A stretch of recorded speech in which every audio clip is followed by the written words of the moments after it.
All right, so we're gonna run it. We're gonna run it straight from the top. Straight from the top. Ready? We're gonna run it straight from the top. All right. We'll count them down. Three, two, one. The untouchable True School Sports Empire proudly presents something the boxing games are missing. Hey, what's going on? It's your boy BT. And I came here to talk some boxing with the thousands of True School Sports subscribers. Now, this is the official. Yes, I said it, the official live fight reaction for Gennady Triple G Golovkin versus his mandatory challenger Kamil Szeremeta. Hey, welcome to the show. It's your boy BT Brendan Taylor. Hope you guys are doing great out there. Shout out to all 8 of you that are out there so far. Thank you for your patience. So I had a little bit of difficulty setting up today because you two was trying to pull a fast one on me today. So I had to correct some things in the back end. But we're here, man. We are here. We are live in the flesh, live and in color, live and ready to go. And we're gonna watch Gennady Golovkin as he tries to defend his IBF belt against the 11-1 underdog Kamil Szeremeta. Now, going into this fight, I mean, I've been saying this ever since the first day I ever seen Kamil Szeremeta fight Triple G, that I think Gennady Golovkin against Kamil Szeremeta will be the perfect fight for him. You know, I feel like this guy's style was very amateurish. There wasn't a whole lot with him. He don't got a whole bunch of punching power to keep Gennady Golovkin honest. And if Triple G can't, if you can't get Triple G to respect your power, then you're in all kinds of trouble. So, you know, that's just what it is with that fight. You know, hopefully for Triple G's sake, he can turn in a good performance. You know, it isn't a coincidence, and it's not by chance that Gennady Golovkin and Canelo Alvarez are fighting on the same weekend, because, you know, tomorrow Canelo Alvarez fights Callum Smith. We'll be live for that as well. DAZN is going to try to set up a third Gennady Golovkin versus Canelo fight. Now, do I necessarily want to see it? No, but there's plenty of casual fight fans out there. And a lot of people that will buy that fight. It is still one of the biggest money fights in the division or around those weights. So, you know, as the old adage is, you know, money talks and bullshit walks, and that fight will get made if both these guys look impressive this weekend. I believe so. I think we could look towards Triple G, no matter what Canelo's saying, no matter what Gennady Golovkin is saying. Look at how DAZN is moving them. You look at the timing of when those two are fighting. I think if they both look impressive, in the next fights against Szeremeta and Callum Smith respectively, you could expect this fight to get made for next year at some point. That's what I think. You know, but you guys let me know what you think in the comments down below. Make sure you guys smash that like button. Drop a comment down below about your opinions on this fight.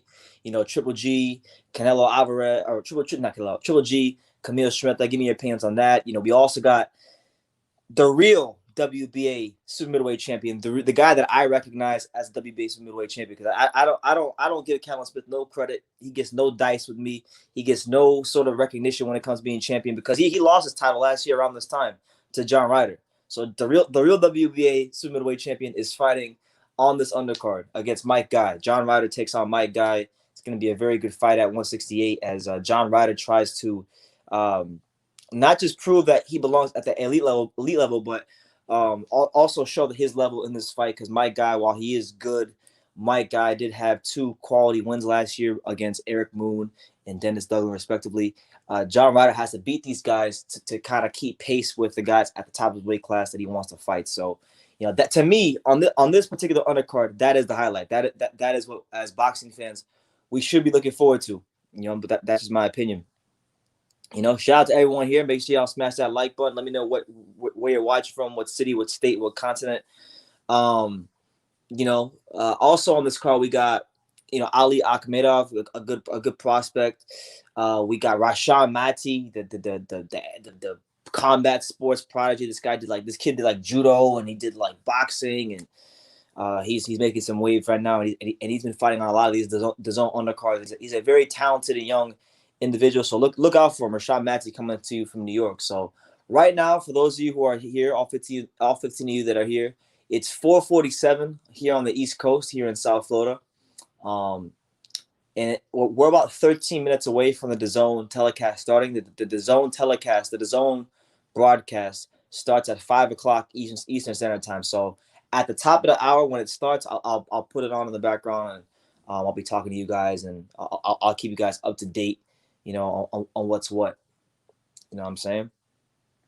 But yeah, man, just it's a good week. It's a good weekend for boxing. It's a good weekend for fighting. Um, tomorrow, like I said many times, is the other live fight reaction. It'll be the granddaddy of them all, Kevin Smith versus Canelo Alvarez. And look, like the more I hear people talk about that damn fight, I just keep hearing about the size difference, the size difference. And like I said last night, like I said on Facebook, like I've said to anybody who will listen, the more you talk about the size difference in the Canelo Smith Canelo Alvarez fight, the more I'm realizing how little people, how very few people have actually taken the time to watch Kamil Smith actually fight, because, he doesn't fight like a 6'3" fighter. He doesn't. It's not who he is. It's not who he's been against any sort of fighters who put pressure on him. So that's not going to magically just change. You're not going to sprinkle a bunch of pixie dust on Kamil Smith and just magically change that when he's fighting one of the best fighters in the world. That's just not how it works. But I hope I'm wrong.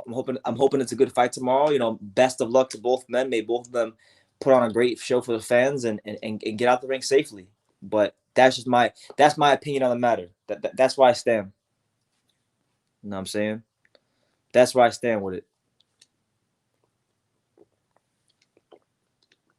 Canelo Alvarez isn't a very big guy to begin with. So once Canelo Alvarez started fighting at 160, then he fought light heavyweight.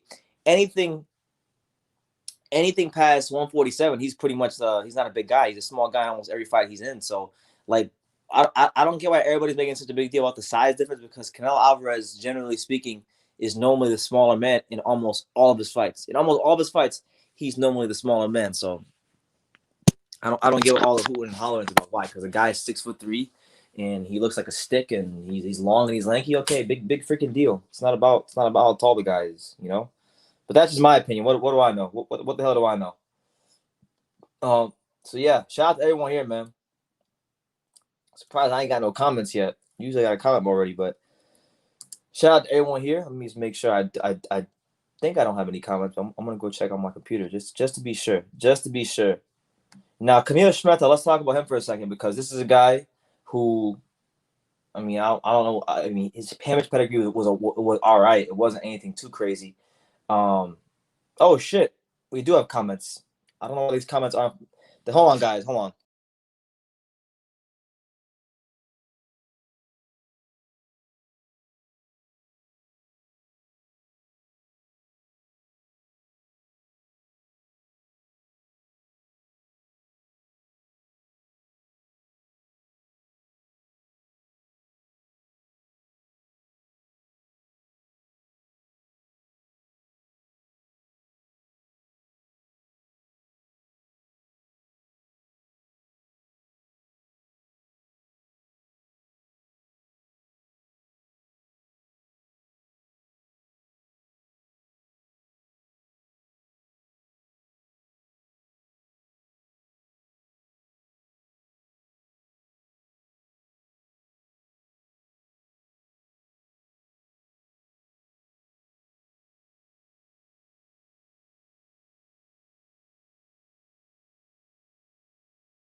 All right, so StreamYard on the iPhone is tripping, but either way, the show must go on.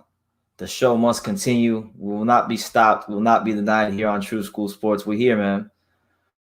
We're here. Can you guys hear me? Am I clear? Do I sound clear? Let me know in the comments. Yes or no. Do I sound clear? Like, I don't know why, but your comments for some reason aren't popping up in StreamYard, but I can see it when I go on YouTube. Shout out to my man. I see a couple of heavy hitters in the comments. We got my man Nordic Warrior. He says it should be a good fight. Shout out to him. Hopefully it is a good fight, man. I saw Szeremeta fight one time. I saw him fight one time last year on the Golovkin Derevyanchenko undercard, and I just remember watching him fight and saying to myself, this guy has a very, very amateur style, and I feel like Golovkin's gonna beat the brakes off him if they ever fight. That was something that I thought about last year. So hopefully I'm wrong. I think Golovkin's gonna win, but we'll see, man. The Brotherhood, what's up, champ? He says, I hope GGG finally knocks out Canelo, to be honest, because he was suing DAZN. Yeah, it's crazy. It's a crazy thing. It's a crazy thing. Shout out to Kelmer and the MXBC. Shout out to the whole MXBC. Toby Bartlett, he says salute BT in the chat. Shout out to you, Toby. Johnny Burba, how you doing, champ? Good to see you. He says there's a fight starting soon, guys. I live in London. The card starting soon. The fight itself, you got some time before the fight, but the card itself hasn't started yet. So it is what it is.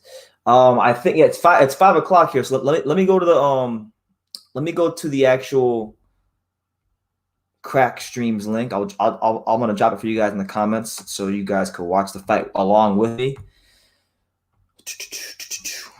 Mi burrito sabanero. It's getting close to Christmas. It's getting close to Christmas, champ. No. Anybody? I'm gonna say this one time and I'm not gonna answer it again because I've been answering this question for 4 years.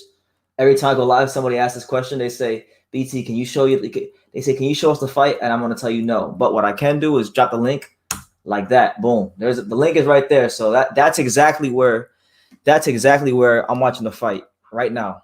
Well, I'm going to be watching the fight right now. Let's see if it's on. Let's see. Where's my remote at? Where's my remote?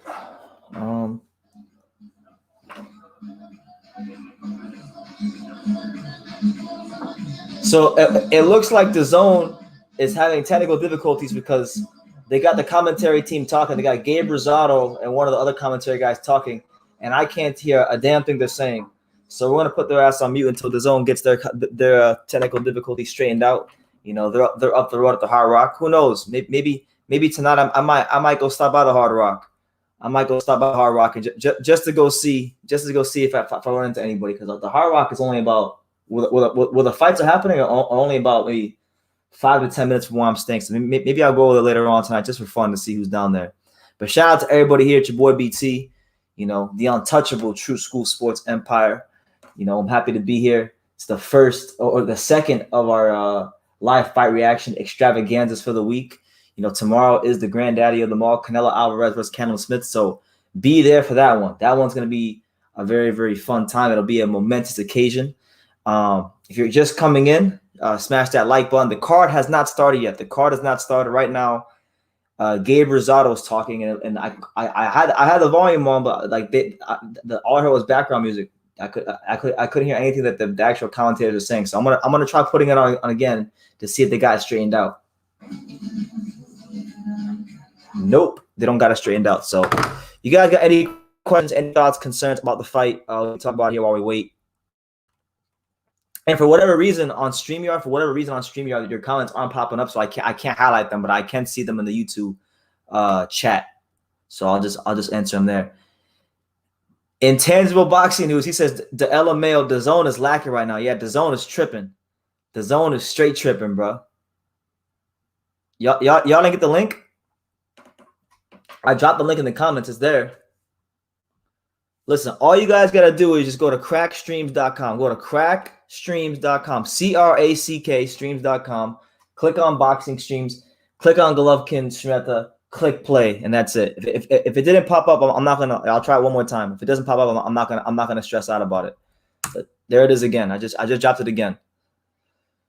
So yeah, man. Szeremeta, let's see. Let's take a closer look at Kamil Szeremeta, because I'll be honest with you. I saw him fight that one time last year. I didn't really feel any reason to take a closer look at him, because I felt like, you know what, the guy's gonna get the shit kicked out of him when he fights Golovkin. Let's see. So Kamil Szeremeta, what can we find out about Kamil Szeremeta? He's 31 years old, coming to you live and direct out of Poland. He's 5'9". He did part of his training camp down here in South Florida at Contenders Boxing Gym in Fort Lauderdale. What else is there? What else can we find about Kamil Szeremeta? What do you guys know about Kamil Szeremeta? Because honestly, I don't really feel the necessity. I didn't feel the need to even go look at his resume like that. I just know that he fought on the Golovkin Derevyanchenko undercard last year, and I thought to myself, this guy's gonna get the shit kicked out of him if he fights Triple G. What do you guys think about him? Let's see if the zone. Let's see if the zone. Let's tune back in with the zone. Let's see if the zone fixed the issues. The zone, man. Let's see. What's going on with the zone?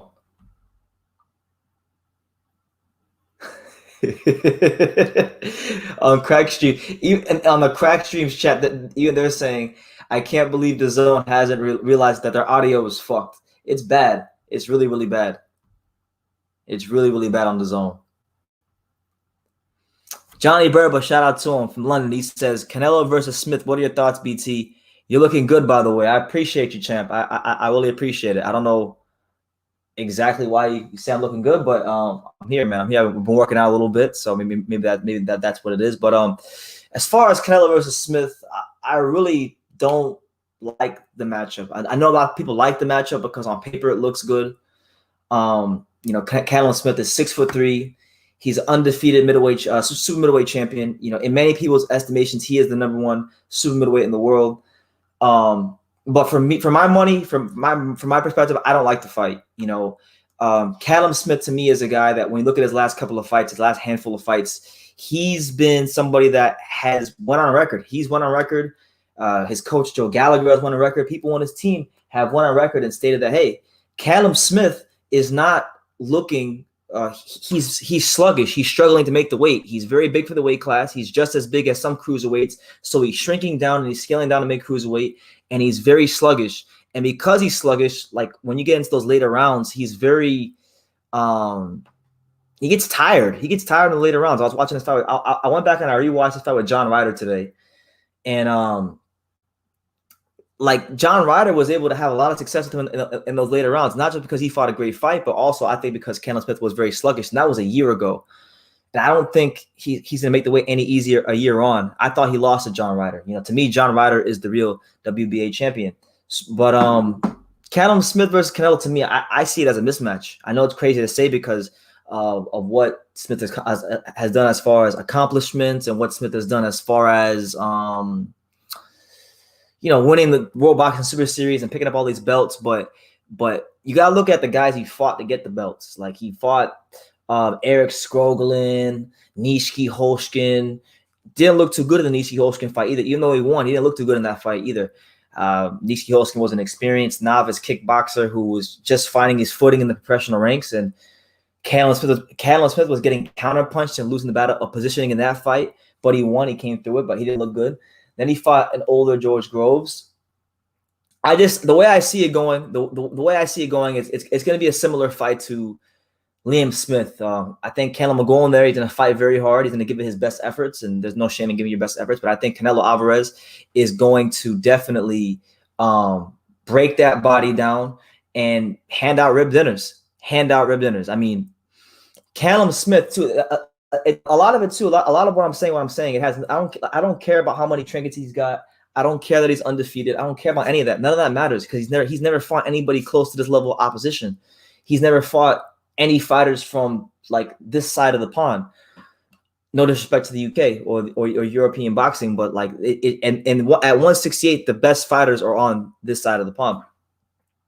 Groves had one arm. Shout out to W. Riles. Callum Smith, once you throw any sort of volume punches at him, he goes into this high guard. That's his defense. He has a nice tight high guard, and you know he can block punches for a little bit of time. But you can't go into a high guard against Canelo Alvarez because once you go into that high guard, Canelo's gonna stab you here down the stomach. He's gonna come up top with the hook. I mean the uppercut. I just think it's a bad matchup. I think it's a bad matchup. Just from I've watched 7 or 8 Callum Smith fights. I've watched the Luke Blackledge fight. I've watched the Eric Skoglund fight, the Niski fight, the Hassan Mendon fight, the John Ryder fight, the Groves fight, and a couple other fights early on in his career. I've watched a lot of Callum Smith, so I'm not speaking as somebody who's just like, not educated on the guy, or I don't know anything about him.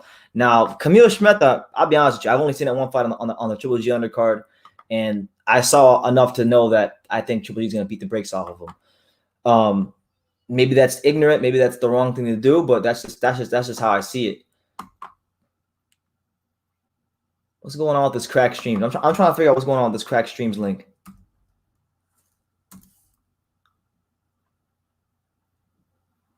Hold on, guys. What's going on, bro? This fucking hotel is trash.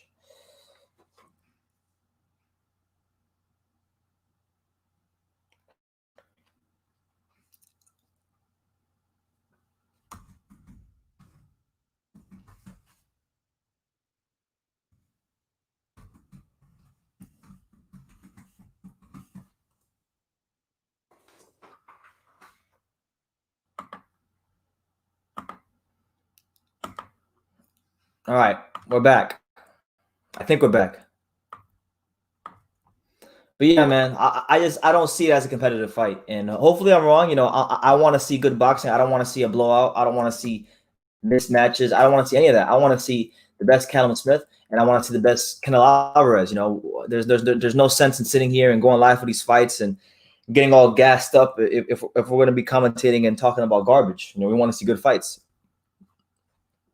But the better question is, the real question isn't who do I think is going to win the fight. The better question is, does anybody out there that's watching this live actually think Callum Smith will beat Canelo Alvarez? And if so, please let me know as many reasons why in the comments.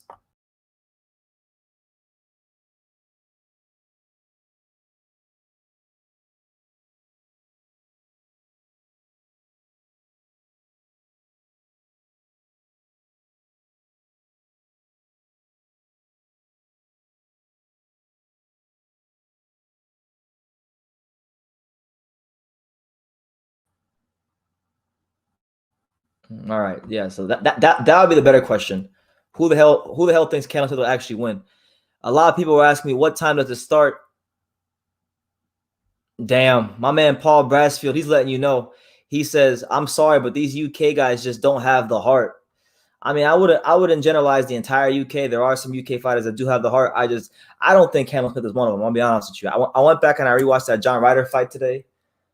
If you're watching that John Ryder fight today, and even that fight, like they had the head clash, and whatnot, and then there was like a second head clash, but the second head clash in that fight wasn't that bad. It wasn't like wasn't a massive head clash. He kind of just grazed Callum Smith.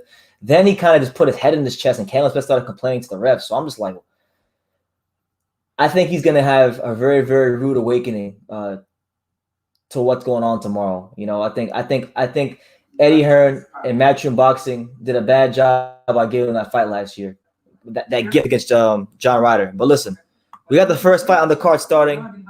Rashawn Matty versus O'Kuth. Right, that's the first fight on the card. It's beginning right now, so we're gonna focus in on the card. We're gonna give you guys a play-by-play on what's going on.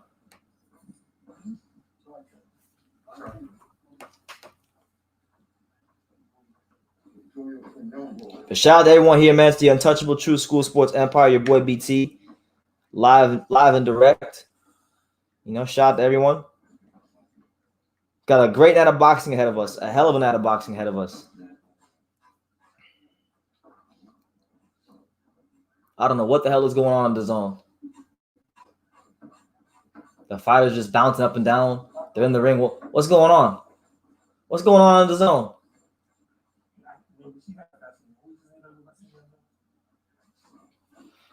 So I'm gonna read the comments until we figure out what happened with this damn zone card. BT, you need to put some respect on whose name. on his name. Whose name? Whose name do I gotta put respect on, Hawker? You talking about that hype job, Kamil Smith? You talking about that weight bully, that stick that's gonna get folded up tomorrow when Canelo Alvarez punches his liver out of his damn stomach? We not worried about no damn Kamil Smith. Kamil Smith gonna get chopped up tomorrow. I can't wait.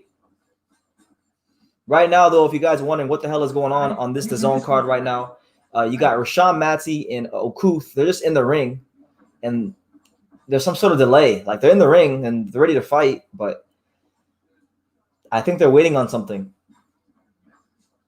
I wish these trash ass DAZN commentators could let us know what's going on, but the DAZN audio isn't working either. So, you know, it's a whole crazy operation going on with DAZN. Oh, they're waiting for Vaseline. So now they're putting Vaseline all over Rashawn Matty's face.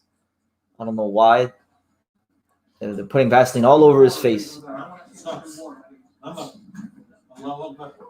Ready, sir? Keep that distance. Ready? All right, I think they're gonna start.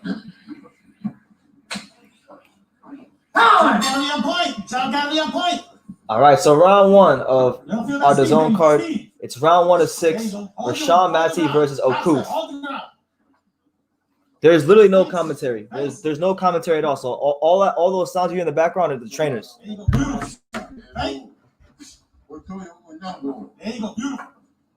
So Rashawn Matty, the prospect from the Albanian prospect from New York, you know, he's trying to run his record up, trying to advance the professional ranks. He's fighting Okuth. Left side, I see it. Touch. I can't believe DAZN really. I can't believe DAZN for life of me. I can't believe DAZN really doesn't have any commentary. DAZN is really tripping. But right now, yeah, Rashawn Matty's boxing right now. For those of you wondering, the Albanian prospect, the combat sports prodigy. Matty's in the black trunks. Okuth is in the blue trunks. There you go. Good jab there by Rashawn Matty. There you go. A right hand, left hook, right hand by Rashawn Matty.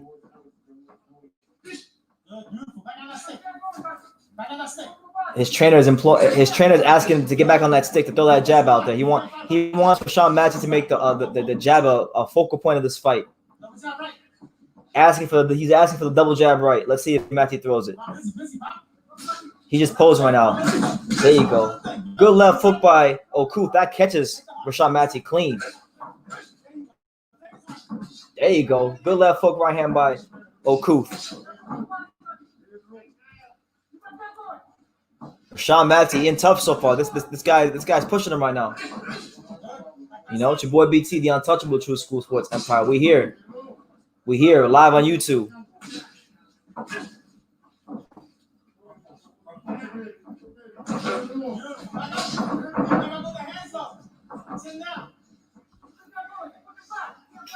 Yeah, they needed Vaseline, so they got the Vaseline now. Now they're good to go.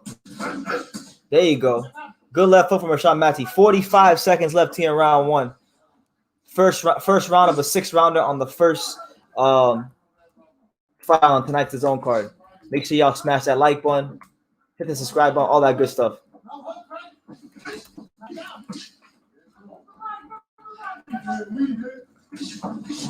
There you go. Good defense there from Rashawn Matty.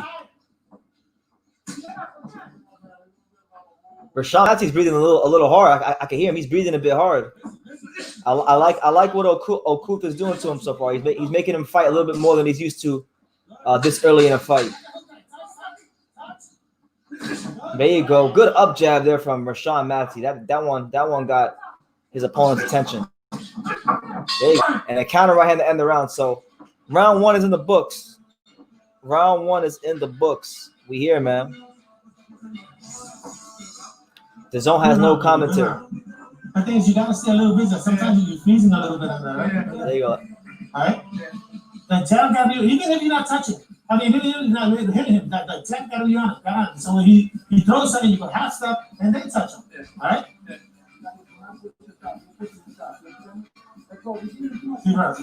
So yeah, the Rashawn Matty's trainer is pretty upset. Not upset with him, but he just thinks he's posing a bit too much.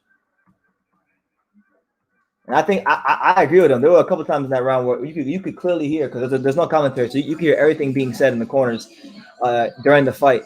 There was a couple of times where they're asking for Rashawn Matthew to throw a jab right hand or a jab left hook, and he's not throwing it. You know, he's not throwing it at all.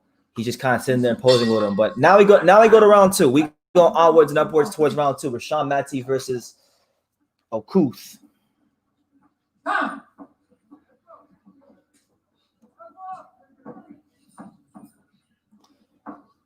Rashawn Matty trying to run his record up. There you go. Good footwork there by Rashawn Matty.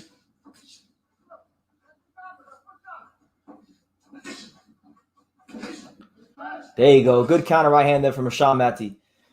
You know, this is a kid in Rashawn Matty who he's been around boxing all of his life. He was a standout amateur, and even though he is Albanian, he grew up in New York City.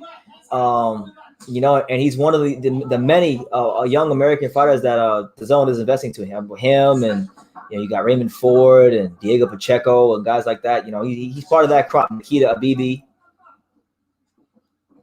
So they got high hopes for the kid. But right now, Okuth is finding a decent left home for this left hook. You know, Matty got to be a bit more active for me. I want to see Matty be a bit more active and impose himself on the fight a little bit more.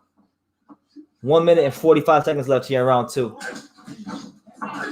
There you go. Good right hand from Rashawn Matty. Okuth's trainers are saying to him right side, left side. So they want Okuth to punch him angles. They want Okuth to punch him angles because Matty's just sitting there and he's just posing. You can't sit there and just pose. You got to go in there and be active and be proactive and creating the openings. You don't want to wait for the openings. You want to create the openings because while you're sitting there waiting for the opening, your opponent's gonna be throwing punches, scoring points, and imposing himself on the fight. So you don't want that to happen. You don't want to take no chances if you're Rashawn Matty.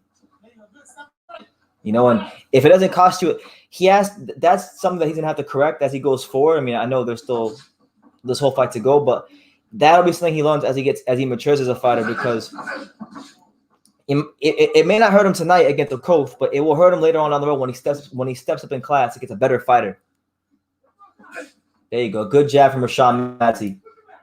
I wonder what happened to DAZN's commentary. That's the question I want answered before this night is over. What the hell happened to DAZN commentary as we enter the latter stages of Rashawn Matty versus Okuth?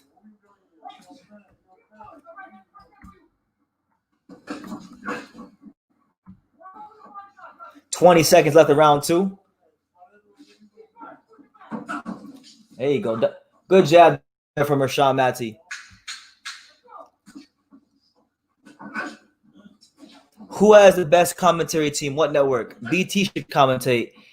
You know what? Stay tuned. Stay tuned, SSB28. I actually have something I'm working on. I can't talk about it right now, but let's just say in about, hopefully, you know, God willing, in 3 to 4 weeks, I'll have an announcement about me doing some commentating real soon, actually. But I can't tell you guys what it is yet. But it is something. So your boy BT might be making his commentary debut very soon. Hopefully, hopefully it gets. 1 second, guys. The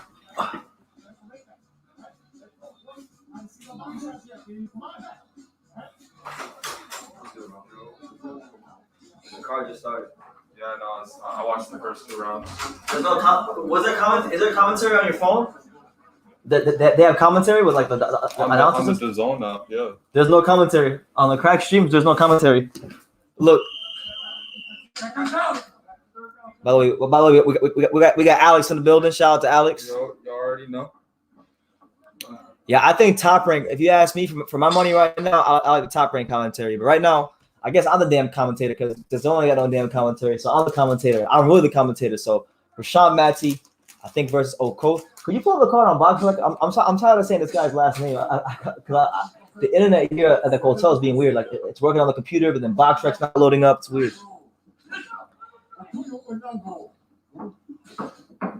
There you go. So Rashawn Matty, the combat sports prodigy. Hey, bro, you want to go to the Hard Rock after the fights? Go where? You want to go to the Hard Rock after the fights?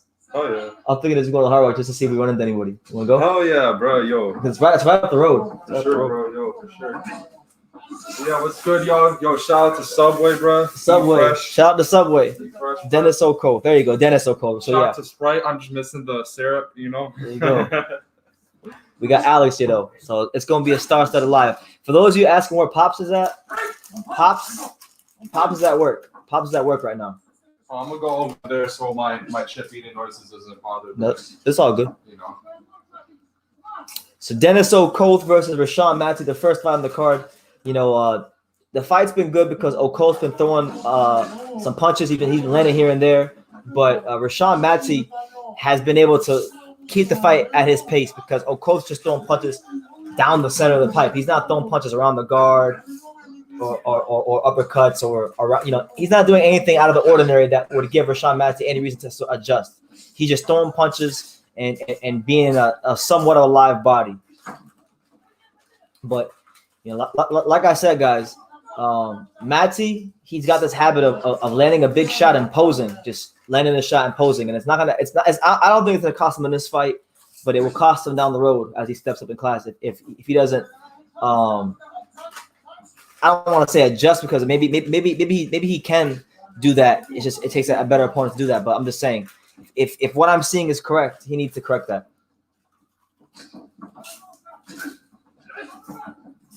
45 seconds left here in round 3 between Rashawn Matty and Dennis Okoth. This is an Elvis Rodriguez over. That's who he fought, right? This guy, yeah, that's why I remember his name. This guy fought Elvis Rodriguez. He got knocked out, right? Elvis Rodriguez beat the shit out of him, right? I remember that in the bubble. Yeah, I remember that. Because I was wondering why his name was familiar, but I didn't click on his thing. I just saw that. I just remember the name. There you go. Good left hook by Okoth. And you know what? You got to give Elvis Rodriguez credit because Elvis Rodriguez didn't waste no time with Okoth. He just blasted him out of there. You know, he's fighting Rashawn Matty, and he looked dangerous and like pockets of this fight. He looked dangerous against.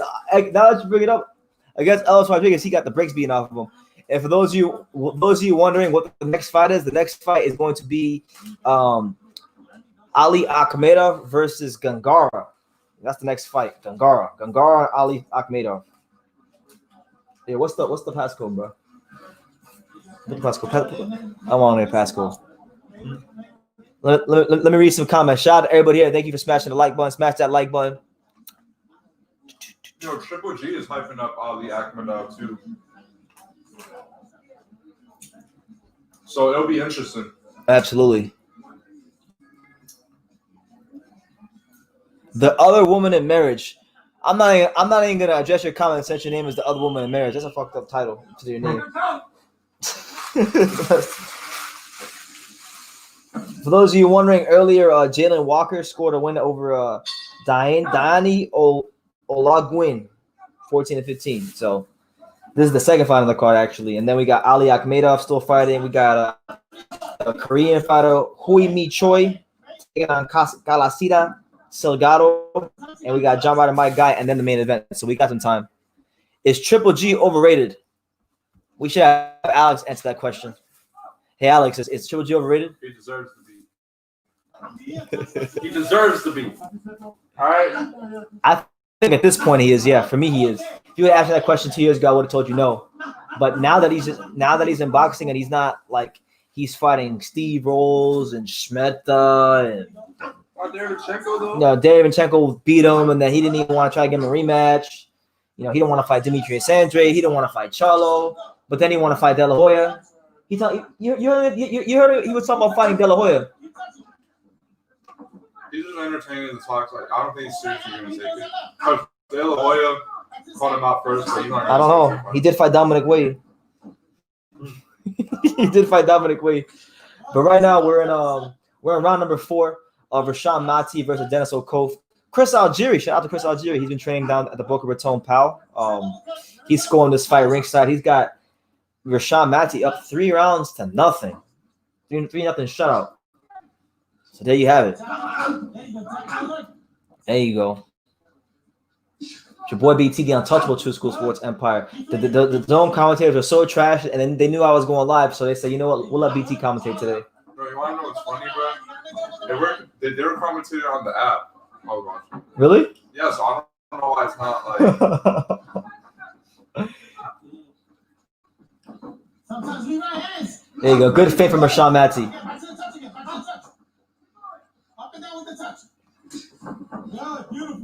Man, this kid has a lot of room. This kid has a lot to learn, man. Still very raw, this Matty kid.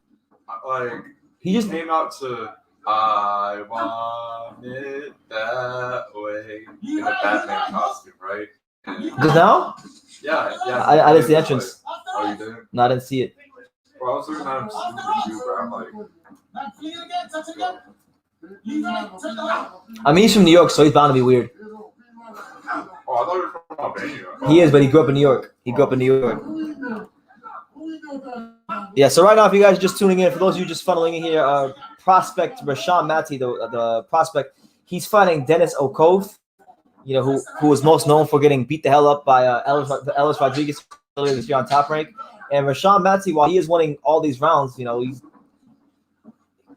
you can still see there's a lot of room to grow, and there's still a lot of flaws within him. Cash Cow, what's good, champ? How you living? You good?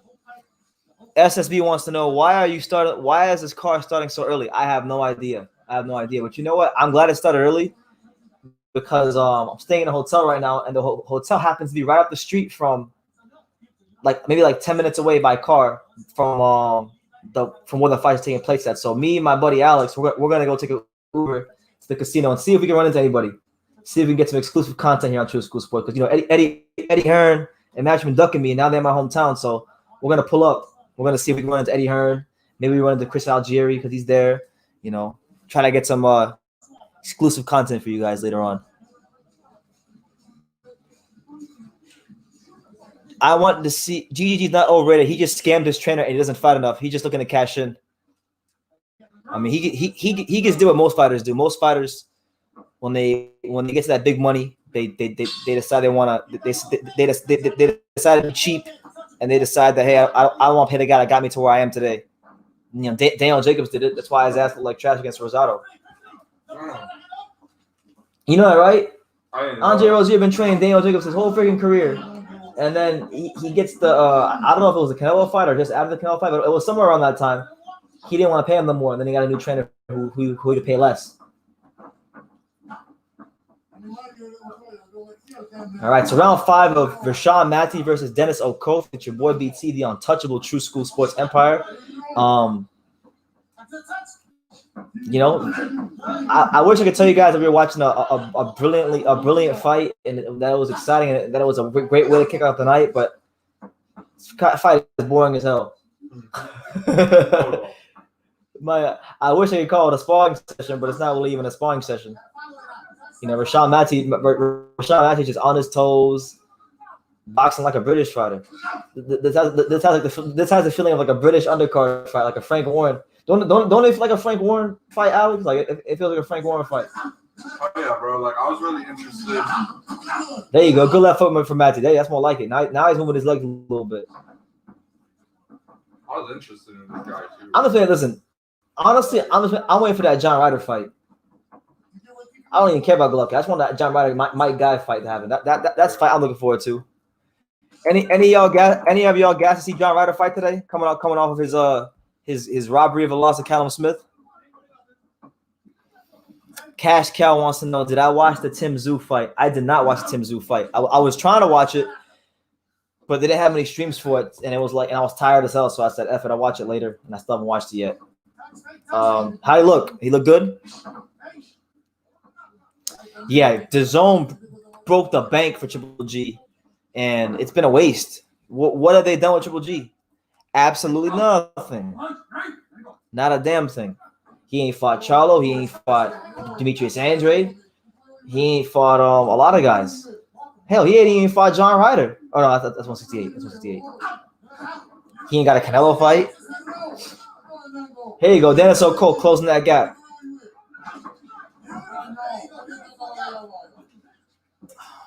You know what? I'm watching Rashawn Matty right now. I'm thinking about a conversation I had with my boy Jeff Ports. Shout out to Jeff Ports, local trainer here in South Florida, one of the best coaches in the area on the amateur scene. I call him the Abel Sanchez of South Florida. Great boxing mind. We had a discussion about American fighters and the amateurs, and he was telling me about these fighters from like the New York and Philadelphia and the northeastern part of America. He was talking about how they're all kind of being out on the outside and being pretty and being cute. But then you go to the fighters on the West Coast, like from California, Arizona, New Mexico, those are Texas. Those fighters are a lot more like gritty and rugged. They get in your chest. They can box too, but they get in your chest and they're in better condition. But the fighters from New York, Philadelphia, they're cute. They want to shoot shine, jab, jab, slip, slip. They want to be all cute. Rashawn Matty, he looks like I can tell he's from New York by the way he boxes. All right, I can tell by the way he's from New York.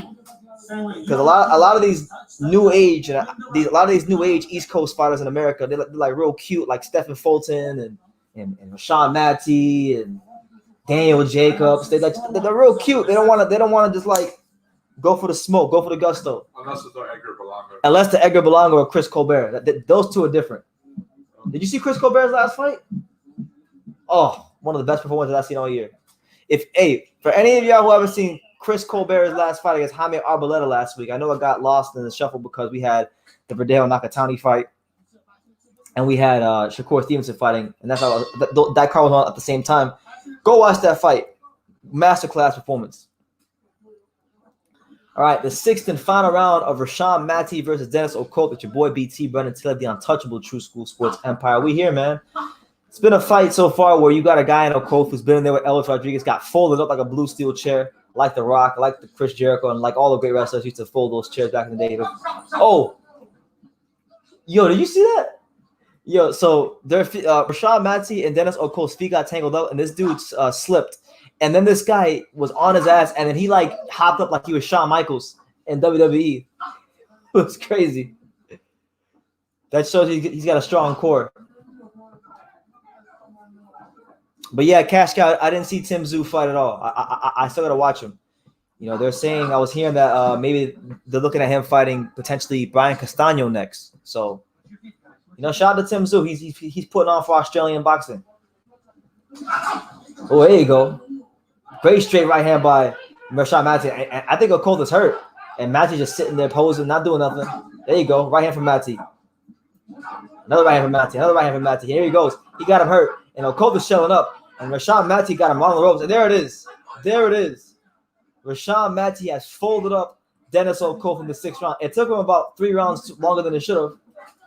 But he finally threw some punches. Shout out to Rashawn Matty. Hey, bro. With the 6th round stoppage. Rounds in and a knockout.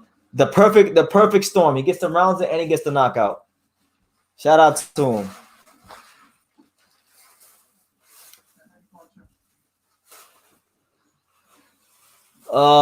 The Zone have had GG fight Canelo again or Andrade, but Kamil, Derry, Minchenko, Rolls. You wasted $15 million.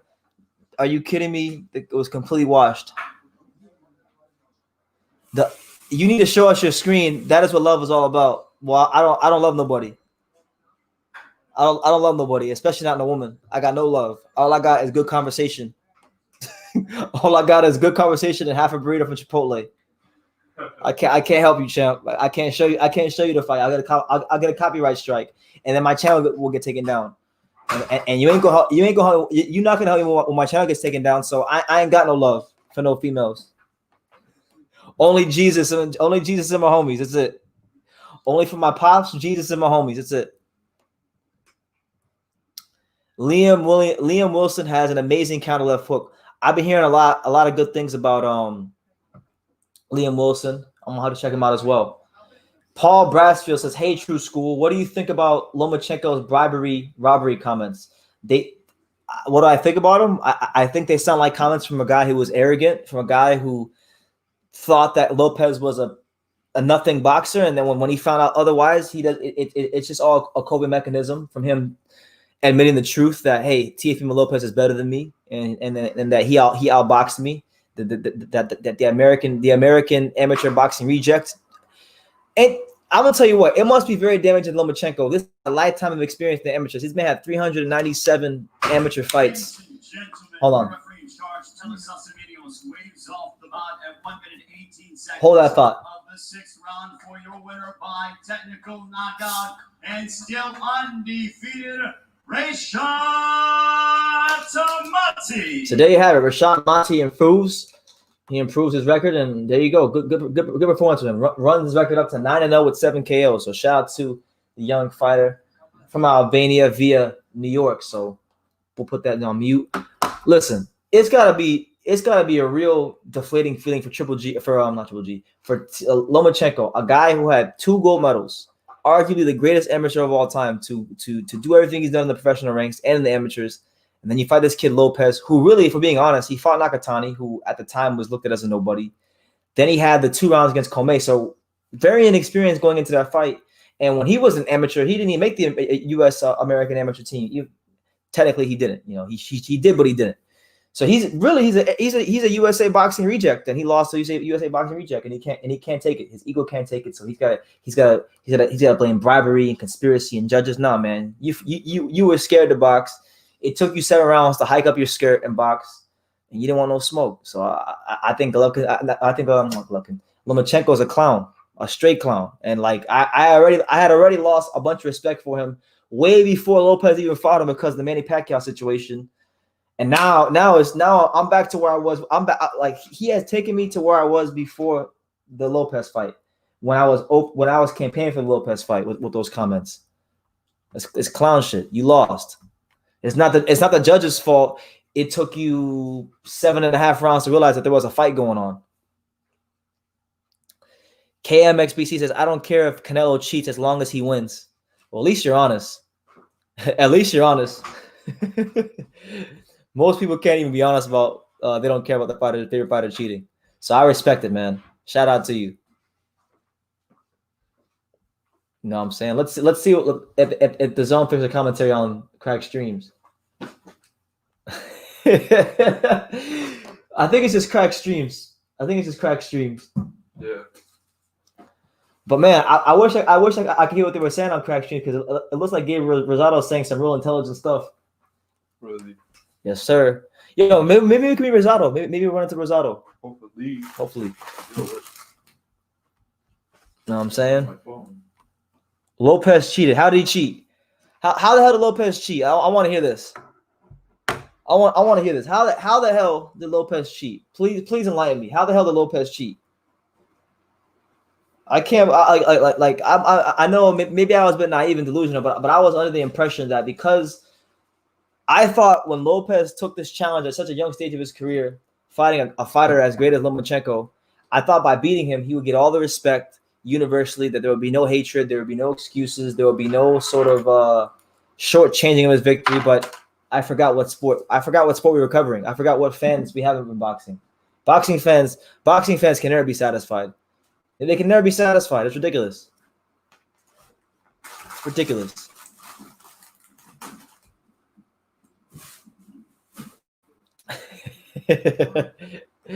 Hawker's trolling me. He says he hit him with egg weights. Yeah, he hit him with egg weights. And he spiked his water, and he put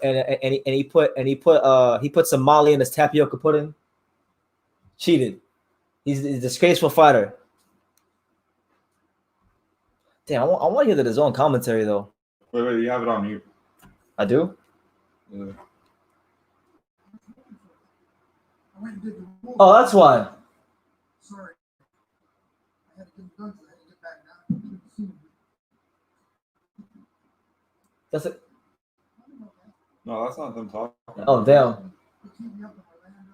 My man look like Shawn Michaels, or Shawn Matthews look like Shawn Michaels. Yo, I can use your phone to call my phone real quick. Yeah. Your phone's right here. Wait, what the? Oh. You gave it to me. Oh. You gave me your phone. Oh, I forgot. You gave me your phone, bro. There you go. There you go, champ. Yeah, the whole time. And Enrique and Luna says, Brendan, you and Alex are chilling. Yeah, we just chilling, man. Well, every weekend's a vacation, staycation on True School Sports. We're doing it again. We did it last week. Doing it again. Hey man, try going on the DAZN website and logging with your account. I guess. I don't know. I'm gonna try that. Yeah. All right. So 1 second, guys. Around what time is it the main event? Is it UK time? It'll be so the main event. If it's like 10, It's I'm like 11:45 right now. huh? Right now it's 11. What I'm saying, if the main event is at like 10 o'clock here, it'll be like 3. 2 or 3 a.m. The usual UK time for main events. All right, let's use the DAZN app. But I think it's just crack streams. But shout out to everybody who's here. Make sure you guys smash that like button if you haven't done so already. It's free of charge. It helps the channel out. So if you like it, what's going on?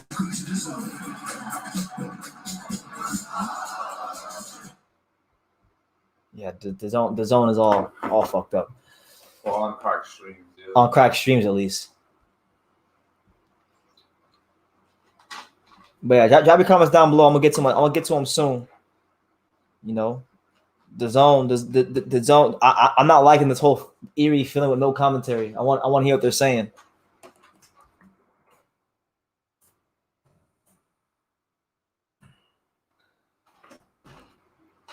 But me and Alex gonna pull up to the Hard Rock right after this fight. So Eddie Hearn, Gabe Rosado, Chris Algieri, whoever we see, you better not done no smoke. We coming. Yo, I'll be excited to meet Gabe Rosado.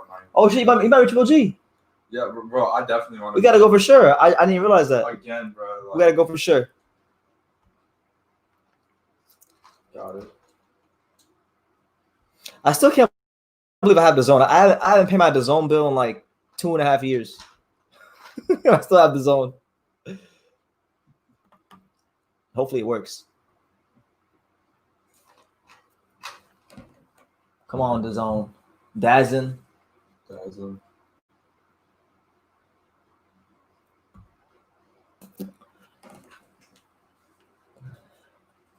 It's a tune-up for a bigger fight. 3 times a week. Get ready to take some jabs from Chris Mannix and Sergio Mora. Then even more from Chris Mannix twice a week, every week, with the biggest names in the sport of boxing. That's right.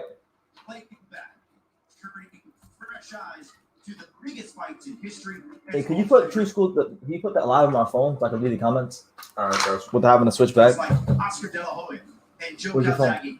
Walk us through some of their You want me to historic use my phone? fights. No, my phone's tripping. The Act and Barack Like Show. the internet here is going crazy at the hotel. Inside and outside the ring, each weekday, right here on DAZN. That's right. So we got the DAZN fired up with the audio, so that solves that. The paycheck and all the smoke. On the A side, I want you to play this, man. Stop all that cat from breaking the internet. All right, so I can finally address your comments with no issues. Chopping it up. And Neho, my man Blaze, he says, I want HBO boxing back. I do too. I would love HBO boxing back because the zone shit is trash. I had high hopes for the zone. You know, trust me, go back and check my earliest videos of the zone. I was probably the #1 the zone advocate, but I ain't messing with no the zone now.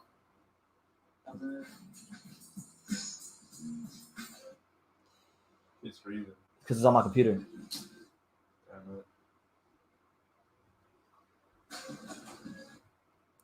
Damn, bro. Really. We get set for our second fight. All right, so Ali Akhmedov versus Gonzalez come here. Hold The best on the card. that for a second. Try one of the other streams on crack streams or whatever. No, we're not gonna use crash streams. Zip League, there we We go. going on VIP League. The OG streaming site because the zone on my computer is trash. Ain't that crazy? You have the actual app, but the illegal streams work better than the actual app. Insane. That makes no sense, bro. Hey Alex, I want to get your thoughts. What do you think about what do you think about the zone charging? They're trying to charge people $70 for Canelo versus Smith, but you get 4 months of the zone if you buy the pay-per-view. What do you think? No, What about people who already have the zone? I don't know. That's my only issue. If it's for people who don't have the zone, then I actually think like it's actually a good deal for people who don't have it. Yeah, But if it's for people who do have it, then fuck off. Like, yeah. Like, you know. All right, so look, for whatever reason, on all the streaming sites, the zone has somehow found a way. Yo, shout out to the zone.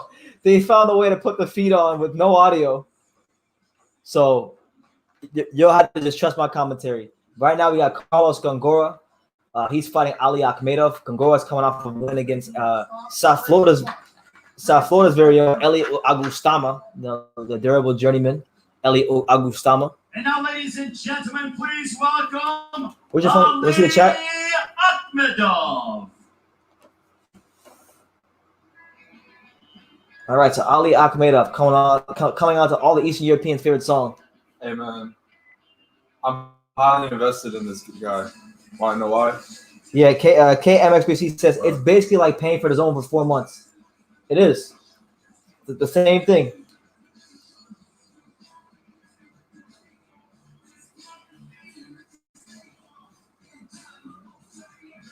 Triple G has been investing in this guy's career, bro.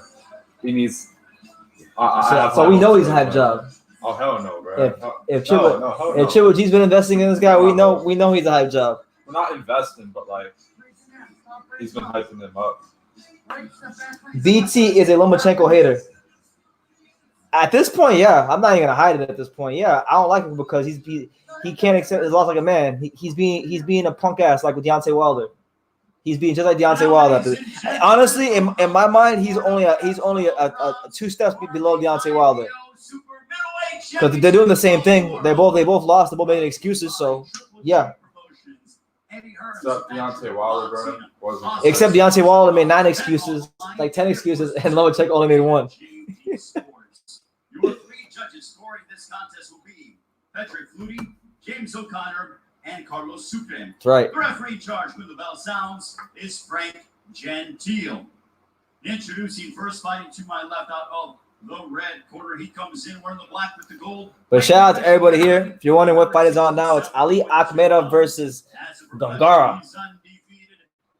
I bet Lopez will always duck that rematch. Trust me on that, BT. Why does he got to give him a rematch, though? Explain it. Why does he need to give him a rematch? This guy, first of all, when they negotiated the first fight, Lopez asked for a rematch clause. They didn't want to give it to him because he was being arrogant.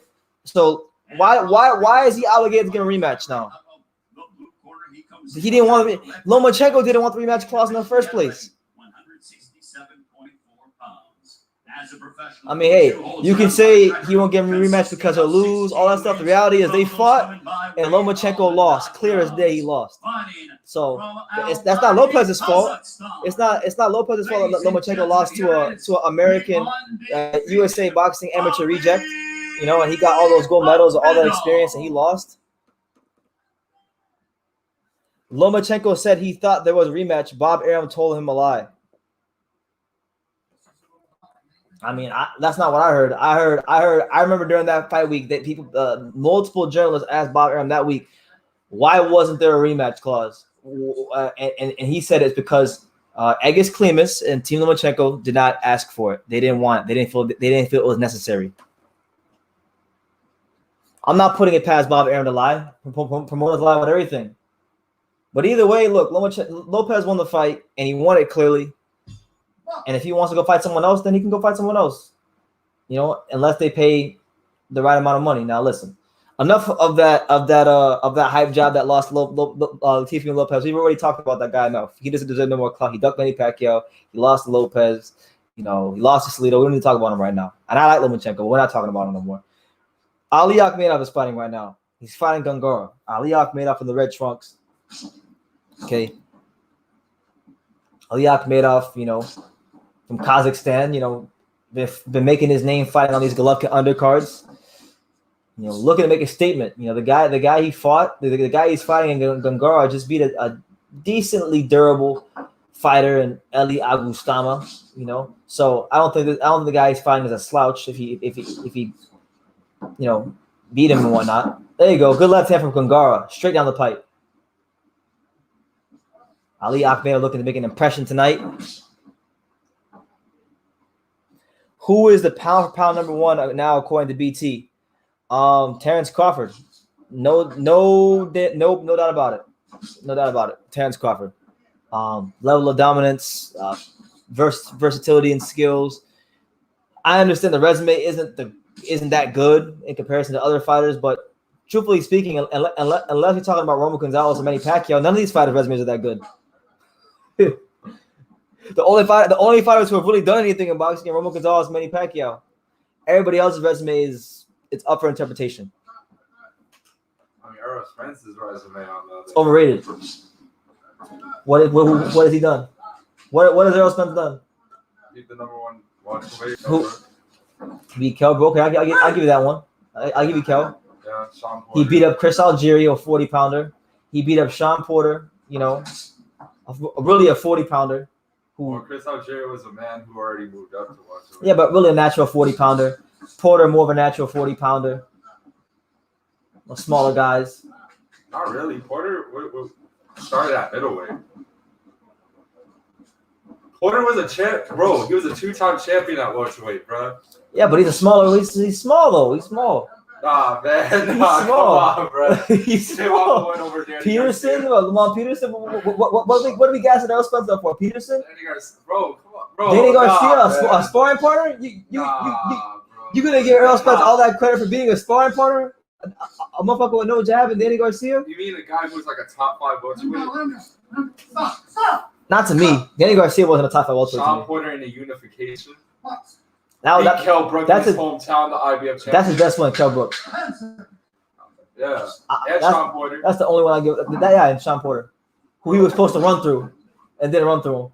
Notice I'm not even saying like Garcia though. Of course, that doesn't even. Listen, he don't even deserve to be mentioned. Yeah, but like, bro, like Spence has a good resume, bro. It's good, but like, I mean, we can to gas him up the way people do. Come on, bro. Sean Porter, Kell Brook, Danny Garcia. No, Danny Garcia is trash, bro. Danny Garcia is a sparring partner. Bro, Danny Garcia is a sparring partner at 147. He's a glorified tune-up. 5, bro. Danny Garcia was not top 5. Okay, so on Ring Magazine, bro. Man, fuck Ring Magazine. What do they know? Number 1 in most of he was in the top 5 in most of the same. Man, KO Magazine needs to come out here and put Ring Magazine out of business. They don't know what they're doing over there at Ring. What do you guys think? Do you guys think Errol Spencer's resume deserves to be gassed up like everybody says it is? Because I don't see much of a difference between his resume and Terrence Crawford. I don't. I'll be honest with you. Their resume, like neither one of them has really done anything crazy. Who's the best fighter that Errol Spencer defeated? Sean Porter? And Kell Brook. Okay, Terrence Crawford beat Kell Brook. And Lamont Peterson. Terrence Crawford beat Victor Postal. The Iceman. Okay, who's Victor Postal compared to Kell Brook? Oh shit. Oh damn. Oh shit. Ali Akmeda put hands on this dude. Oh. There you go. Right hand down the pipe from Ali Akmeda. He put hands on feet on Gungar right now. He gonna follow Zulu like a blue steel chair. Beat his ass, Ali. Get him out of here. Oh man, that right hand was nice and short, nice and crisp. Crisp right hands from Ali Akmeda. Yo, this is a super middleweight too. Oh wow. Hey, move out the way, David Benavidez. Move out the way, David Benavidez. Man, this guy ain't be no damn David Benavidez. What you talking about? He ain't be no damn Benavidez. I got to go to the steakhouse, BT. All right, Hawker. Go to the steakhouse, champ. Enjoy it. A rank above Crawford right now because Ndongo and Kell Brook were scrubs. Kell Brook is not a scrub. Ndongo, I'll give you Ndongo. But Kell Brook is no scrub. And Danny Garcia at 147, no, I'm sick of it. I'm sick of it. Because the Spence Garcia fight, the Danny Garcia Errol Spence fight was one of the easiest fights I'm telling you, of the last 2 years being here on YouTube, 2 or 3 years, that was the easiest fight to pick. It was a layup. It was the easiest fight to pick. I literally called the exact score of the fight. It was easy. Because Danny Garcia has not made any adjustments in any of his fights at welterweight. He fights the same way every single fight. I think he's getting worse too, to be honest with you. I think Danny Garcia is getting worse. Well, after this, bro, when it gets to like the corner or whatever, if I just get to the corner, you want to go back on crack streams because it was like better quality. I'll go on crack streams. Kell Brook used to be good, but he would get knocked out by Danny Garcia right now. You know what? I don't think he would make the fight happen. I don't think he would because Danny Garcia has no jab. He's got zero jab. He's got like a C-class jab. He gets me thrown at half-hearted, and then he don't step into it. And then because he's not stepping into it, he's not closing the gap. So he's got to over-rely on his counter-punching. But then when he fights fighters that are defensively sound and it can get his respect and keep him at bay, he loses. Every single time he loses. I wouldn't mind that fight. They're both washed up. They're both not gonna pose any threats to the top guys at welterweight. Let's go to crack streams. I used to have it open, right? Oh, I do, yeah. So if you're just tuning in, Ali Akhmedov is pointing hands. He's pointing hands all over Gongora right now, beating the brakes off of him. What's the point of the IBO title? The point of the IBO title is to cause more confusion. That's what Yeah, there's really no point. But really is no point. And I honestly Alex should be the IBO like more than every other title because the IBO is headquartered in Miami, in South Florida. True that. Now. Oh, yeah.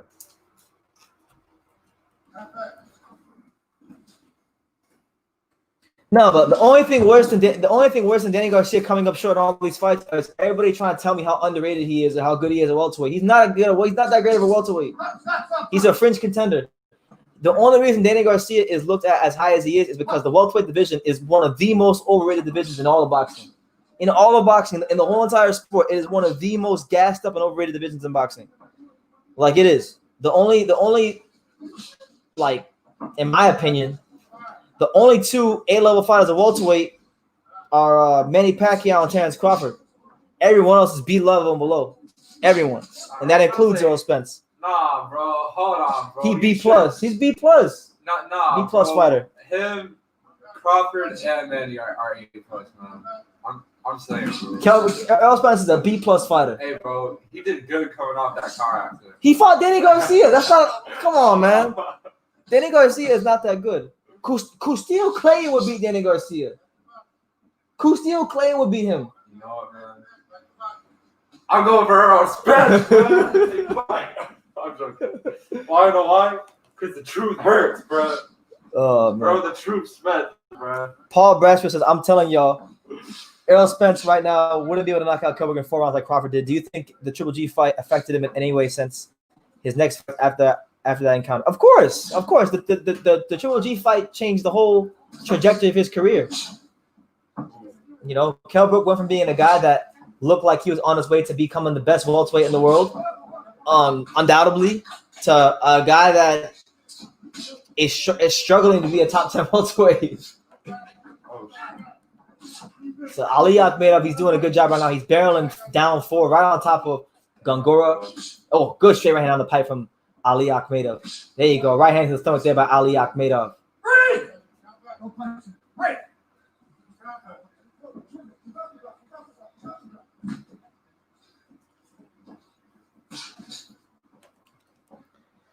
I hope GGG loses. I've had enough of his trade picks.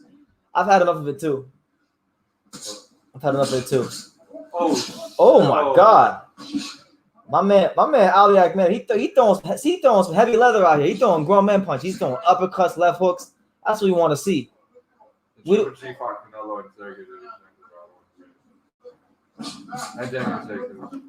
Daniel Jacobs is overrated. Always has been. He was the second best middleweight. Oh, at that time, yeah. It was a good win. It was a good win when Triple G fought him. By the time Canelo fought him, he'd already proven to be overrated.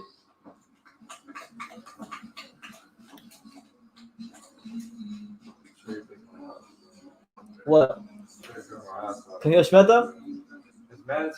Bro, he's a cherry pick. Hey, bro. He's a cherry pick. What? Like Bernard Hopkins said, bro, I have to fight this man to keep my title. Listen, I thought Derevyanchenko did better against Triple G than Canelo did. You might disagree with that, K, but I thought he did better. He definitely did, bro. I thought he did. He definitely did. You know, we here, man. Your boy BT, the untouchable True School Sports Empire. You know, Golovkin, Kamil Szeremeta, live fight reaction. You know, doing our thing, having fun, lounging on staycation right now. Oh, listen, KMXBC, he's a Canelo fan, and he's saying he thinks Jeremy is better than Canelo did against Triple G too. So there you have it.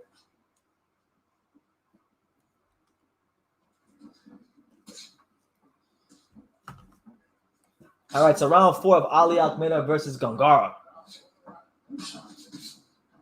Ali Akhmedov's done a good job of throwing a steady diet of sharp punches down the middle. You know, he's been throwing jabs, hooks, uppercuts, all kinds of beautiful punches from Akhmedov. And I love seeing fighters like this who throw grown men punches, fast punches, short, sharp punches. The real main event is the next fight on the card. John Ryder versus Mike Guy is next. Let's go. John Ryder, the WBA super middleweight champion is fighting next. The real one. You know, I'm just gonna call the WBA super middleweight champion. When I go live tomorrow, I'm gonna say Canelo Alvarez is fighting that guy with no title. It's a non-title fight. A non-title fight. Yo, how Canelo gonna fight a guy who has no titles when John Ryder, the WBA champion, is fighting on this card? So my guy beats him. Mike Guy's WBA champion. Are you gonna call for a Canelo versus Mike Guy? You damn right. Mike Guy versus Canelo, make it happen. Bro, people will look at that shirt. Bro, don't criticize that fight way worse than Anthony Joshua, probably, bro. Truthfully, I think it's a better fight than Omni Joshua. I'm serious. Omni's my friend. I'm keeping it in love with you. Omni's a friend of the channel. So the WBA super middleweight champion is the next fight on the card against my guy, John Ryder. There you go. Good. Now, one thing I like about Akhmedov is that his punches are very short, very sharp, very crisp, but they all come kind of straight. He don't really dig down to that body. He's very trigger happy going to the head. By the way, make sure y'all smash that like button. Let me know where you're watching the fight from tonight. Let me know what city, what state, what continent, and I will give you a shout out. Let me know in the comments. Round number 4 of Ali Akhmedov versus Gongara. 40 seconds left. Get him out of here, man. I mean, the guy you fighting is undefeated. Right? Bro, it's gonna be. This guy's undefeated? Yeah. In the words of R.A. the Rugged Man, undefeated don't mean shit.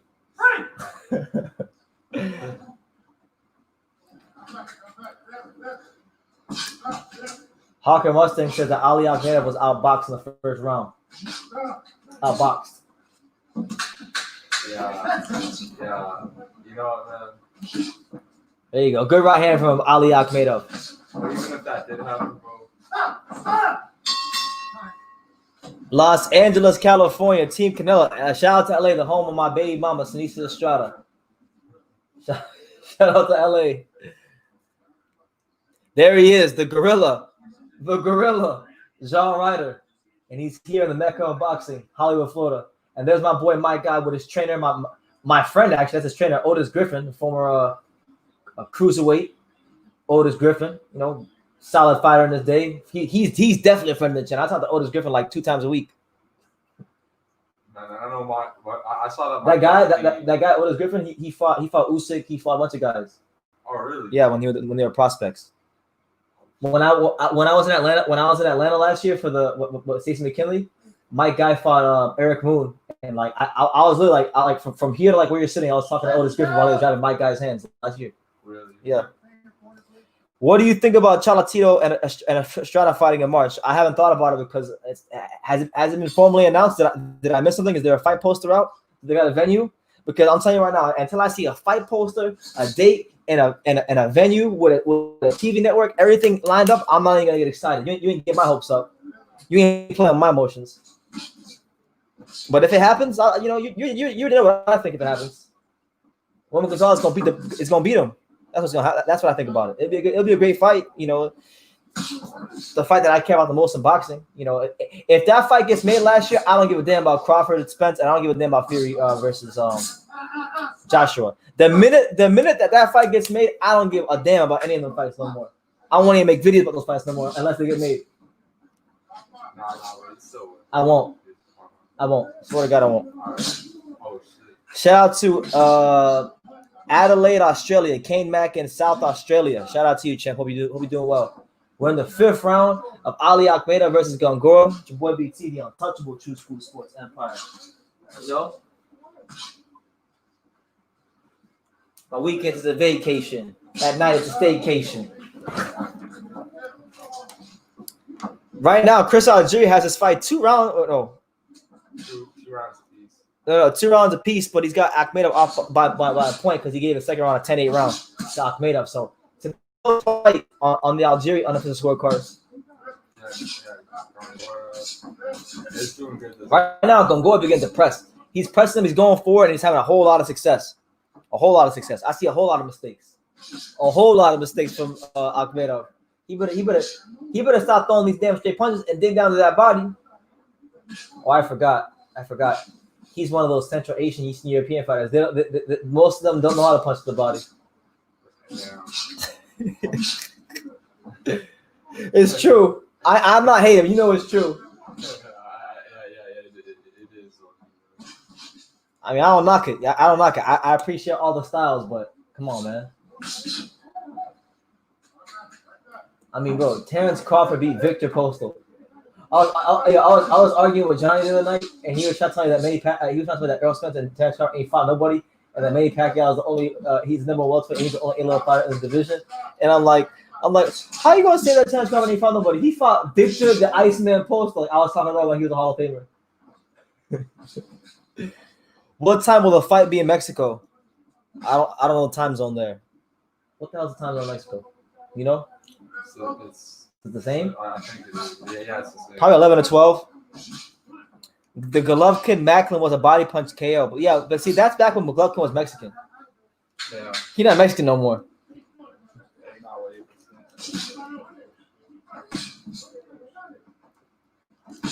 Hey, good work for Ali Akhmedov. Entertaining round. Is that Very good round for Akhmedov. Oh, is that commentary? Yeah. Entertaining fight all around. These guys are. There's commentary. It came out of nowhere. It just came. That's like the lights coming on. Yeah. I'm joking around, Timothy. I know he's not Mexican. He's from Kazakhstan. He's from Kazakhstan, but like his trainer is Mexican, and he embraced the whole Mexican style thing. So that's what I'm saying. It's a joke. One over your head.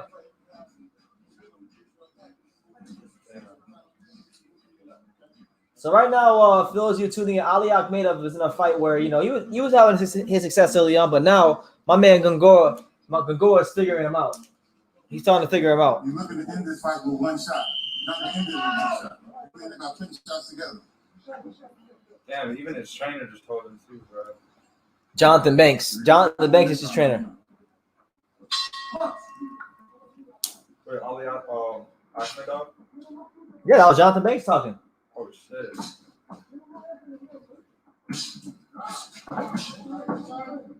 All right, so round number 6 of Ali Akhmedov versus Gongora, the real main event between the WBA super middleweight champion John Ryder and my guy is next. You know, John Ryder, of course, won the title last year when he beat Kamil Smith.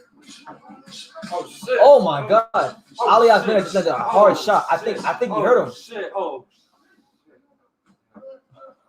Damn, bro. Let's go, champ. Yeah, keep running your mouth. Keep running your fucking mouth. Let's go, champ.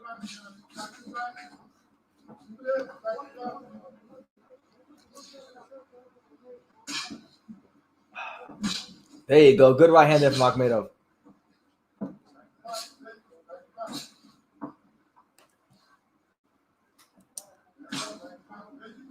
What round am I picking KO? I'm gonna go with I think Golovkin's gonna get him out there pretty quick.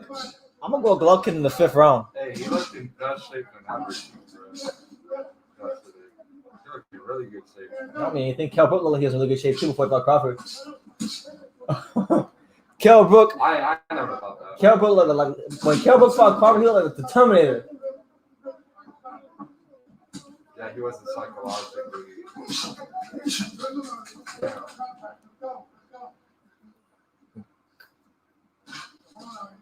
Come on, Akhmedov, Gongora, do something.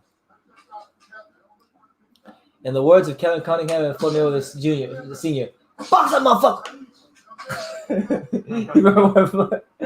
Come on, man, you got to throw punches. Box that motherfucker. No instructions at all. No instructions. I got tomorrow I got Canelo in the 5th round. This gonna be Rocky Fielding 2.0. He gonna have Canelo Smith taking a knee like it's Black Lives Matter.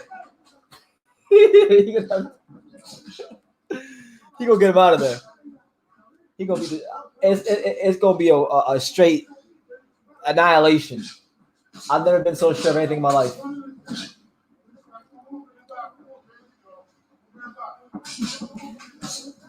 $24 seconds left here, round 6 between Akhmedov and Gongora. Very competitive fight so far.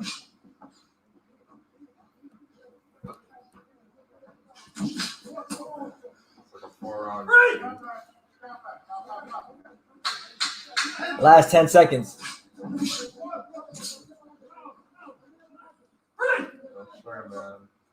You should take that in Vegas. I might. What are the odds of that? Do you know the odds? How much money could you get for that? Like if I said Canelo's gonna stop Callum,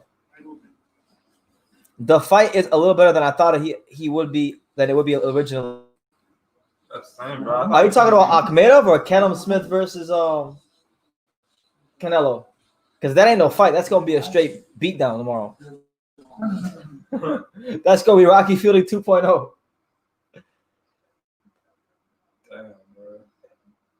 Oh, now that's the fight that I probably should be watching, but I'm trying to get my views, so I'm not gonna go live for it. But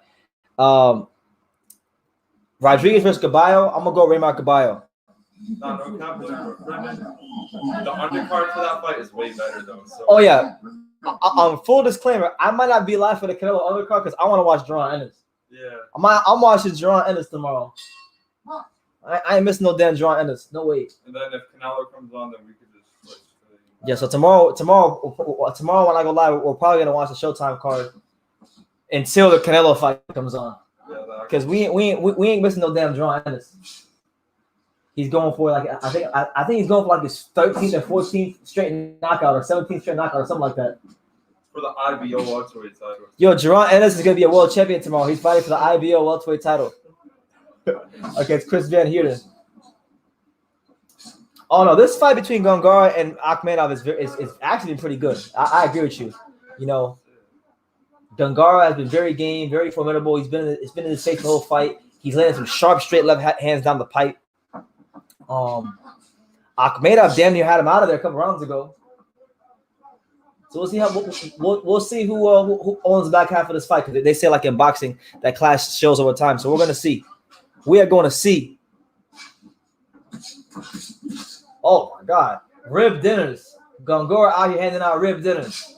Great body shots by Gongora.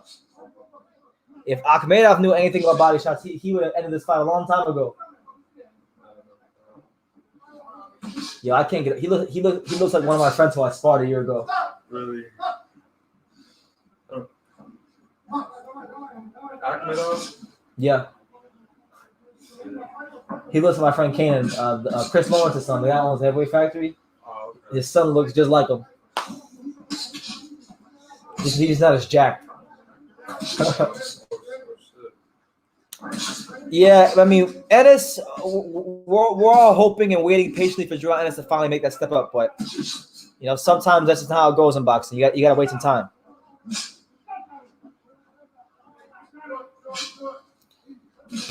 Paul Brasfield says he's playing some old school fight night in his boxing room. Shout out to you, champ. Which fight night? 3, 4, champion? Which one? 2? I used to love playing fight night round 3 and playing with Calvin Brock. I used to give people the business with Calvin Brock. 2. Oh my God. Fight night round 2. Isn't Zab Judah in that fight night? He was a monster in fight night. Ali Akhmedov pulling punches together. Gongora pressing forward. There you go. Great right hand there from Akhmedov again. And another right hand from Akhmedov. And then a left hook from Akhmedov. Yeah. Ooh, left hand from Gongora. Yeah. Yeah. Keep one in your mouth. Keep one in your mouth. Let's go, champ. Come on, champ. Dig down. Dig down, champ.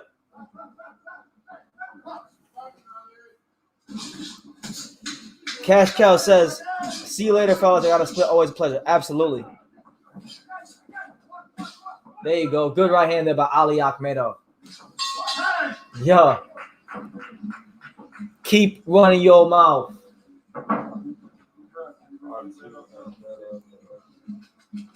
It's your boy BT, Brennan Taylor, with Alex over there sitting in the background.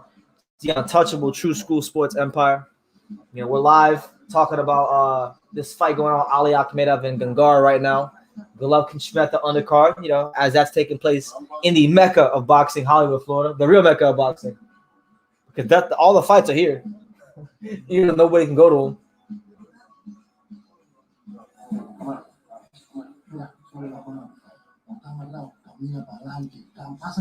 Oh, this is the guy from Ecuador, right? They have Ecuador? Damn, Gongora is struggling against the Ecuadorian? Man, this guy be playing soccer, and he's struggling with him? Do you know any good Ecuadorian fighters? Is that Edison? No, he's Colombian. Exactly. Colombian, Puerto Rican. All right, so we head to round 8. Round 8 of Ali Akhmedov versus Gongora.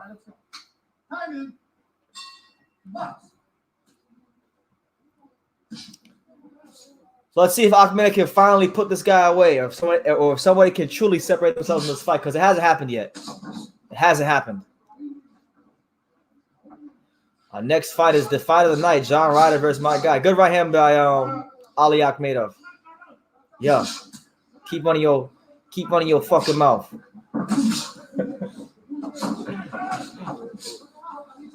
We need the Charlos to fight, man. I'm not gonna lie, I like the Charlos. I didn't like them at first, but I'm going to like the Charlos.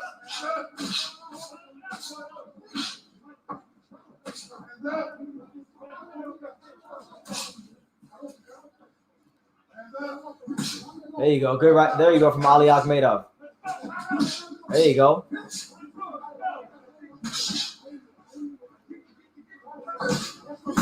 Oh, they both exchange hooks and straight left hands, and they're both landing solid shots. Yeah, credit to Akhmedov and Gongora. They're both very durable. If Gongora wins, he'll be the first ever Ecuadorian world champion, even if it's the IBO title.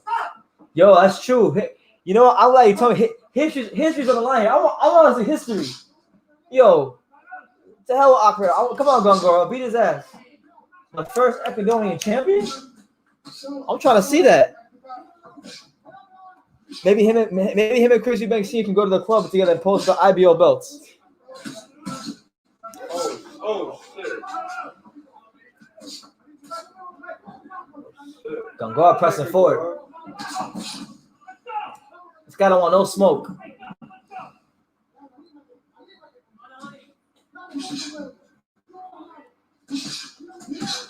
There you go.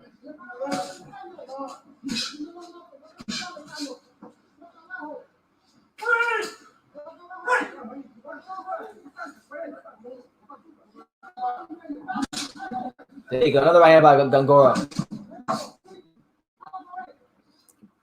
Gongora just continues to land solid shots. Solid shot after solid shot. Oh shit. But there goes Akhmedov. And Akhmedov's backing up now. He's retreating to the ropes. Oh, straight right hand from Akhmedov. Oh, that one landed solidly for Akhmedov. And all 5 fans in attendance go wild.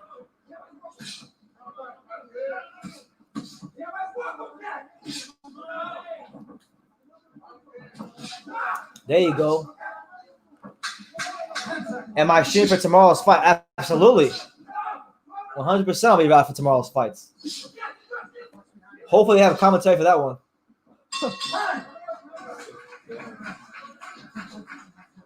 Ali came back in that round too. So yeah.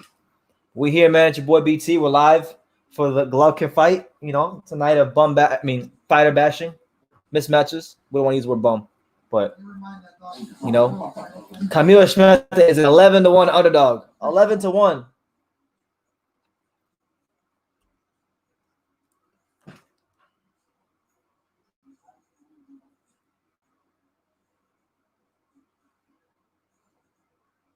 Let's have water on the floor, okay?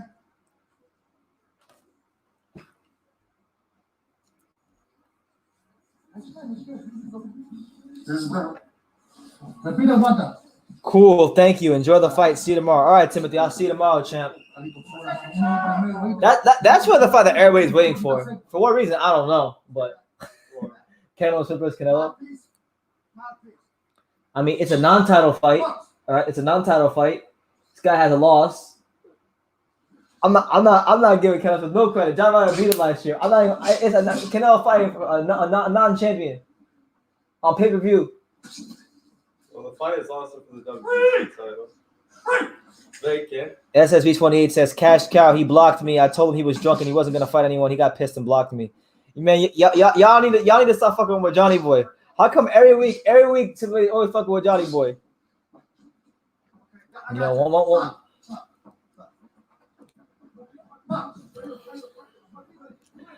I remember one time when Johnny Boy came on here and he was drunk off his ass. I love Johnny Boy, but he was drunk off his ass one night and he was throwing up gang signs. You remember that? You remember Johnny Boy came on, he was throwing up gang signs?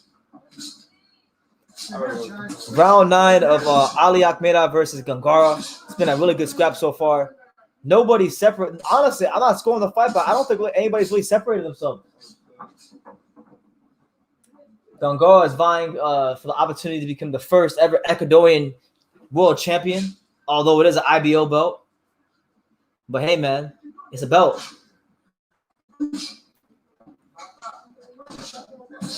There you go. Good right hand for Ali Akhmedov. Yeah. Come on, Gangara.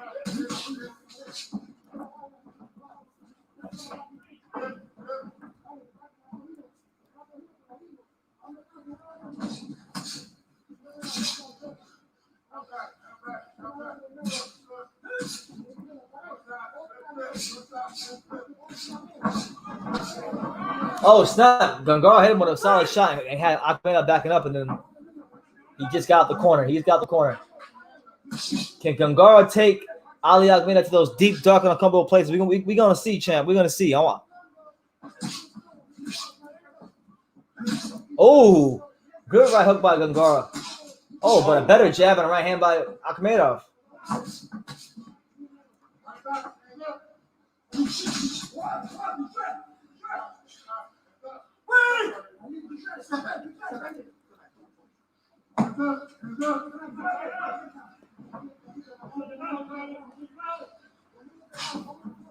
There you go. Good right hand from Akhmedov. Come on, man. Can someone get dropped? Alex, what do you think about the fight, man? It's low-key, bro. Entertaining, bro. Oh, you know what it is? I'm gonna tell you what it is. There's no damn crowd. Yeah, There's no crowd, bro. I'm so sick. I'm so sick of boxing with no crowd because you're right. This fight's not even bad, but it feels like it feels boring because there's no way to react to these punches. You can see the 2 people in the background going like this. Salvador Chavez, what's good, champ? How you living? You all right? We're heading into the championship rounds of Gangara versus Ali Akhmedov.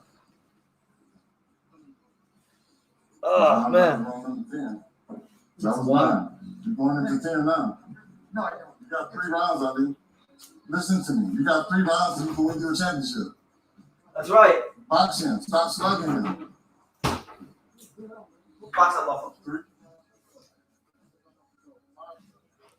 People want to see this fight. It's a big fight.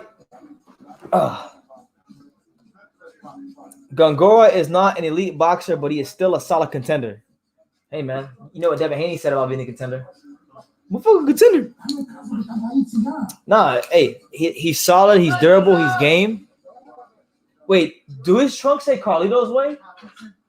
Look at his trunks. You know the waistband is? You know the way Carlito's way? You don't know the movie?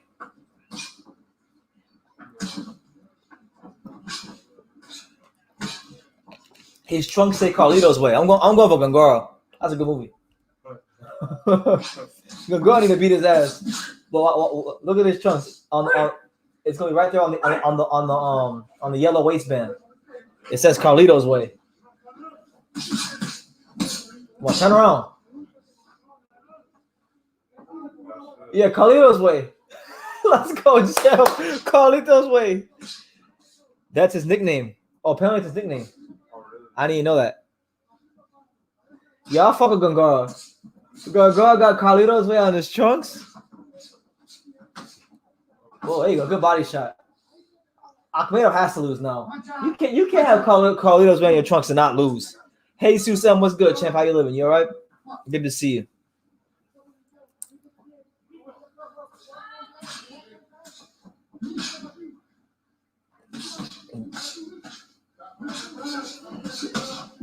Oh, big left hand from Gongora and some body shots from Gongora.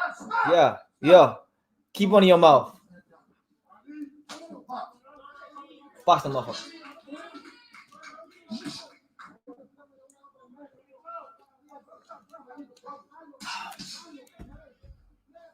Well, we here, man. It's your boy BT, the untouchable True School Sports Empire. Right now, we're watching Ali Akhmedov versus Gongora in the first of the last 3 championship rounds. I'm not scoring it. I don't know who's winning. Who do you think is winning, Alex?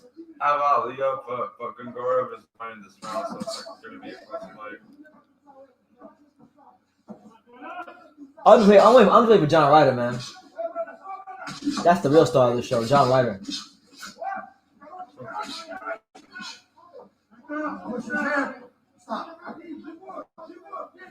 Yo, when this fight is over, we gotta find a stream with commentary. Because I don't like this.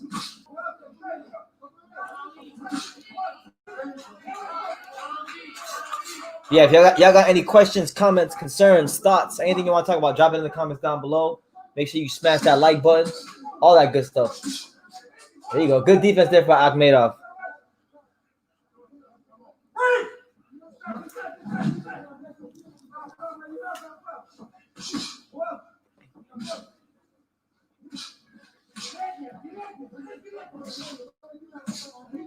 There you go. Ooh. Gongora putting some hot sauce in those punches.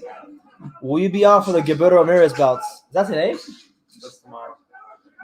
When do they fight? What time they fight? I have no idea. Probably not. To be honest with you, probably not. Okay, Ali, listen to me. Championship rounds right here, okay? Show you what you made of. Listen, double in bag, okay? Double in bag. Pop, pop, slip, slip, pop, pop. That's the rhythm I want you to do. This man said double M bag.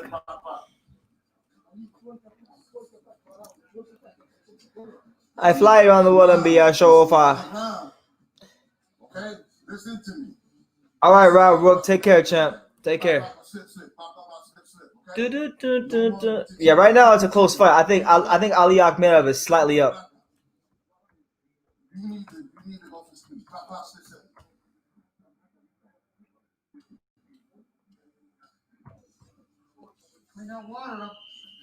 But it has been a good fight. Gongora has been very game, very tough.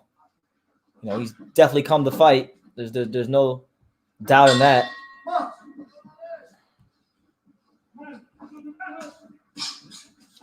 All right, so we head to round 11. Our second of the championship rounds between Ali Akhmedov and Gongora. Carlito's Way.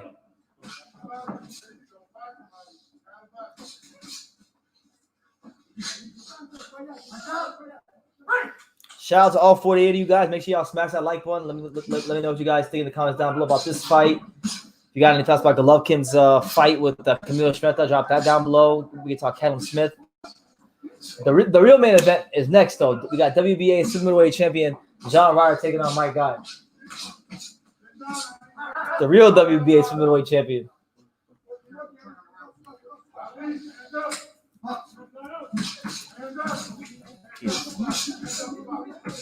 Man, these guys throwing some heavy shots. Yeah. MB Boxing Official says, y'all already know I got my slice of pizza watching the fights, and after getting a 100 on my algebra exam. Let's go, champ. Life is good. Congrats on your 100, man. I wish I could say I got 100 on my algebra exam, but algebra wasn't my thing back in the day.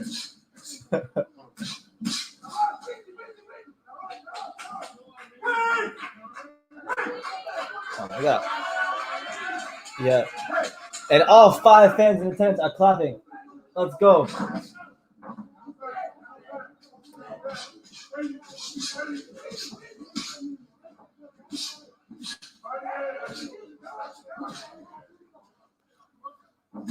There you go. Good right hand from Akhmedov again. 1 minute and 8 seconds left here, round number 11, between Gongora and Akhmedov. Punches being thrown. Surprisingly, nobody's been hurt. Nobody's been dropped. That's the biggest shocker of this fight. Did you go to college? I didn't. It wasn't for me. We'll just put it like that. It wasn't for me. Why do you ask? I did at the bare minimum. I did at least go to college orientation. I went to orientation. Yeah, I don't know, man. I think Gongora is making it very interesting going down the stretch. I really do.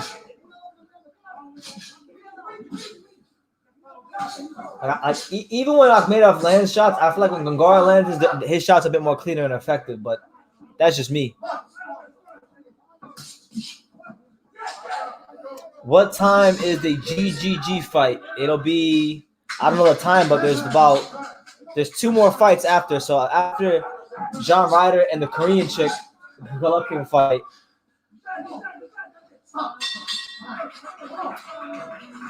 All right, so that concludes the 11th round of Gongora versus Ali Akhmedov.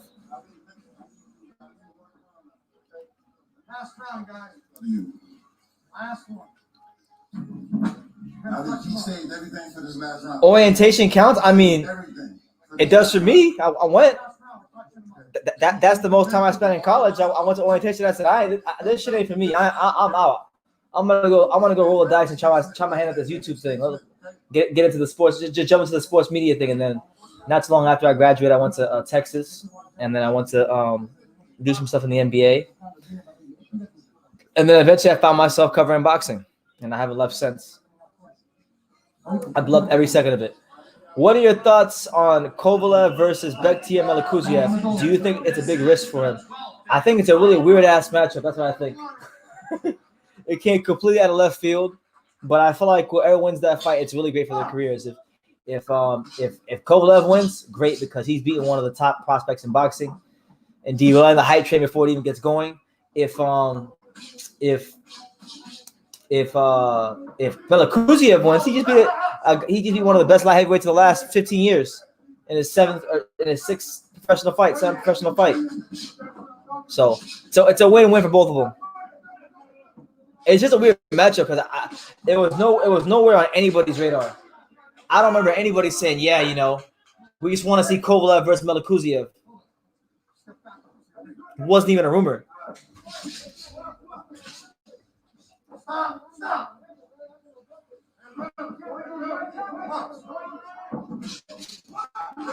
There you go. Good right hand. Oh! Gongora with a massive uppercut puts Ali Akhmedov squarely on his ass with 1 minute and 59 seconds left. What an uppercut.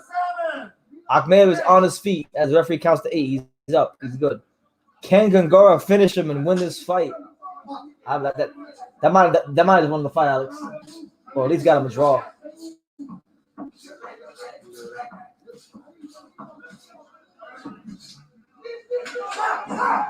He was fighting Barrera, but then it fell out, and now he's fighting Melikuziev. What an uppercut! An uppercut from hell. That was ridiculous. My man said, "Shove," right down the pipe. Oh, again with a body shot! Holy shit! Yo! Gongora's dropped Akhmedov again with an uppercut to the body. to the body. And that's it. That's it. The first Ecuadorian champion in boxing history. Gongora. What a performance. What a freaking performance from Gongora. Oh, man. Exposed. He was winning the fight too, man. Off exposed. Because he don't throw no damn body shots. Damn, bro. Yo. He don't throw no damn body shots. That was the difference. Oh, my God. Yo, he hasn't got up yet. He looks like he could be dead. No, I'm serious. Look. No. He got up. He just laid back down. He's laying down, but he looks bad. Jesus says Ali is overrated. He's not the first Ali to be overrated. I'm talking about Saddam. Oh. Oh yeah. you thought I was talking about Muhammad Ali. He wasn't overrated. I know. It made the joke made sense. Oh yeah. He didn't throw proper jabs. Nah, man. He was headhunting the whole fight. No body shots. And Gongora, he was out here throwing grown man punches. My man Ali Akhmedov, he was fighting like a British amateur. No, he wasn't, bro. He was throwing punches. Too. Man, he was fighting like a British amateur. He wasn't throwing body punches. Towards the end of that fight, he was. Look at this. Hook. Upper. Oh my God. Okay, yeah. Man. All these Jonathan Banks fighters always lose, bro. And you know that means Kamil Szeremeta is going for the knockout. Oh, hell no, bro. Hell no. Kamil Szeremeta is going to beat this motherfucker. Kamil Szeremeta is going to do it. Hey, bro. Gongora want to know what he did too. For some reason, Eastern European fighters get knocked out when they take L's. That's just how it goes. That's just how it goes. Hey, bro, not only did he get some rounds in, but he also got a knockout too, man. Yo, let's go. Gongora, Ecuador, stand up. It's funny. Yesterday, I was looking at box truck and I said, Ali Akhmedov, he's fighting an Ecuadorian? Oh, I swear to God, he better not lose. And he lost. Is this alluding to what will happen to GGG tonight? Yes. Yeah. No. Keep running your mouth, GGG. No. This guy. Nah, man. Triple G's going to get knocked out. I got Kamil Szeremeta knocking him out in the first 25 seconds. 25 seconds. Knockout of the year coming up by Kamil Szeremeta. I'm gonna start doing that when I go live for these fights that we know what's gonna happen. I'm just picking a guy who's like a 15-1 underdog, gassing him up. Man, at least Ali Akhmedov's awake and he's functioning properly. So good for him, man. He got his ass whooped the last round. God. Damn, bro. Yo, I can't believe what I just saw, man. So whoever said that Gongora is just a contender, apparently he's a little bit more than just a contender. Kamil Szeremeta is the hardest punching middleweight boxing has seen since. In fact, Kamil Szeremeta is harder punching than Edgar Berlanga. Kamil Szeremeta is the most dangerous fighter in boxing. Sure is. Facts. Nah, I'm joking. Everything I'm saying about Kamil Szeremeta, guys, I'm joking. I'm just. No, but you speaking facts. No, I'm saying, but make sure y'all smash that like button we here, man, for the fight of the year, for one of the most anticipated fights boxing has seen since the Thriller in Manila. Gennady Golovkin versus Kamil Szeremeta. Let's go.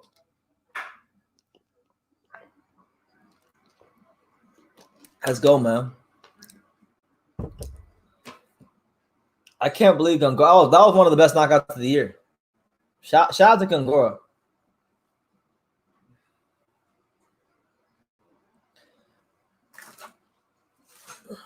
I find it weird why is Ray Flores doing the DAZN announcements? Yo, what the hell? I just realized that. Yeah, did any of y'all catch that? Ray Flores has been doing all the PA announcements, public address announcements for the DAZN card. What Ray Flores? The man isn't promoted by Eddie Hearn. It's not promoted by K2. So he's an Al Heyman guy. They don't have issues with K2 though. I guess not. Ladies and gentlemen, the end comes at 1 minute 57 seconds of the 12th and final round.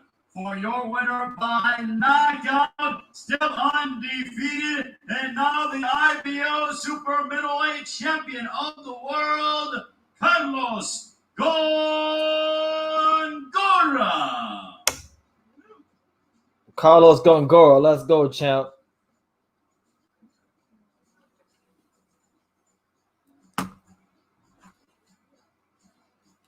Let's go. So if you're just tuning in, Carlos Gongora just scored the upset victory with one of the most devastating knockouts you're going to see all year against Ali Akhmedov.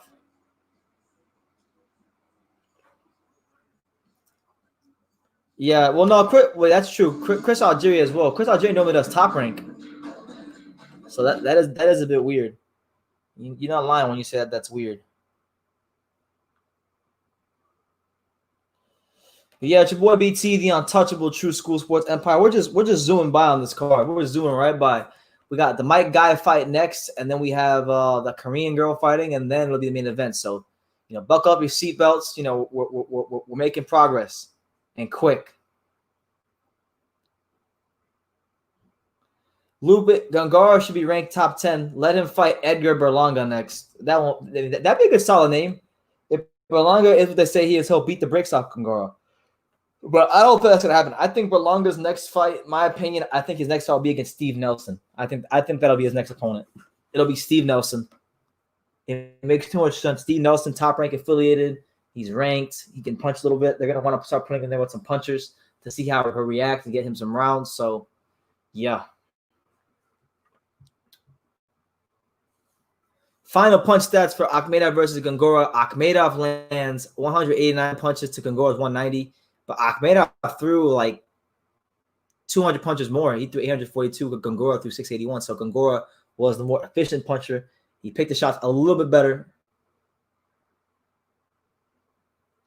Steve Nelson is too much of a risk. It's also a lose-lose battle no matter what for top rank. Yeah. Well, I think that's gonna be the next fight. I that's how I see it. And Steve Nelson's already on record saying that he'd take the fight if it was offered to him. So, the ball's on their court. Ball's in their court. When I say there, I mean Team Berlanga. It's on Team Berlanga's court. Bueno, siempre el último asalto se puede ser un poquito más duro, porque ya que se va avanzando los últimos asaltos. That's Carlos Gongora talking. I told you guys, it wasn't no man with Carlitos way on his trunks going to lose to Ali Akhmedov. It's not happening like that. I was a little worn down for the 12th round, as you can tell, but I knew I had to dig deep. And I knew he had to dig deep as well. And I just found deep down inside, I had to pull it out of me, and I had to trade with him and win that last round to get the win. In the second round, you looked like you were about to go down. How close were you to taking a knockdown there in the second? En el segundo round tú luciste como te iba a tomar la lona. ¿Qué cerca tú pensaste que tenía que arrodillarte o tocar la lona ese round? No, sí, obviamente, estoy peleando con un tipo que tiene una pegada. Sí, me sentí un poco de los golpes que me dio, pero bueno, siempre me mantuve porque, bueno, siempre mi brazo fue ganar. Entonces, dije, no, aquí no voy a caer. Aquí el que tiene que caer es él. Y me mantuve hasta el último asalto. I did feel his power.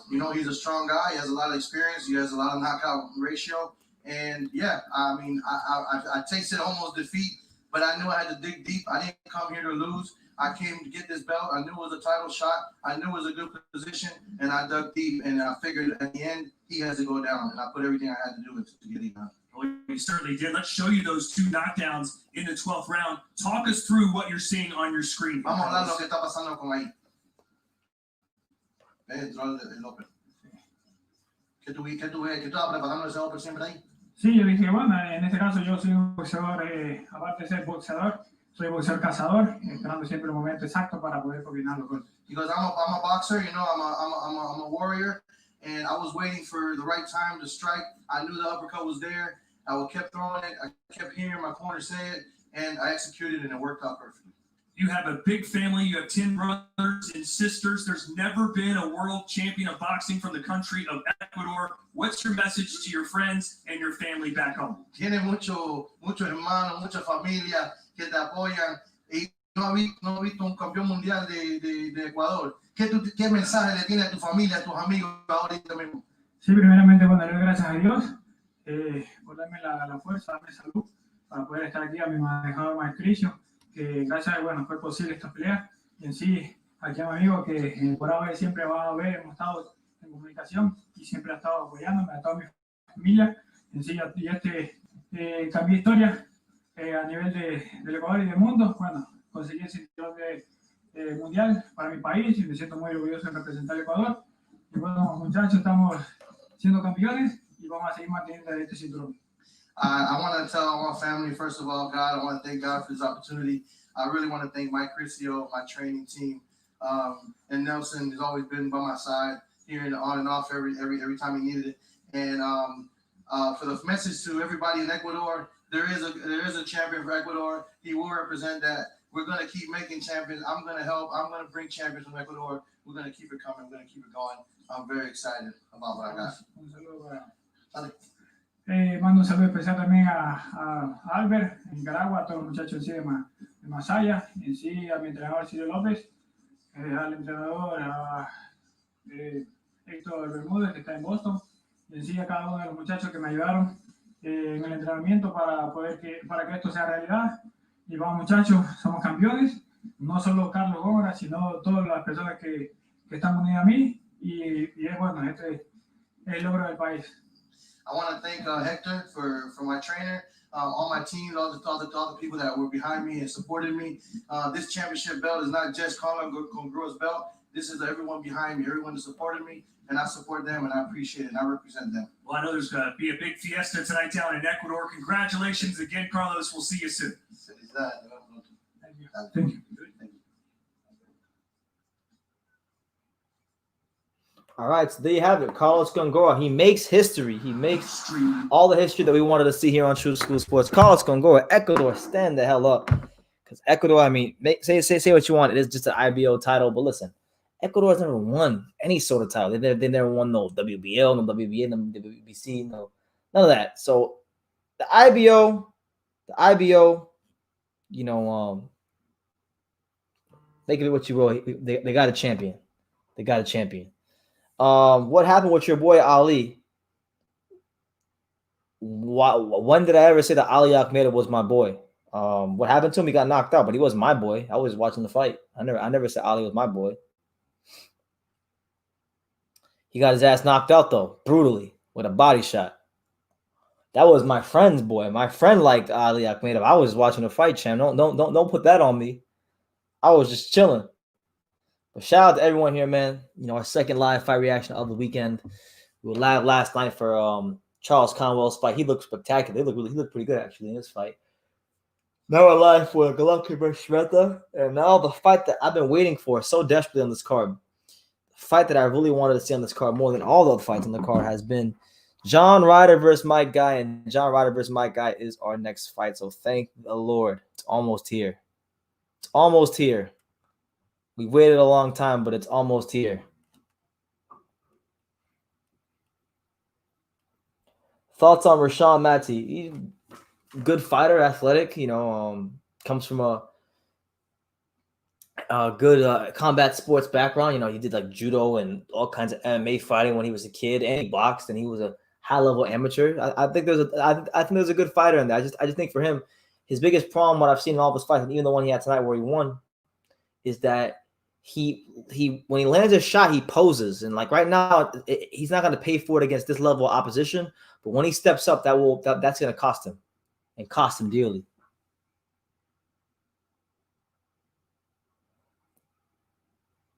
You know. Shout out to the Philippines. Good morning. Shout out to my man Kanto. How you living, champ? Everybody shook. Who's everybody shook of? K. No, I'm not shook. I'm here. Enjoy my Friday night. I'm gonna enjoy it later on when I go to the Hard Rock. Right after this.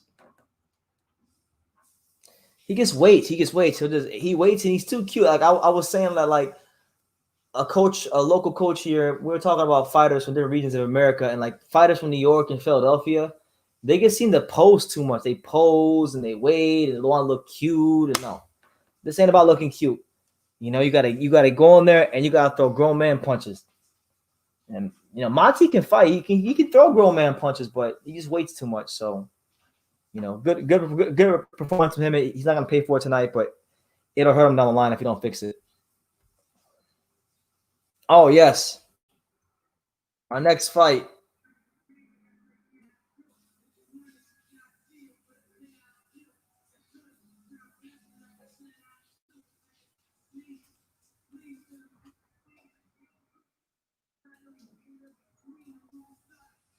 So here comes my guy, one of the more underrated fighters at 168. Picked up 2 good wins last year against Eric Moon and Dennis Duglin. Looking for the biggest win of his career tonight against the very formidable, in my humble opinion, you know, a top 5 168 pounder in John Ryder. You know, the WBA champion at 168. Not Kamil Smith, John Ryder.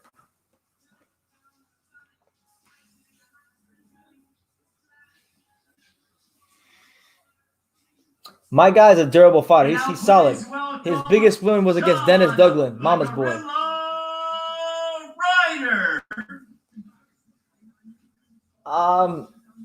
You could call him a journeyman, but I would say if he is a journeyman, he's a very good journeyman, a very good journeyman, a journeyman that's worthy of being taken serious. How comes no commentary? I have no idea. I'm watching the fights via crack streams, and they don't have the commentary on crack streams. But listen, the WBA super middleweight champion is on his way to the ring right now. Okay, the Gorilla, John Ryder, the guy that beat the shit out of Kamil Smith last year, but they got robbed. He's in the ring right now, looking to keep the baby train rolling and still show that he's one of the best 168 pounders out there. This is his first fight since the Kamil Smith fight. Does the zone have commentary? Who cares? And now, I don't know. Ladies and gentlemen, from Hard Rock Live here at the Seminole Hard Rock Hotel and Casino in Hollywood, Florida, we get set for our next contest, 10 rounds. Yeah, they do on the app, but I don't have the app. Division, brought to you by Triple G's Promotions and Eddie. I thought John Ryder beat Billy Joe Saunders too. That was a close fight, but I thought John Ryder edged that fight too, and they took that one from him. Your 3 judges scoring this contest at ringside will be Alexander Lynn, Michael Ross, and John Rupert. The referee in charge with bell sounds is Christopher Young. Introducing first, fighting at to my left out of the red corner, he comes in wearing the gray with the black. Waiting officially and ready. 100. Shout out to Otis Griffin and his trainer. Otis Griffin is my guy's trainer. He's a friend of the channel. 5 losses and 1 draw. Much respect to Otis. Joining us from Sacramento, California, ladies and gentlemen, introducing the menace, Michael Guy. My guy, he got hashtag no bullshitting on his shirt. To my right, the blue corner, he comes in wearing the black trunks, waiting officially. Let's go. It's the fight of the night right here. Let's go, champ. His professional record, 28 wins, 16 of those coming inside. The Gorilla. Against 5 losses. Fighting out of London, England. Ladies and gentlemen, presenting John the Gorilla. Let's go. Ryder. WBA champion John Ryder. North California's in the house. Damn right. Christopher Young.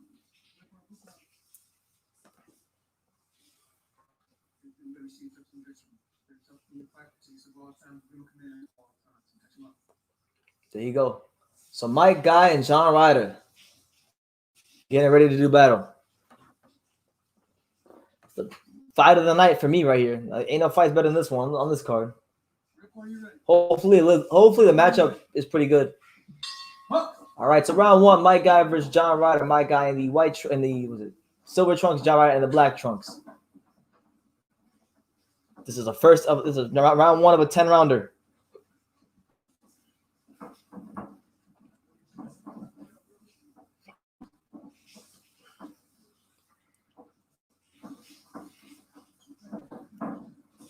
Right now, a lot of posing going on between John Ryder and Mike Guy.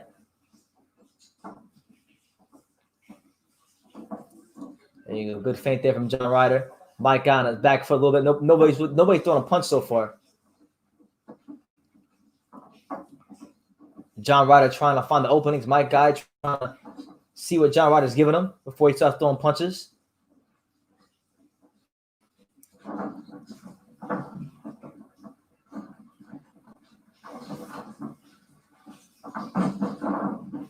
Okay, John Ryder just misses a jab to the stomach. So far, literally one punch been thrown in the first round between John Ryder and Mike Guy. Good feint there from Mike Guy.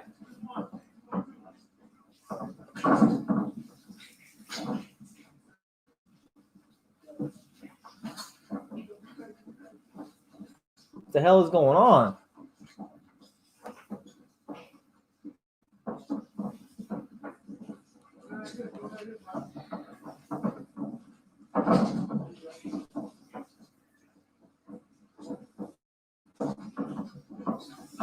So right now, a very, very dull first round. There's really nothing being thrown.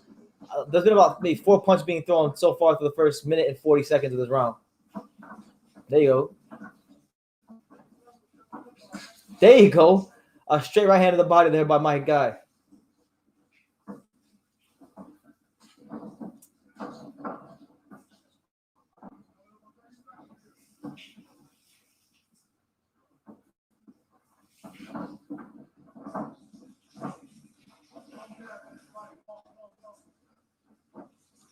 Otis Griffin is trying to asking him for a nice long jab.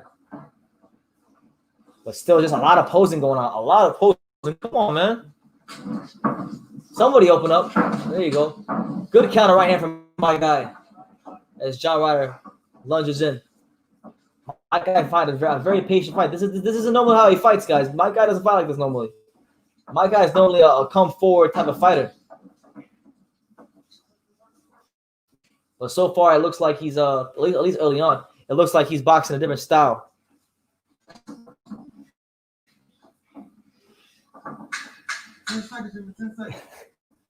Yeah, it's brutal, man.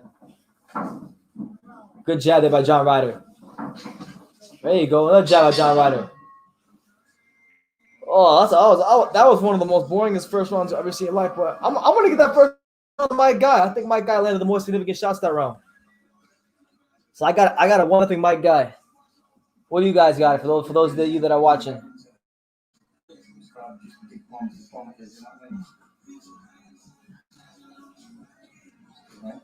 Oh man, that was brutal.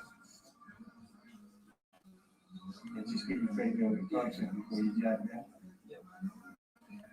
Make sure you roll your head off. Now, a good thing, I'll jab and the left hand behind it straight shot.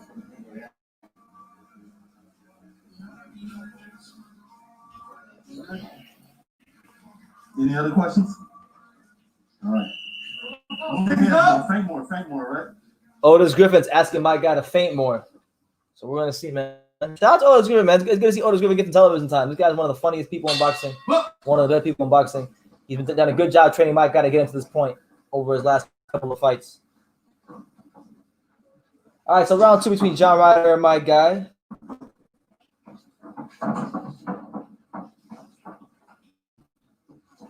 Mike Guy trying to make an impression tonight against a guy in John Ryder, who a lot of people are high on because of the account he gave himself of himself last year against Callum Smith. So it's a very good opportunity for Mike Guy.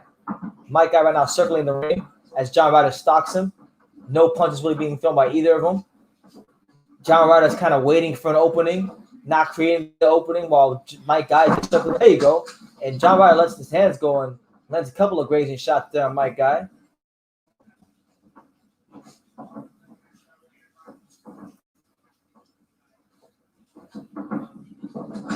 There you go. Good overhand left by John Ryder. I think Mike Guy blocked it partially.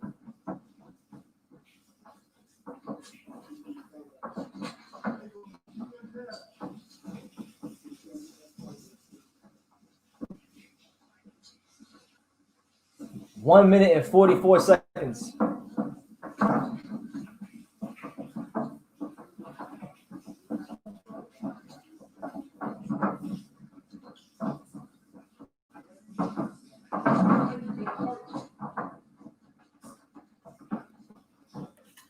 Oh my Lord. There you go. So they're starting to open up a little bit.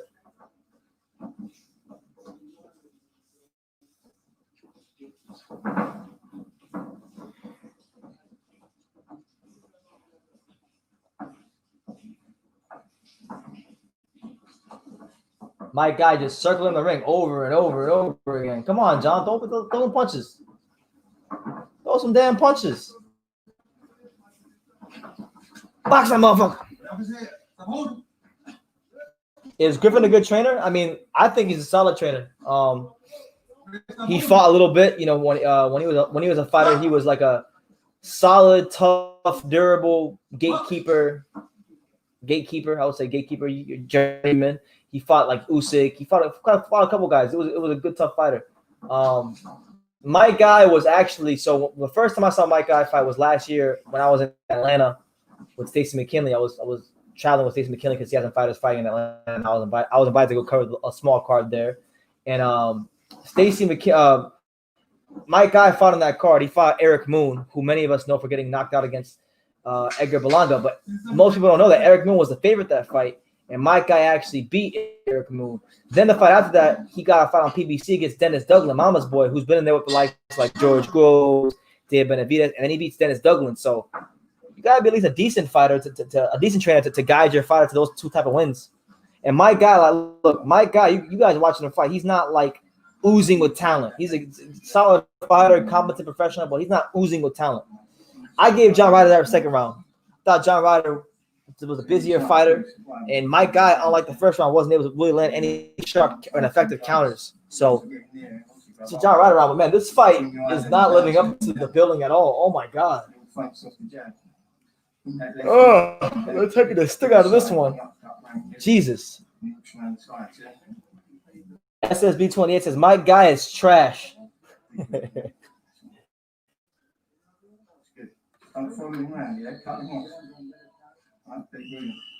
All right. So hopefully this fight heats up. I might need to stand up to get my blood flowing. Come on, man. Come on, champ. Let's go. This is getting ridiculous. I'm gonna go sit right over here. We'll stand up. All right. So round 3 of my guy versus John Ryder. Here you go. My guy is not circling the ring as much now, so maybe this round will be a better round. There you go. Good jab from John Ryder.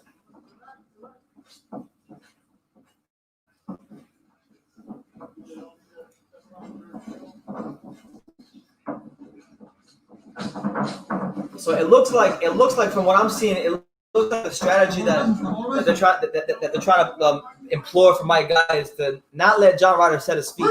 John Ryder's a guy that he can't punch in the move. He likes to come forward. And he needs to have his feet set to be at his best against you. And my guy, by moving, even though he's not really doing much, he's not allowing Ryder to set his feet, and he's taking this thing out this fight. Now I don't know what the plan of actual attack is, but they've accomplished half the mission so far by taking this thing out the fight, by not allowing Ryder to get in his flow of regular punches offense. Joe Biggs, what's good, champ? How you living? You good?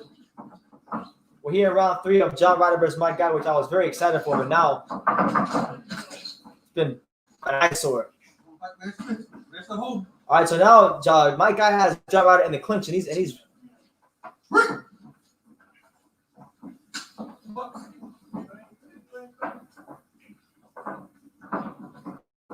good feint there from John Ryder. And here goes my guy. That's my guy I know, where he comes in throwing all kinds of wild ass punches, and it works for him. After this fight, we have a women's boxing fight, and then we have the main event. So really, there's not a whole lot more to go before we get to Golovkin.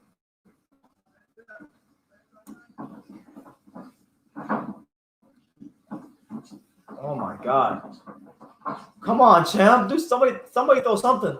Come on, man! Before I go take an Uber to the casino, I fight both of you guys. This is getting ridiculous.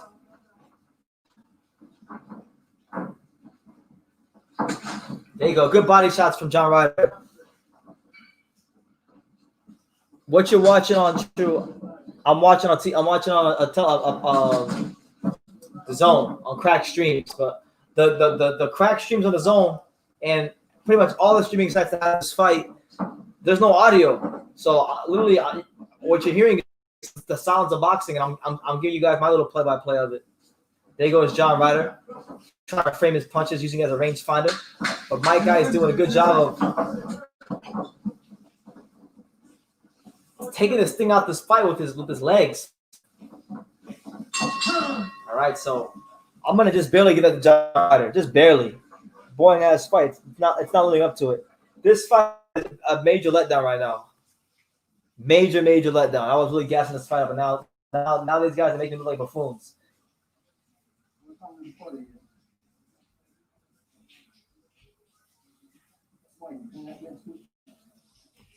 Oh my God. So if you're here and you're watching this fight with me, I appreciate you guys. These are not ideal circumstances with no zone commentary on the crack streams. These are not ideal. These are not ideal circumstances. Shout out to what's her name?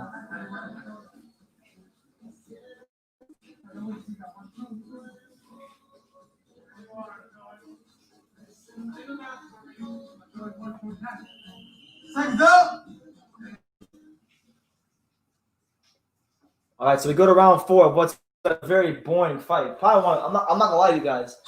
I was really gassing this fight up because I was excited about the matchup because I was familiar with both fighters.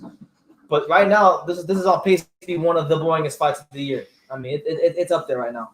I love boxing. I can appreciate all styles, but it's getting bad. All right, so one positive sign so far in round 4 is that John Ryder or Mike Guy is not moving as much. Good right hand from Mike Guy. A right hand to the stomach from Mike Guy. Okay, Mike Guy. Let's go, champ. And there goes John Ryder trying to find Mike Guy. Mike Guy using his legs. There you go. Good body shot there from Mike Guy. I love what he's doing right now, Mike Guy. Even though it's not the most exciting thing in the world, I like what he's doing right now. He's on his toes. He's on his toes. He's over here. He's over here. He's over here. Waits for John Ryder to set, then goes back. As soon as John Ryder sets his feet, Mike Guy goes the other way. Watch. He'll move laterally to the right, and then when John Ryder sets feet to throw a punch, he moves laterally to go into the left.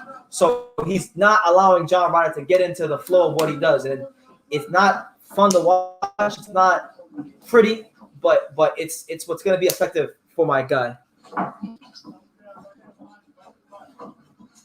But one good thing is that they're both the gap is closing, so maybe soon they'll start throwing some punches. There you go, good hand from Mike Guy. Oh.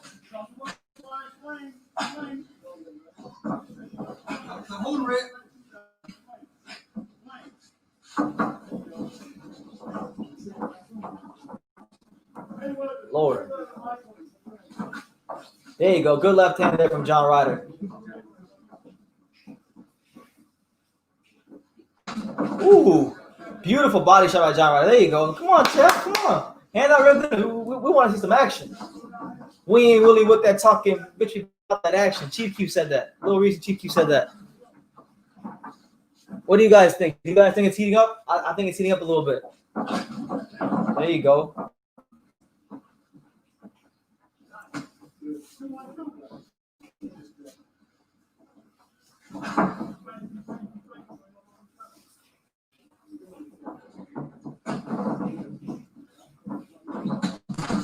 There you go. Unbelievable.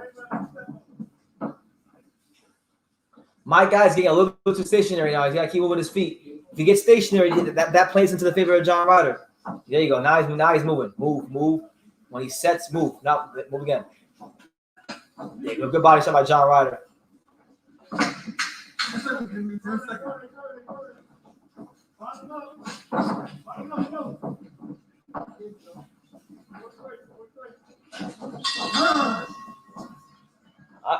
I gave Mike Guy that round. That round was close. But I think Mike Guy just nicked that one. So we got Mike Guy in that round. Ruben Crespo, what's good, champ? Coney Island, what's up?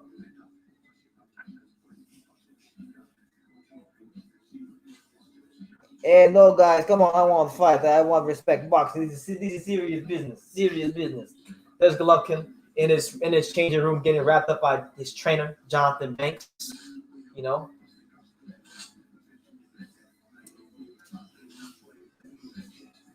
We're heading to the midway point of John Ryder versus Mike Guy. I think it's an even fight right now.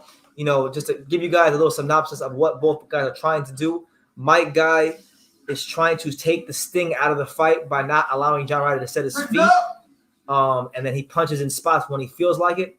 John Ryder is trying to set his feet and barrage this dude. And he's not been able to do it. So it's a clash of styles. It's a clash of game plans, but somebody's got to prevail. It's the midway point of the fight. Clash shows all the time. So we're going to see who's a better fighter as it progresses. All right. Here we go. Mike Guy starts off with a jab that gets blocked by John Ryder.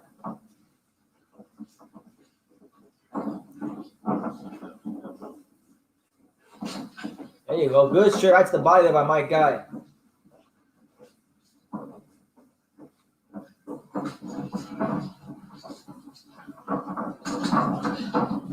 There you go. Couple breaking shots there from Mike Guy. Not very fluid shots, but I think one of those landed. Another straight right by Mike Guy. John Ryder's punch output has to increase because say what you want about Mike Guy's. Wow, Chris Algieri's giving all 4 rounds to John Ryder. I don't know about all that, but make it that what you will. I think it's an even fight. Good feint there by my Mike Guy.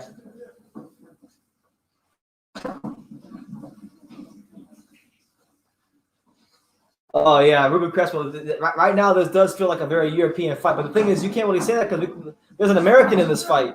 Good jab from John Ryder on Mike Guy, and that one really stung. That one stung Mike Guy. He tied him up immediately. That was a good power jab by John Ryder.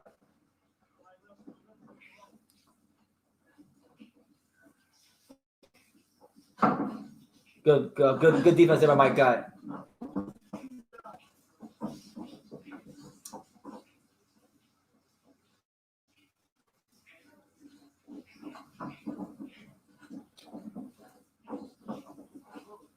One minute and 9 seconds left here, round 5 between John Ryder and Mike Guy. Not the most entertaining fight in the world. This won't be on the DAZN's greatest hits, but it's happening.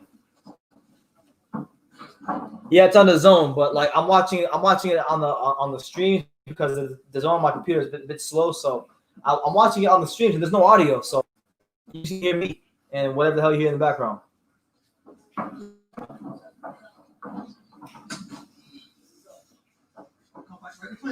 Where's the home? 32 seconds left between Mike. Oh my God, bro. This fight needs to pick up, man. This fight's been a big disappointment.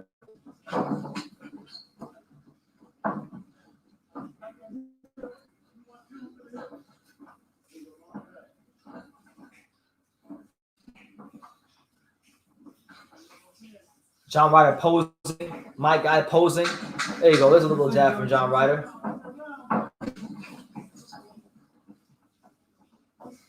One thing I will say though is like Mike Guy definitely knows how to get this guy's punch output to lower. Oh my Lord.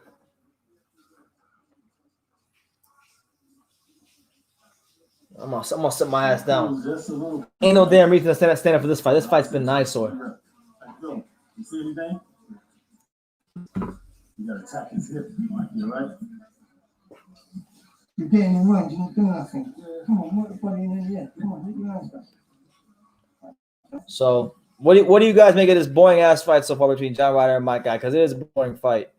I mean, I understand what guys trying to do. There's a good jab by John Ryder on the replay. That was a nice power jab. I think that was the jab early in the round that got his attention.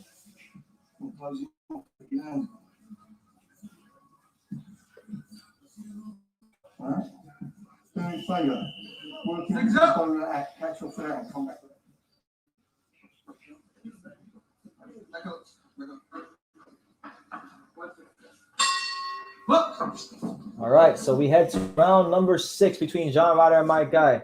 This is one of the fights I was most gassed about this week, and it's been one of the worst ones out of all of them. Go figure, right? Go figure.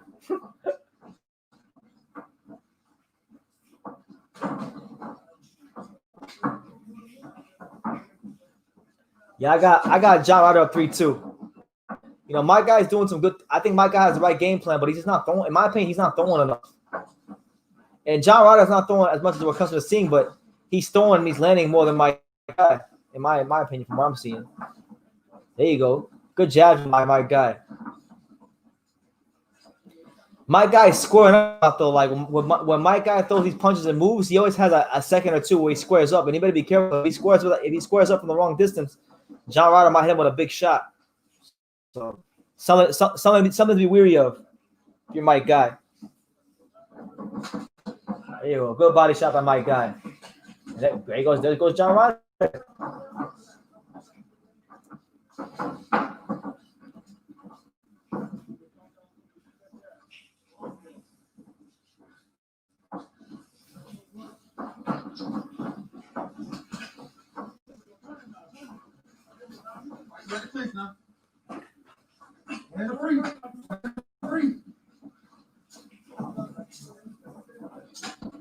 There you go. Good body shot by John Ryder.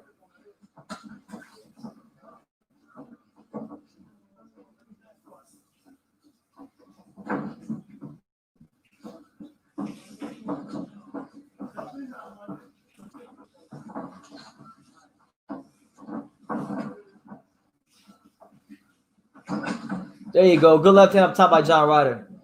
My guy just circling the ring right now. My guy shoots a right hand that gets parried by John Ryder. Good defense by John Ryder.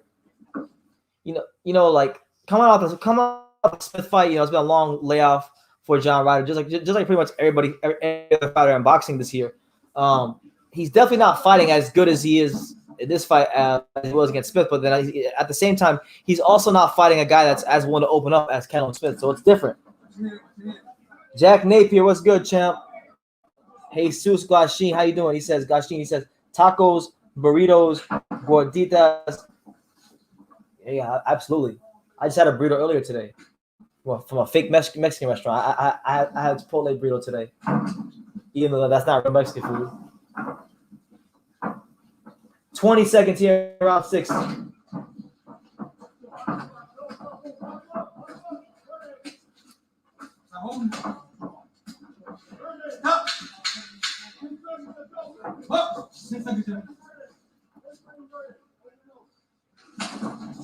Oh, good body shot there by John Ryder. All right. So I gave John Ryder that round. So I got John Ryder up about 4-2 through 6 rounds. You know, competitive fight. You know, good strategy by my guy. It's not really gonna win him any fans, but you know he's not in the business of winning fans. He's just trying to win fights, and he don't care how I do it. So you know, make of that what you will. But you know. There's Golovkin getting his hands taped. You know, we're not too far away from Golovkin versus Kamil Szeremeta. Hopefully it's a decent fight.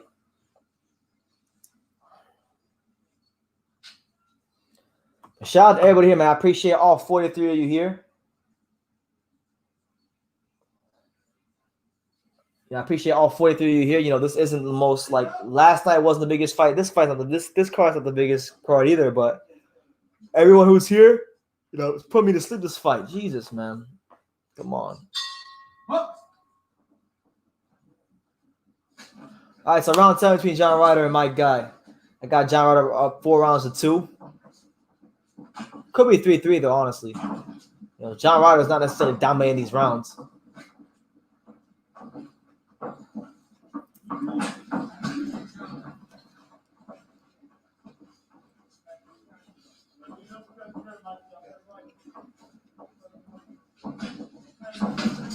Oh, there you go. Good uppercut left hook, my guy. There you go. And there's the John Ryder we know with the straight lefts and the good defense, good tight defense there by John Ryder to roll those shots with his gloves.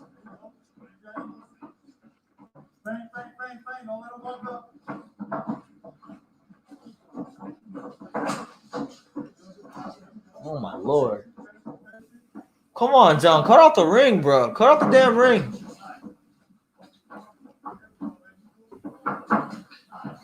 Makes me sick watching this fight, honestly.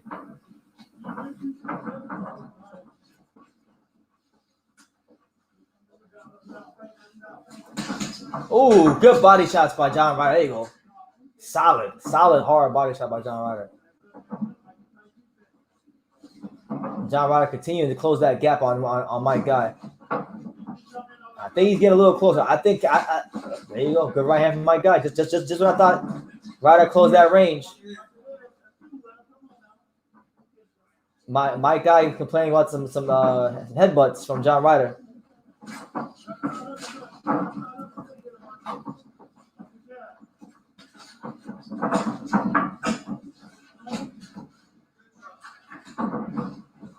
John Ryder closing that gap with a jab. There you go. Jab again. Jab again. Jab again, man. Oh my God. There you go. Good counter right hand by Mike Guy.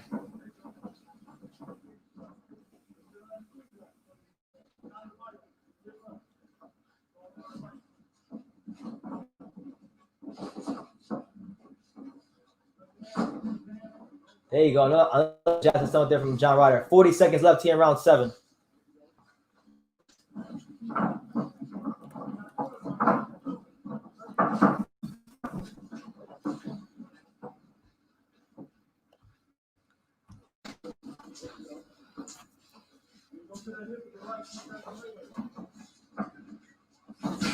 Oh, great counter uppercut from John Ryder. That one stunned my guy.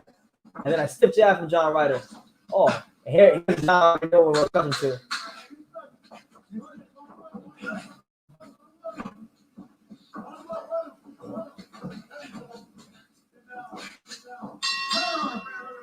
Yeah, I think John Ryder stole that round. I think he just stole that round. Mike Guy was winning that round, but John Ryder stole it. So I got John Ryder up 5-2. 5-2 John Ryder.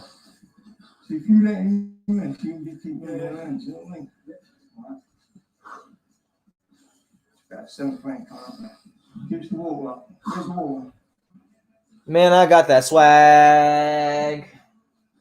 My hat in my bag. You know I'm popping tags. I swag, I surf. Now watch me swag and surf. I'm on hypnotic, robotic, that polo on my body. Got a bag, girl beside me. I'm swagging, I'm surfing, I'm swagging, I'm surfing. I'm cleaning like this detergent. I'm over here freaking singing the songs in the background because this fight is ridiculous. Autonomic action. Shout out to Audrey. She says, I'm pissed that Eddie Hearn did not grant local media, blogging, and press credentials. They have open press at the Canelo. Why not here? Because Eddie Hearn, I don't know, man. He got something against South Florida, I guess. I don't know. Maybe he thinks that nobody here is worth his time. BT, you at the Hard Rock? It looks like one of their rooms. No, I'm not the Hard Rock. I'm close to it, though, but I'm not the Hard Rock. I'm close to it, though. And yes, this fight is bad. Hey, guys, you know what? I apologize. If I got any of you excited about this fight, I apologize. You know, this fight is really bad. You know, because Mike Guy, I mean, they got a real strict game plan. They're trying to take the sting out of the fight and not let John Ryder set his feet. And John Ryder doesn't have the know-how to consistently cut off the ring. So it's two guys who are quality professional fighters but are not elite. You know, in my opinion, you know, they're not fighting like elite fighters, so I can't call them that. Oh my God, we're round 8, by the way. We're round 8, and now my guys begin to do some holding. I hope somebody gets knocked out. This fight needs a dramatic ending. Just no build up. Just give me the dramatic ending. Come on, John or Mike. One of you do something. I'm on hypnotic, robotic, that polo on my body, got a bag, girl beside me, I'm swagging, I'm surfing, I'm cleaning out this detergent. Come on, John. Bro, what is he waiting for? What the hell is John Ryder waiting for? I'm very interested to see these judges scorecard for this fight. I think John will probably get a decision because this is a British card, but it's in America. What I'm saying, it's a British company. So I think they get a favoritism, but it's not an encouraging. I've been over here freaking gassing up John Ryder all week, talking about how he's a top 5 168 pounder, and he going in there and he find a fight like this, man. It's ridiculous. There you go. Good left hand from John Ryder, but I think it was blocked. Last minute of the 8th round between John Ryder and Mike Guy. Oh my Lord. Which fight is this? Oh. John Ryder versus Mike Guy. You picked the right fight to take a shower. You picked the right one. Damn. This is one of the boringest fights of 2020. I'm not even kidding. Like, because Mike Guy, he's trying to move and not let Ryder set his feet, and then Ryder's trying to set his feet and he's not cutting the ring off. Well, who's winning? Like, I got John Ryder winning. I got him 5 rounds to 2. Going on 6 rounds to 2. Good up jab from John Ryder. There you go. Good body shot from Mike Guy. 10 seconds, gentlemen. 10 seconds.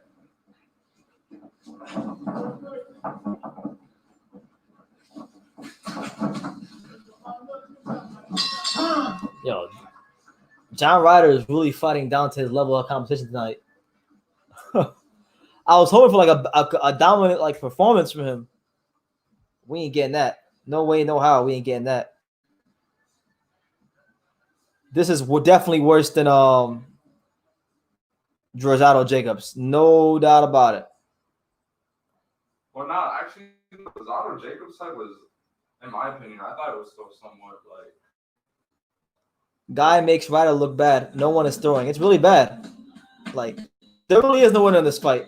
You know how they say the winner is the fans? Remember, Ellie says, the winner is not the fans. The fans are definitely not the winner in this fight.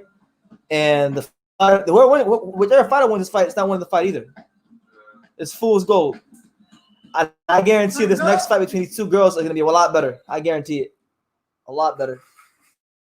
This Korean chick. All right.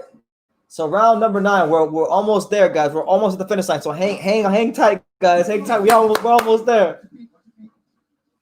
And yeah, I forgot who said this in the comments, but yeah, John Ryder is not explosive enough to get guys like Mike Guy out of there. Highly unfortunate.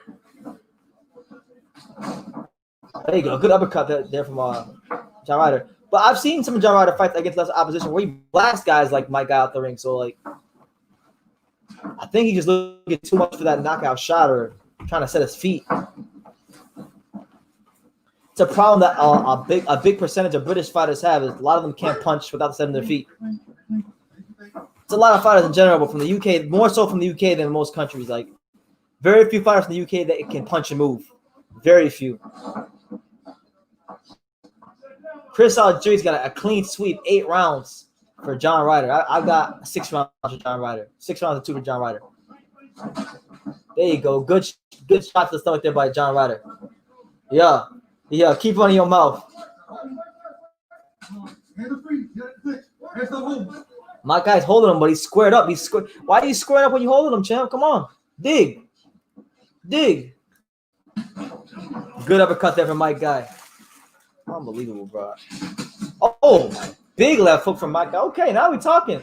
Now we're throwing grown man punch. Let's go. Championship rounds. Dig deep. Bite down on the mouthpiece. Go. There you go. John Ryder sneaks in a little left hand. There you go.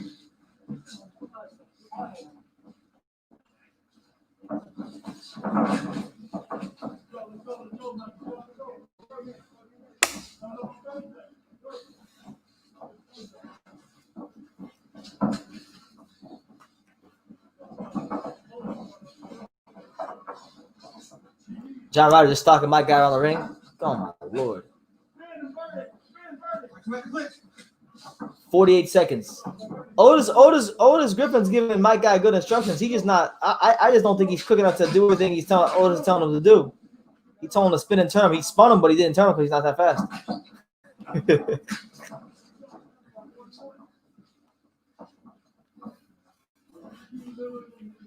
Yeah, this is definitely not going to go into the DAZN Classics. This is definitely one of those fights I'm going to watch one time and one time only.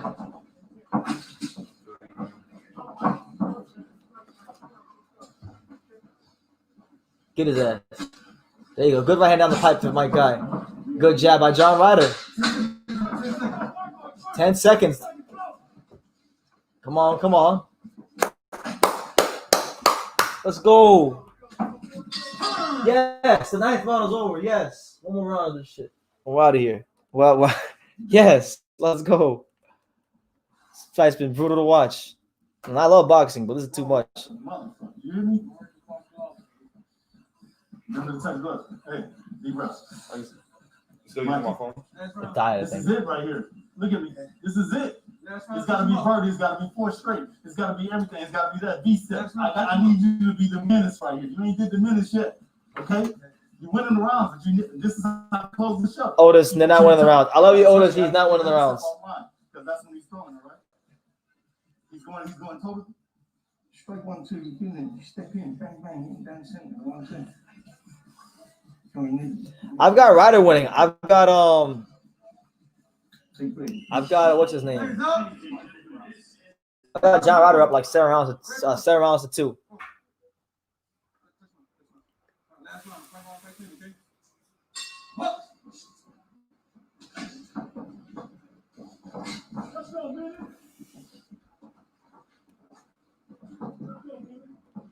Jesus says, I got $300 on Golovkin to the third round KO. Cash App Zell. Are you asking me for a Cash App? I don't got Cash App. I don't got Cash App. Jesus. If that's what you're asking me, I don't got Cash App. Alex got Cash App. I don't got Cash App. I got PayPal. Round 10, the 10th and final round between Mike Guy and John Ryder. Good left hook there from Mike Guy.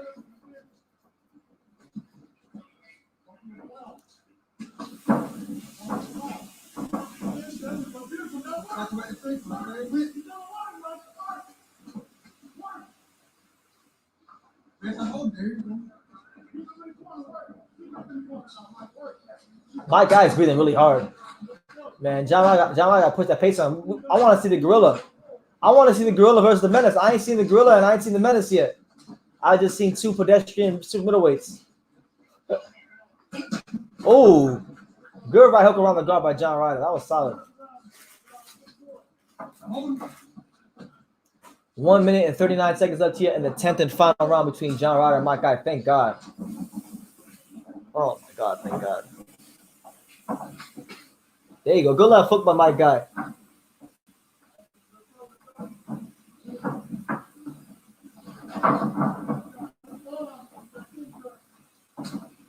There you go. Good shot to the body there by John Ryder.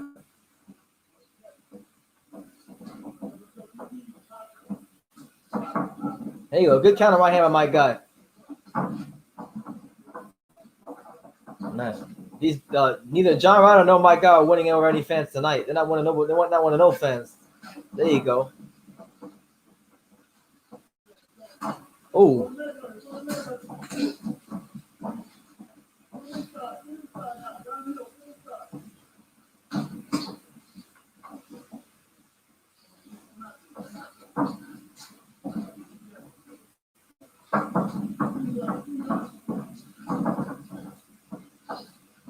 Thank God we're almost done. That's all I gotta say. Thank God we're almost done with this.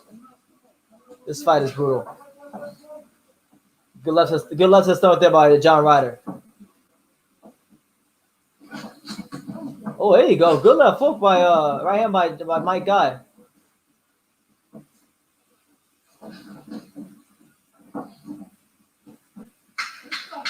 Last 10 seconds of this ridiculously boring ass fight. Thank God. Ooh, solid right hand by Mike Guy. All right, so there you have it. So I thought Mike Guy just barely nicked that last round. So I scored it 7 rounds to 3 for John Ryder. 7 rounds to 3. That's my final scorecard. Slotello, what's up, champ? How you living?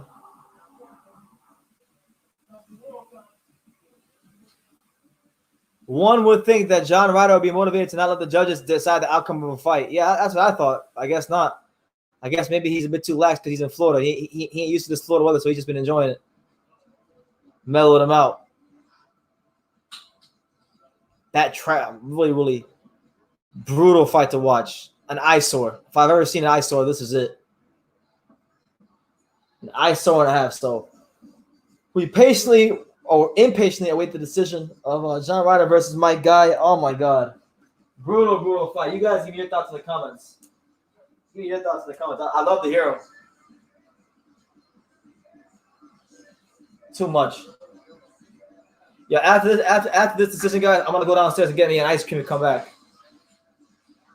I'm gonna get ice cream after they announce the decision. This is too much. You're gonna like mute the live or something? Huh? You're gonna mute the live or something? You want me? Unless you want to talk to him. No, I'm gonna give myself. So we're waiting for the decision. I mean, for those of you who watch, who do you think won? Put it in the comments. I'm just glad it's over. I haven't been this bored since I went to the DMV. It was bad.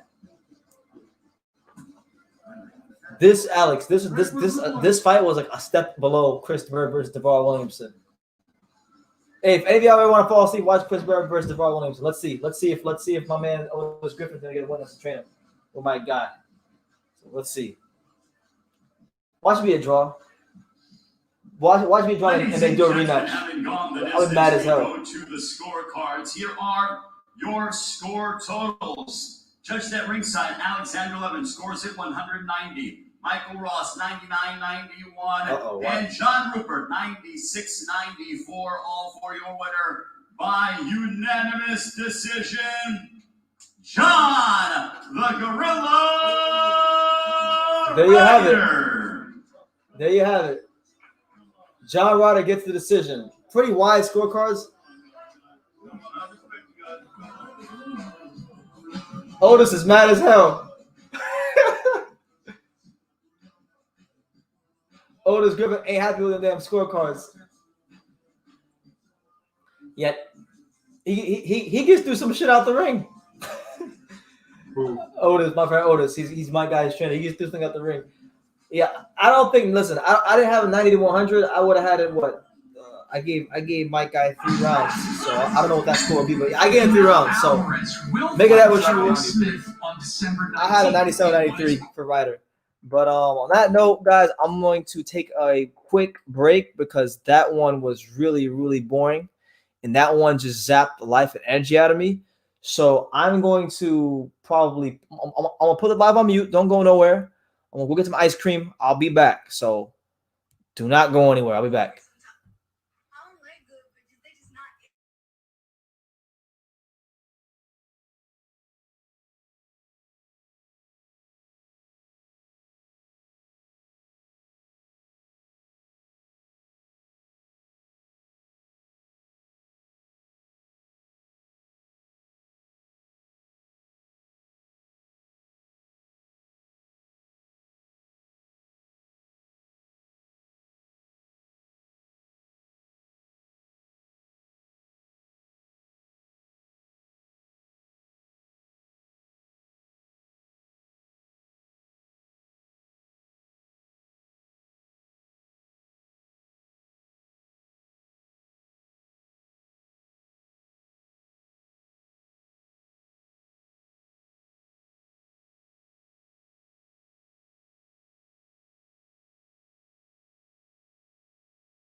You know, that's an interesting experience right there. All right, so I'm back. The ice cream break is done. For those of you wondering where I was at, I went to get some ice cream. My man Paul has arrived too. Shout out to Hey, Paul. yo, what's good, man? You know, so this Choi fight, I haven't paid no attention because honestly, like, I thought it was the perfect time to take an ice cream break before the main event. I took a damn ice cream break. So condemn me if you will, but this card has been one of the most brutal, one of the worst cards of the year. The only fight that was good was the first fight with Akhmedov and Gungar. That was a great fight, and then all the other ones were trash. Man, I just want to get to the main event. And the main event's gonna be next, and the main event, like, you know, it's supposed to be pretty lopsided. So we'll see how happens. I see you guys arguing in the comments about Anthony Joshua, talking about him quitting and stuff. Well, you know what? I actually agree. He did quit in Andy Ruiz fight, but you can't say that because the Brits don't like that. The British fans don't like that. Okay, here's the thing, bro. Physically, he quit. He quit. But mentally, I don't know, man. Because mentally, he quit mentally. No. Let me explain real quick. Because he said he wanted to continue, but his body couldn't move, bro. Like, he said, yeah, I want to continue, but he was still staying on the ropes. Yeah, I wanted to dunk. Like, as if, I wanted to dunk in the NBA, but I couldn't jump that high. What the hell does that mean? hey, man. What does that mean? Your body does things that your mind is telling you not to, man. Let me stop. But shout out to everybody here, man. I'm just happy that we got as many people here as we do. 39 people. You know, it's not bad. Not a bad night for boxing. Tomorrow, though, is the granddaddy of them all. So tomorrow, I'm hoping we get like crazy numbers. But 40 seconds left. 40 seconds left in this fight with Choi and Salgado. I didn't even watch this fight at all, to be honest with you. I just saw one instance where the Salgado girl landed a good straight right hand, and this Choi girl. Oh. One thing I can say, though, is these two girls have thrown more punches than John Ryder and Mike Guy. John Ryder and Mike Guy were thoroughly disappointing. I was gassed about that fight the whole week. And they went in there and had a sparring session. A whole sparring session. Is your phone on, Alex? Yeah, I'm gonna let it charge. So okay. Lots of punches thrown and landed between these two female fighters.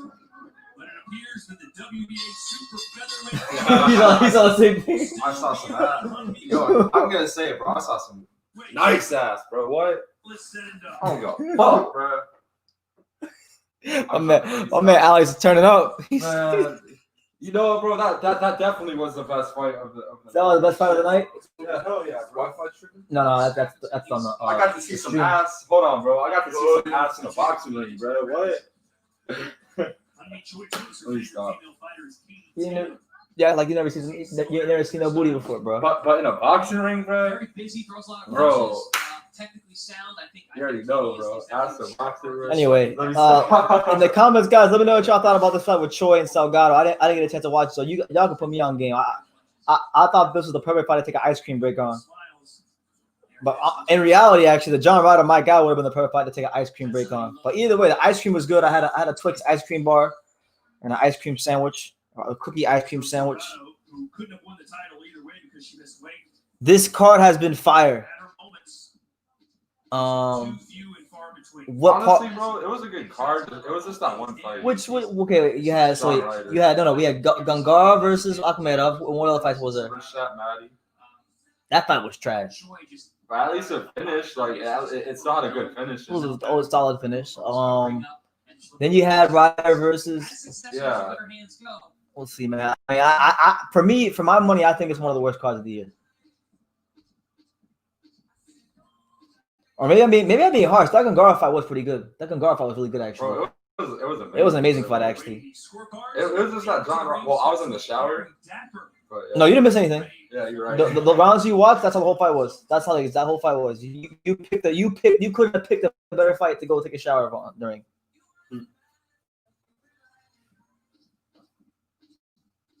All right, so we await the decision now here on True School Sports. Make sure y'all smash that like button. We here.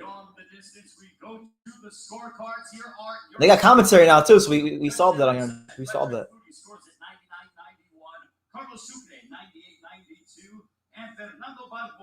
Oh, Fernando Barbosa, shout out to him. All for your winner by unanimous decision. And still, there you go, Choi. Shout out to Marcos Caballero, my boy Marcos Caballero. That's his fighter. So is that the fight you would make? So would you say, Michaela Mayer, do you want Michaela Mayer? Oh hell no, she don't want to fight no damn Michaela Mayer. Michaela Mayer beat the brakes off her. To make that a very good fight, but I also think that Mayer has the ability to make that an easy fight. We shall soon see. Either way. All right, so there you have it. Born in North Korea, and here she is making her debut. The plain Tupac. Yep. On DAZN, and look pretty Let's see some highlights. I didn't get a chance to pay attention. Let's see. very entertaining from the Good right outset. hand. Choice of some good power early on, wobbling Salgado with the overhand right. Oh, Hurting her to the body yeah. as well. I've seen enough. She would get wrecked by Michaela Mayer. That left hook. As the fight wore on, started to pick her spots. Oh man, yeah, Michaela Mayer. Michaela Mayer beat this girl. I think that they should stay very far from her. What do you guys in the comments think? But a nice scrap all the way through. I like the judges' score. The girls look sloppy, but they threw a lot of punches. Yeah, John Ryder and Mike got my guy could learn a thing or two. I'm not a Brit, but I think AJ is the greatest at what? Boxing? I mean, he's very good. I like AJ. AJ is one of the best heavyweights out there, and he's improving too. But he ain't beating no Tyson Fury. That ain't happening. They do only fight 2-minute rounds, but look at the total punches. 160. That's ridiculous. For Choi out of 552. Yo, they didn't even show the punch stats for my guy versus John Ryder. Really? I don't even think they showed him. I thought, yeah, that's how fast the fight Let's was. get set now for our main event, and for that we turn it over to Yes, bro. Finally, bro. Golovkin. My main event. So for those of you wondering, what is the main event? What is Golovkin fighting? It's 1 moment away from them fighting. There's no more fights left. Tomorrow night, the pound for pound king Terrence Crawford's fighting tomorrow? Oh no, right Canelo. here on DAZN. It's Canelo Alvarez taking on Yeah, programming reminder for you guys. Tomorrow we will be live for the Granddaddy of them all for this week. There's a lot of live this week, but the one that everybody really wants to see is the Canelo versus Smith, because you guys know I don't like Canelo, and you guys know I don't like Smith, and y'all know I'm actually rooting for Canelo. So this may never happen again. Canelo might have 20 more fights in boxing, 10 more fights in boxing, and I may never root for him again. But I want him to win tomorrow, because I don't like how everybody's gassing up Canelo Smith like he's this A-level fighter when I know better. He's not that.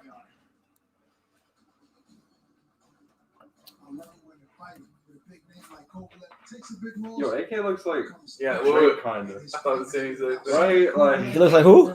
hey, that dude, AK. Ak? He looks like Drake right now. He looks exactly like He does look like Drake. He looks like laughing. And Drake had a deeper voice, bro. Like a hard street deeper voice, bro. That would be him, bro. My man, Canelo is only 5'6". Canelo by stoppage. True school. Why have you left the LDBC? Man, BFTB said 78 kicked you out. I was never in the LDBC. I don't know where you got that from. As far as BFTB, I don't know why he would have any authority to speak on anything about me, since I haven't talked to BFTB since I went on his live and schooled him so badly on boxing to the point where he deleted the video.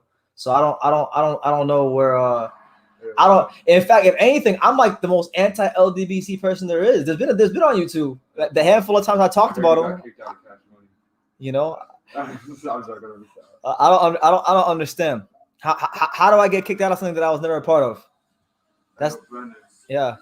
What's up? I heard he got kicked out of Tekken boxing gym. Yeah, Tekken boxing. I got kicked out of Tekken boxing. I'm thinking the most random thing to say, bro. Like, yeah, I don't know. But hey, Jeremiah, I appreciate that comment. That comment really spiced up the chat. So I appreciate it, man. This card has been the best. So F it, man. 78. I never even talked to 78 ever in my life. 78 Sports TV. I never talked to that guy in my life. I don't know. I wouldn't know him from my hand from my ass.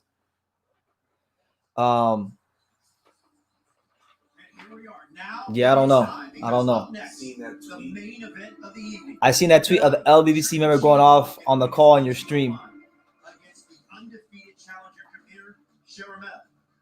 Yeah, that was from an old live. Somebody reposted that, and I just retweeted it because it was a funny live. That's back when we had this guy Raekwon Bell, who used to come on the streams, and we were live for like 7 hours one night, and he just came in at 4 a.m. He's just popping off about Wilder, and it's a classic clip. You know, a lot of people who have seen that clip like that clip, so I retweeted it. Jeremiah says, "Man, I've been sub to you for ages, bro. I'm on your side." Oh, okay. Well, I appreciate it, champ. I appreciate all the love. I'm trying to get some understanding. I don't know where you got that from. if BFTB said that, I mean, I don't talk to any of those guys. I barely talk to anybody on YouTube, period. Like I'm a pretty private guy when it comes to most of these channels on YouTube. Like I have a handful of people I talk to, but that's about it. I'm pretty to myself and just make my videos. So whatever those clowns over there said, it holds no weight because I don't talk to them. What's it like to be at the other end of those punches, to be staring at the other end of the Let's see what Gabe Rosado's saying. I'm listening to Gabe Rosado talk about Triple G. You know, Golovkin is a devastating puncher. He looks like Josh right He now. has a great He looks jab. kind of like Josh. Especially the most in our fight. No, he look like, if Josh got a fade, he look like Josh. Felt like a big right hand. To me, So, you know, that's the key for Golovkin to bring back that jab and gain control with the fight using the jab. When you fought him, that was at the height of his powers. No one wanted to fight Gennady Golovkin. Yeah, I know. You had the guts to step in there. When you felt his power, when he landed big shots, what were you thinking? Well, you know, I didn't have to fight Golovkin at the time. I was the mandatory at 54. But I decided to move up in weight. I just wanted to take advantage of the opportunity. I thought it was a great chance for me. But you know, just getting hit with those shots, you know, it was just the experience factor. I felt it. I felt the experience factor. You know, I felt the long amateur background that he had as well. And it was just a learning experience for me going through that. Yeah, I'm here. You take. So for those of you just tuning in, Gennady Golovkin is in the changing room right now. We're moments away from his fight against his mandatory challenger Kamil Szeremeta, where he is an 11-1 favorite. So this atmosphere. Obviously, there are no fans. How did that affect you in the ring? Did you have to bring the energy? What advice would you give the fighters tonight? he was playing clips of your video saying you don't give with facts. Okay, God bless him. I mean, if BFTB feels the need to play old clips of me to get his channel some notoriety, then good for him. I mean, he said he schooled me, but I'm not the one who deleted the video. He deleted the video on his channel. If he's got any balls, tell him to put the video up. I'm not gonna go over there because I got better things to do in my life. But yeah. For Golovkin, he's an experienced vet. You know, for him, this is another day at the office. You know, Szeremeta. Floyd Mayweather and AJ are great fighters, man. There's no problem in supporting those guys. Those are both great fighters. And he comes in hungry. I feel that he has to be in Triple G's chest to win the fight. You know, I think he needs to get his respect right away as the fight starts. Triple G's last fight, 14 months ago. Some would say, hey, he might have lost that fight. Yeah. What are you going to be looking for in the early moments of this fight that will let you know, hey, Triple G is back? That's more of the guy that we saw and recognized. Yeah, definitely. What I want to see is I want to see Triple G bring that power jab back. You know, I think in his last fight. Yeah, so we're moments away from the fight for those of you wondering. Abandoned the jab. Let me see. And I think that had to do more with just getting familiar with a new trainer. I think once he brings that power jab back going into this fight. Yeah, he did. He was like, I mean, you can't just judge fighters by their physiques and how much muscles they got, but yeah, he looked pretty good. Looked all right. Hard Rock Hotel and Casino, and it starts right now. Come on, guys. God bless him. God bless BFTB. I hope one day he can get 5,000 subscribers. Keep talking about me. Keep talking about me. Play as many clips as possible. Maybe one day if he keeps trying hard, he'll get 5,000 subscribers.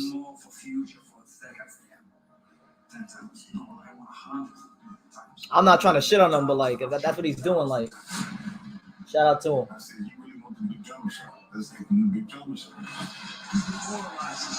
So Gennady Golovkin, is it IBF middleweight champion? The IBF middleweight champion. You know, that title's from America, by the way, bro. And you know what they have in America, bro? You name it, right? Hamburgers and French fries, bro. All right, shout out to the IBF, bro.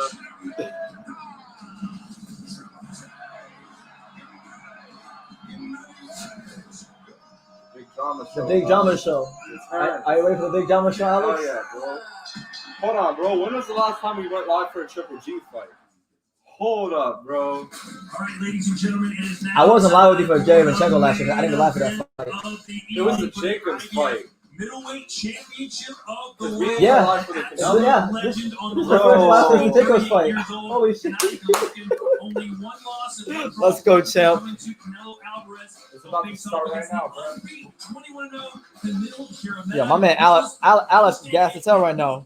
Bro, you already know the vibes. This is the biggest fight of the year for Alex. It's the biggest fight of the year. Why are you wearing a mask? Golovkin, bro. Right now. Right now. Oh, tomorrow's Canelo. Yeah, tomorrow's Canelo. Oh, shit. Kamil Szeremeta. Yeah, that's what's up. For some reason, I didn't realize the Triple G was fighting. Coach K, what's good, champ? He said Well, new now sub. you know, man. And you know what Biggie said? If you That's- don't know, now you know. The great Ramsey says he is not part of the True School Sports empire, and he'll never be part of the True School Sports empire.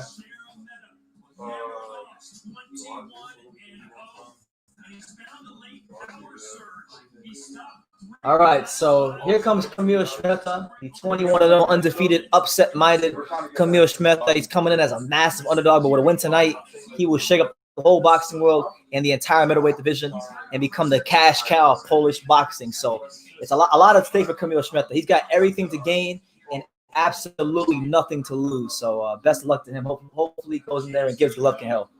If we're sick of, I'm going for Kamil Szeremeta because I'm sick of Golovkin cherry picking, ducking Demetrius Sandra. He don't want to unify. He don't talk about Demetrius Sandra. Who's that, bro? Who's The that? WBO middleweight champion, the best middleweight in the world. That's who he is. What did he fight? The guy that nobody wants to fight. What did he fight? Whoever they put in front of him. What did he fight, man? Whoever was willing enough to fight him, that's who he fought. And He he that man who turned down the offer from Charlo? turned it down. Exactly. He pulled out. He didn't turn it down. He pulled out. It's different. That's what she said. Are you ready for a corny entrance? The corny Golovkin entrance, Alex? Shout out to everybody here, man. Make sure y'all smash that like button. I appreciate everybody here, man, for this.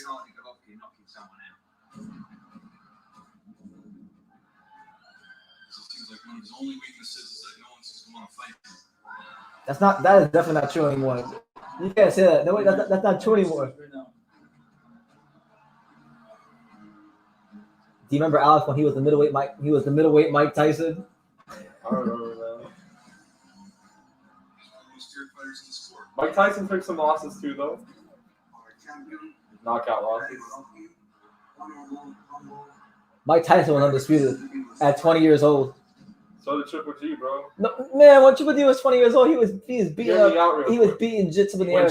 When Tyson went undisputed, it was in the 3-belt era.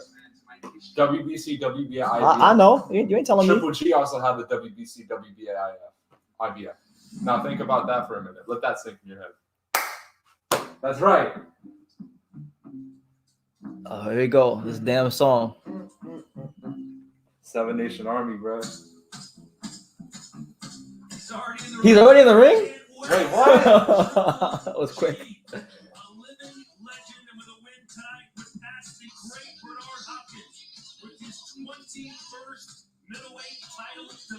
Oh my god. They're gonna gas the shit out of him when he wins. Yo, so I don't know if you guys heard what they just said, but if Golovkin wins tonight, he's gonna pass Bernard Hopkins in total title defenses at middleweight history. Wait, they're gonna count it? Yeah, not consecutive, but total. Yo, he's fighting Kamil Szeremeta, bro. Come. It's mandatory challenger, bro. I don't want to hear it. I don't want to hear it, bro. I don't want to hear anything about Hopkins no more, man. After Triple G, man. This is the real middleweight great, bro. Come on, Talk to him, Alex. Come on, talk man. that shit, Alex. This is the real middleweight great. There you go. Talk that Hopkins lost his first fight, bro. That's It right. took how many fights for Triple G to lose? shit. Exactly. Think about that, man. Think about that. Hey, Alex. For those who don't know, Alex is passionate about Golovkin. Triple G is the reason Alex even likes boxing in the first place. That was his favorite fighter when he first started watching boxing. Exactly, man. So it's very personal. Triple G is very personal to him. In fact, I'll tell you how much Alex likes Golovkin. When Alex was in high school and I went to the WBC convention in Hollywood, I literally Ubered Alex from his school to the hotel where the convention was at, and when I snuck him into the WBC dinner, and I took him to meet Triple G. That was a picture too, man. That was a good day. That was a good day. It's like, let's see what people are saying right now. People saying this song reminds me of AJ's ring walk. I agree. Reminds me of AJ's ring walk too. Even though Golovkin's been using that song way longer. 29-0 with 5 KOs. Undefeated, baby. He got 5 KOs, Alex. This guy can't punch at all. So Bradley had like what 10? And This guy ain't no Bradley. Don't compare Kamil Szeremeta to Timothy Bradley. Yeah, but don't talk. But so what about his knockout power, man? Josh Warrington. I seen him fight though. Like, I seen him. Man. Like they have all look, he in South Florida. He's in South Florida wearing Los Angeles Laker colored trunks. I hope he gets his ass knocked out. R.I.P. Kobe. I hope he gets his ass knocked out. He in South Florida. R.I.P. Kobe. He should be wearing South Beach colored trunks. You know, Miami Dolphins, Marlins, Heat. You know, as the Romans do, as the Romans do. It's your boy BT, Brendan Taylor, the untouchable True School Sports Empire. No, actually, he is wearing South Beach colored trunks. You're just colorblind. Nah, my retinal cones work. You sure, man? Because Yeah. what if blue isn't really blue? Yeah. Okay. All right. Right now, we're playing the Polish national anthem, so make sure y'all pay our respects if you're Polish. If Kamil Szeremeta wins, he ain't gonna fight Boo Boo either. Exactly, he ain't gonna fight Dimitri. None of these guys gonna fight Boo Boo until he's old or until he has a fight and gets looks really bad. See, I gotta get ready right now because this could end like in round 2. Exactly, man. Why is this the main event? He lost his last fight. That's what I'm saying. No, he didn't. On Box Rec, it says Lost his Darren gonna beat his ass. black and white paper. If I go on Box Rec right now, it's saying he won. Unanimous decision. All right, and it also says Derevyanchenko was knocked down in a round. There you go, bro. There you go. Triple G had more knockdowns than Derevyanchenko did. That's a fact.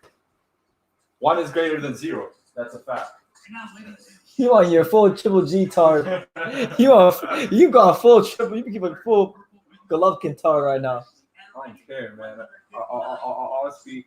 You know. His outstanding professional record stands at 40 wins. From Pakistan. Coming by way of knockout against 1 loss and 1 draw. Fighting out of Extravaganza, Kazakhstan. Tonight, he will attempt to make a record-breaking 21st middleweight world title defense. Ladies and gentlemen, You get so gassed about this fight. Yo, I hope Kamil Szeremeta wins, bro. Just for your reaction. I want him to win so bad. It's not gonna happen, but I hope it happens. Big drama show. Big drama show. He hasn't been big drama show for a long time now. But it's gonna come back. It's back. You tell me it's back? It's back, baby. My man Alex is saying that big drama show is back. What y'all think? You think the big drama show is back? Lomachenko's filing a lawsuit, man. Fuck Lomachenko. He needs to go twiddle his thumbs and go freaking jump rope or something. Go do some double dutch. Go touch the little ladies on the wall.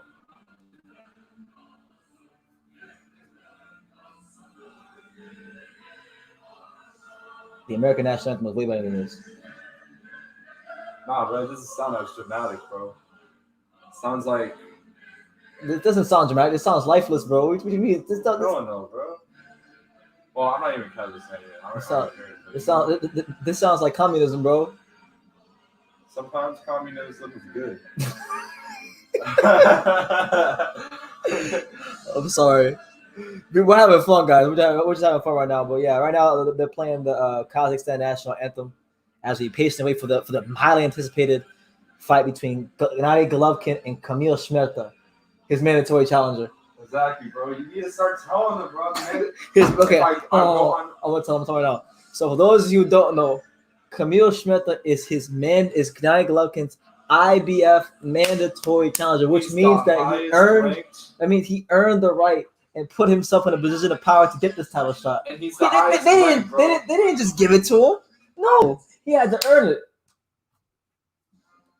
There you go. Hold on. Real national anthem. Yeah.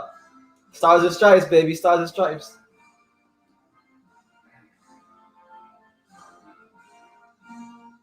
Yo, he's making history in Broward County, bro. I gotta give him that. He's fighting in South Florida. All right. Yo, look how disrespectful he is. Why is he just hand over his heart after everything America did for him?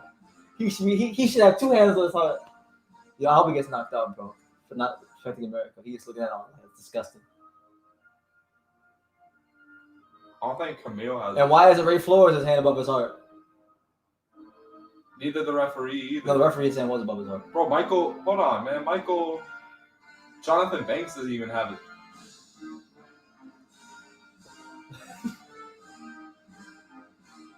Oh, you know what? No, man. Kamil Szeremeta? Well, that's different. He's never been here before. Yeah, he fought last. No, but like Golovkin's made millions of dollars in America. And the home of the brave. USA. Let's go, Demetrius Sandra. Oh, he's not fighting because Golovkin's ducking him. Yes, sir. Pops is at work. They got Golovkin in 4 rounds. Okay. Ukraine gonna be down bad after Adrian. Nah, man. I feel like Usyk, bro, could have the tools. Not saying he will. He could. That's right. So here we go. Gennady Golovkin, Triple G, fighting his mandatory challenger. Kamil Szeremeta. Apparently, he's gonna pass Bernard Hopkins in total middleweight title defense if he wins. So history is at stake. Weaknesses is here. All right. So Gennady Golovkin in the Los Angeles Lakers colored trunks, and Kamil Szeremeta's trunks look exactly like the trunks that Kell Brook wore when he got knocked out by Crawford. You see his trunks, bro? The Polish color? Yeah, tell me, but like the design though, the design, they look just like Kell Brook's trunk when he got knocked out by Crawford. How important is it for Triple G to establish the jab? All right, so Golovkin looking to establish that jab against Kamil Szeremeta, the upset-minded Kamil Szeremeta. Only got 5 knockouts in 21 professional fights, so I think this fight's gonna be over pretty quick, in my opinion. Good jab by Golovkin. Golovkin putting that jab out there, that steak knife jab, that one of the best jabs in the business.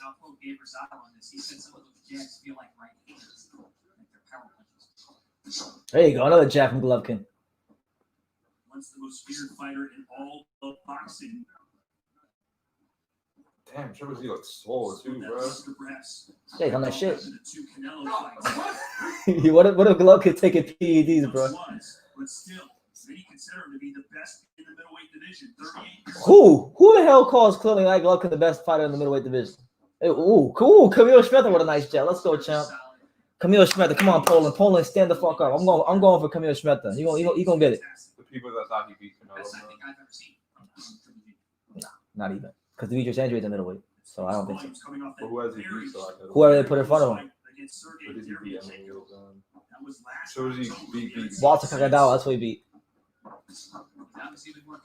Ooh, there you go. Good right hand on the guard by Triple G. There you go, Triple G's. Yo, I think he's gonna hit him really badly soon, but it's coming. Nah, big drama show, dog. Big drama show, dog. There you go, Kamil Szeremeta. Gotta put that jab out there. Shout out to Hubrat, the watch company in Europe. Oh, Gennady Golovkin loading up on a hook. Good defense there by Kamil Szeremeta. It's the biggest fight in Poland, in case you don't know. It's the biggest fight in Poland. All my Polskers in the comments, let me know how big this fight is in Poland. There you go, double jab there by Kamil Szeremeta. What's going on? I like how Golovkin's changing levels. He's going downstairs. But good right hand by Szeremeta, but again, it's landing. Like, Kamil Szeremeta's landing punches, but they ain't got no effect on Golovkin. You know, like Golovkin said a while ago when he fought Kell Brook, he was like, tick, tick, tick, tick, tick. He's nothing. No, this is nothing. Remember when he said he wanted to fight Kell Brook because he wanted a street fight? Which is not true. That's not why he fought Kell Brook like that. He fought Kell Brook like that because Kell Brook was too damn good. He made him look silly. But then eventually, you know. Oh my God. Beautiful body shot by. Oh, Golovkin's throwing body shots? Oh! Big left hook to drop Kamil Szeremeta here at the end of the first round. Szeremeta's back up on his feet. Oh my God. Yo, this gonna be over soon. This fight's literally going exactly how I pictured it in my head. Except the body shots. I didn't expect that, but other than that, I did expect him to get dropped in the first round. That's exactly what I expected. He looks like, I haven't seen this happy in a while. I miss Triple G, man. I'm glad, bro. Yo. Down to the canvas. Yo, this ain't going past. This ain't going past the third round. No way. No way. No how. That left hook that dropped Szeremeta right at the end of the round. I'm telling you, bro. Those trunks that he's wearing was a curse because those look like the exact trunks Kell Brook wore when Crawford knocked his ass out with the same punch. Right on the eye there. Oh man, he had that Curtis Stevens look in his eye. Kamil Szeremeta had that Curtis Stevens look in his eye. Like what the hell did I just hit with? All right, so round 2. Let's see if Gennady Golovkin is gonna put the exclamation point here early. Make this a quick night. Oh my, yo. Let's see how aggressive he is in the second. Go ahead and get Okay, he's placing it. I love what Golovkin's doing. He's placing these little shots down in the body. I want to see. See, this is what I want to see from Golovkin. Make some change, make some evolution. He's throwing some great shots down the body. He's stabbing them downstairs with uppercuts and straight right hands and. Especially if he wins this in exciting fashion. Oh, good jab by Golovkin. And another jab by Golovkin. Price tag on the next fight is going to go that much more up. Triple G. Let's bring in Dave Rosado. You've been on the receiving end of one of those left hooks. What are your thoughts? You know, Triple G's doing a great job establishing the jab early, power jab. And one thing he's doing, man, he's looping that right hand. There you go.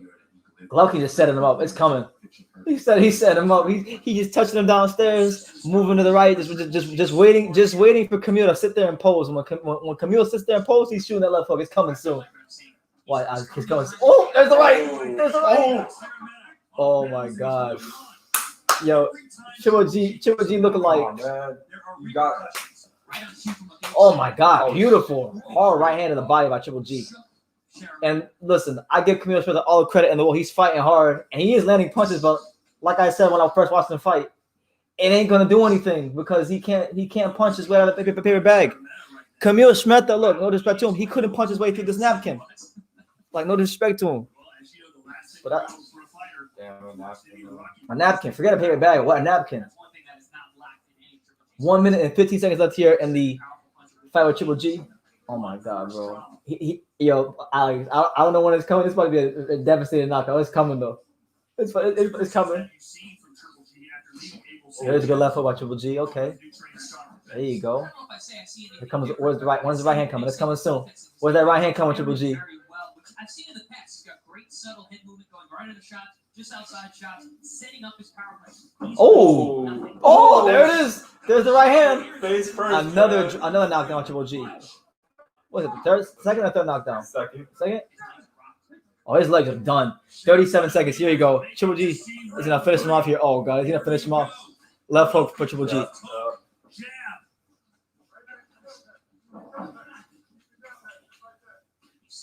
Oh, it's coming.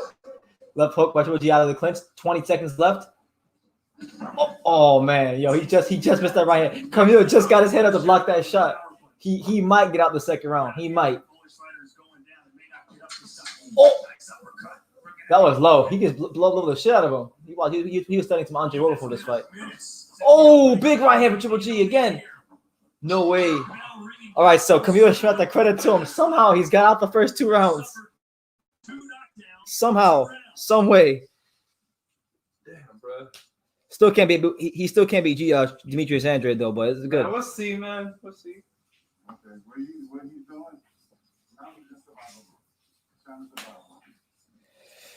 Man, but you got one thing I can't say about Szeremeta and the Polskas is the Polskas. The Polskas definitely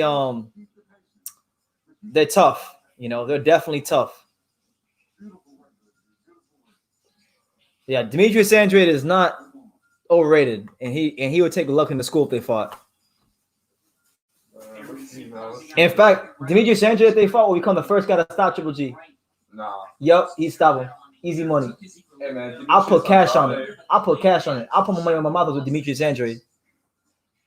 I just want to know if Golovkin will finally fight him, because Golovkin don't want to fight none of the American fighters. He want to fight the Europeans. He want to fight his mandatories. Not the champions. Anyway, let's just enjoy the fight. Round 3 of Golovkin versus Szeremeta. Fought way better fighters, man. You don't even believe that. You don't even believe that, Alex. Oh my God, Triple G is trying to throw this big uppercut. Oh, there you go. Kamil Szeremeta with a nice jab, picking him off. That's right. Fuck Triple G. Come on, Kamil. We're not here for his highlight show. You're not just no stepping stone. Come on, Kamil. Come on, Poland. Poland, stand up. Come on, Poland. Come on, Poland. Yeah. Keep running your mouth. Here's the thing I appreciate about Kamil, bro. Good body shot by Kamil. He's making busting like good punches. Of course he's got no punching power. I've been saying for all over a year that he's gonna make him look good. You know, if Golovkin knocks him out in a round or two, people are gonna say Golovkin's back and he's reborn. And no, he ain't reborn. He's just fighting Kamil Szeremeta. Good right hand from Triple G as he continues to stalk Kamil around the ring. I love what Kamil's doing. Kamil is buying himself some time by throwing a double jab. He's throwing a nice double jab, and he's buying himself some time. Come on, Kamil. He gonna get tired. Oh, with the counter left hook. There you go, Kamil. Yeah. Fuck the Lakers. Come on, Kamil. Oh, good right hand from Triple G. He want to win the. But I like the body shots. That's the one thing I will give Triple G credit for. That's different. He's actually digging to the body. He's digging with hooks to the body. He's going with uppercuts to the body. Not really any jabs to the body, but hooks, uppercuts, coming back up to the head. So when he was a kid, he was on a soccer team in the boxing gym.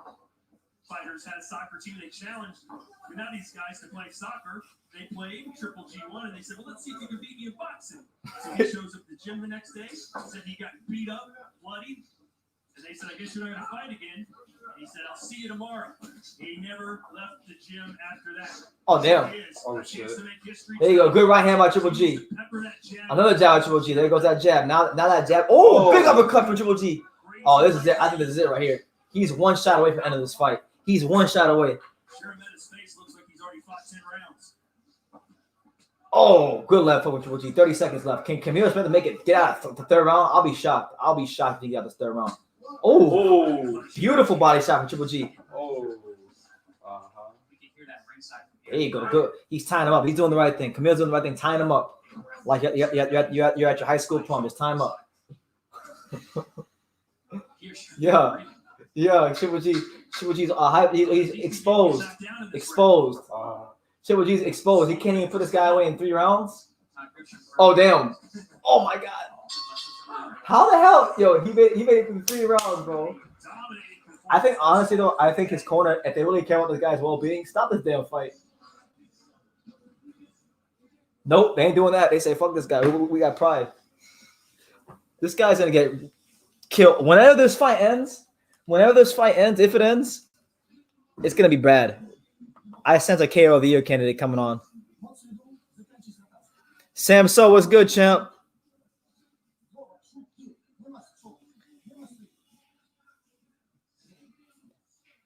Well, I said the 5th round. You know, but I don't know, man. I mean, Golovkin looks like he's gonna get him out of there, but we've been saying that the whole time. So I'm gonna stick with my pick. I'm gonna say the 5th round. A lot of you guys are saying the 3rd. Some of you guys said the 2nd. I said the 5th. Hey man, whatever it is, bro, no matter what, bro, Triple G's gonna look spectacular no matter what. You wanna know why? He deserves to get some rounds in too, bro. It's been a year.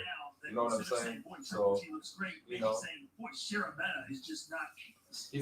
For those of you guys that are watching, if he wins this fight, he's gonna pass Bernard Hopkins in total middleweight title defenses. So prepare for the Triple G how to get started again. Okay.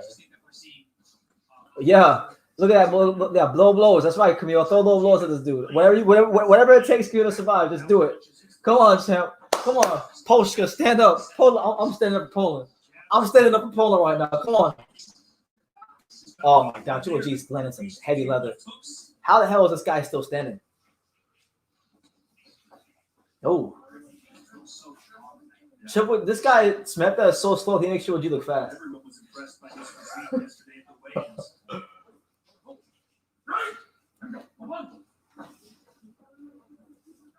If there is perhaps a silver lining on Ray. Oh, there you go. Good hook, good uppercut by Gennady Golovkin.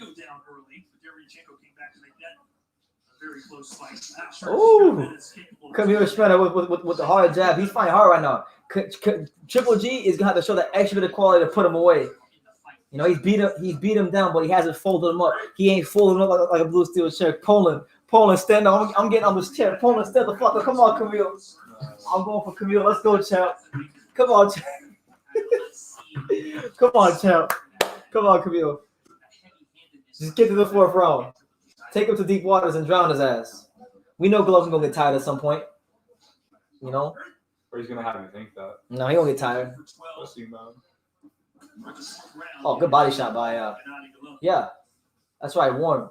Knockdown in the first, knockdown in the second. Oh, and there it is again. Another knockdown for Triple G. So Triple G knocks down Szeremeta. There's 59 seconds left here in the 4th round. Can Kamil do it a 4th time? Could he survive the 4th round? All Golovkin has to do is land one more big shot. Here he comes. Oh, left hook. And the referee is looking to finish this fight, to stop this fight. Good body shot from Kamil. Yeah. Keep running your mouth, Triple G. Come on, Kamil, survive. Survive. Yeah. Yeah, he's fighting hard. Oh, my God. Great body shot of Triple G. This fight's going to be over soon. It's going to be over. Is Golovkin tired or is he backing off on purpose? Fucking clown.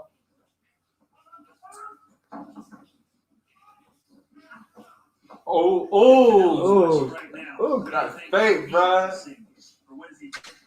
What is Canelo thinking? He's fighting a guy with no pop. That's what he's thinking. Canelo's too busy thinking about Caleb Smith. Right? He ain't worried about that guy. Trust me, the last thing Canelo's thinking about is Kamil Smith. He ain't worried about that guy. He go punch his damn liver out tomorrow. He ain't worried about him. So Kamil Szeremeta has survived the 4th round. So what I say, the 5th?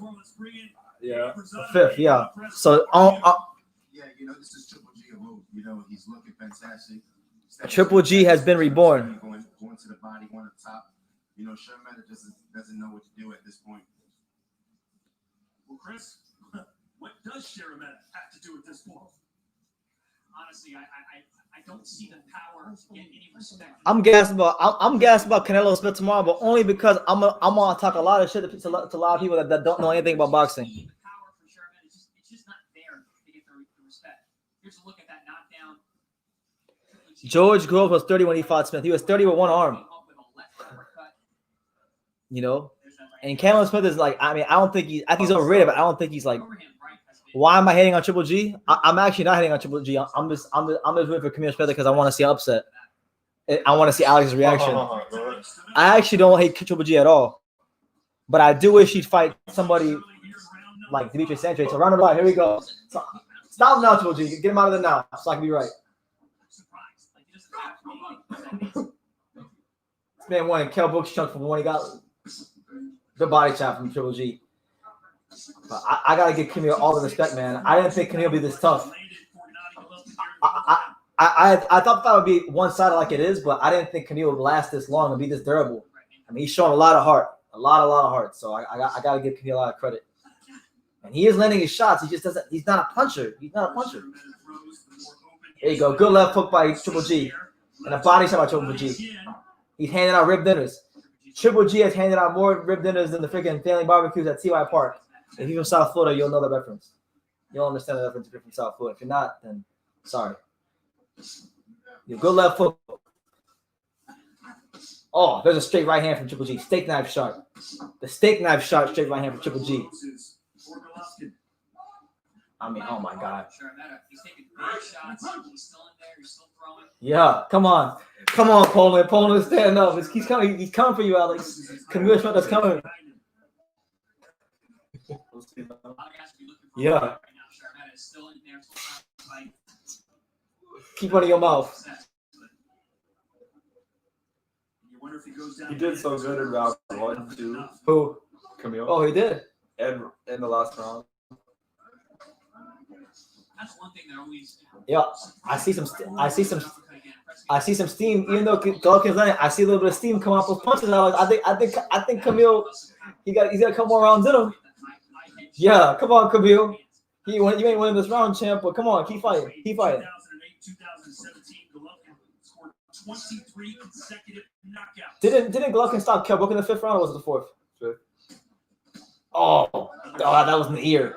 That was in the ear. That's a big shot. Trying to hold on. Can't blame him for that. Oh, this is gonna be bad. Here it comes. Here it comes. Here it comes. From the clinch. Oh shit.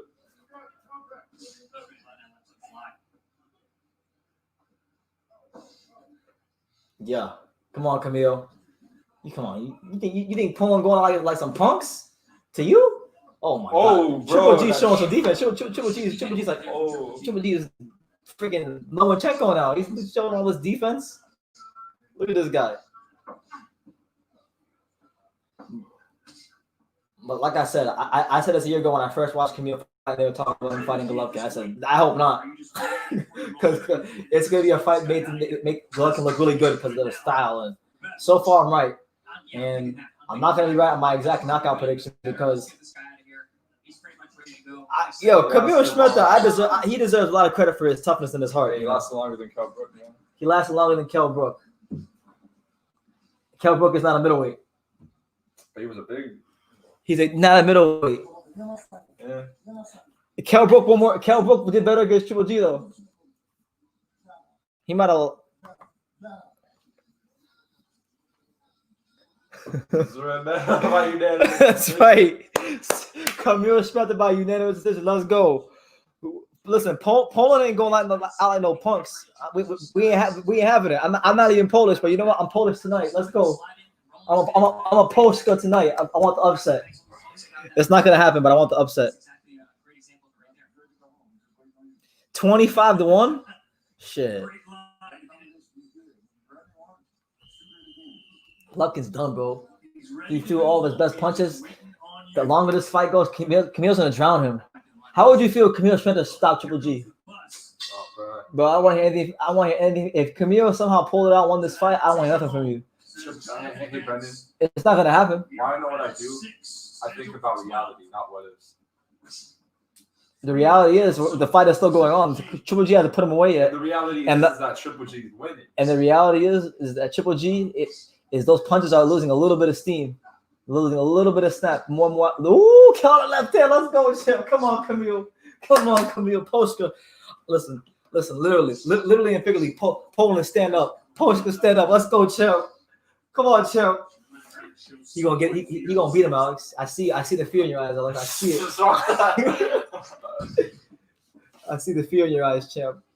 Oh man, ooh, good body shot there by Kamil Szeremeta. Come on, just letting him, get some. He probably is, but I don't give a damn. Let's go, Kamil.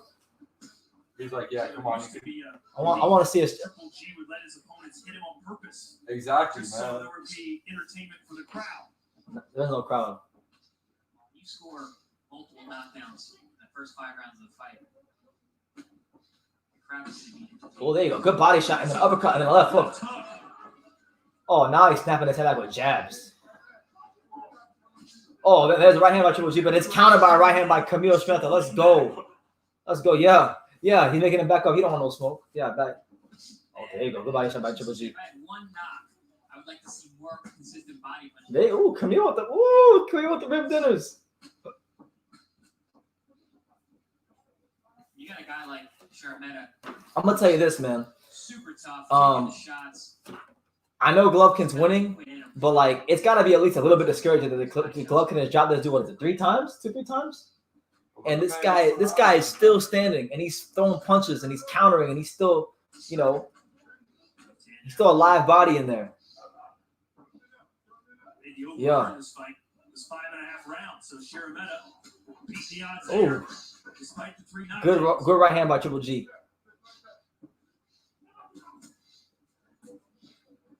I love the counter punching from Kamil Szeremeta in this fight. In spots. Triple G's gonna walk him right into something. Best round of the fight for Szeremeta, which Yeah. obviously isn't saying much. Exactly. Stop hating. Fought a magnificent fight. Best round of the he didn't get knocked down. Correct. Oh, beautiful body shot by Triple G, and then a piercing jab up top. I'm surprised the body shot hasn't come down. Yeah, ooh, with the counter right hand over the top. Let's go. Oh, but then Triple G comes with like a 4-punch combination. Yo, Triple G, honestly, this guy, like, I like Kamil and he's tough, but Kamil is so slow and punches so soft that Triple G looks like fucking Roman Gonzalez right now. He looks like Cholatito in there. You know it's true. Yeah. He looks like Roman Gonzalez in there right now. Szeremeta's just, very durable. Triple G's just doing what he does. He breaks his opponent down round by round.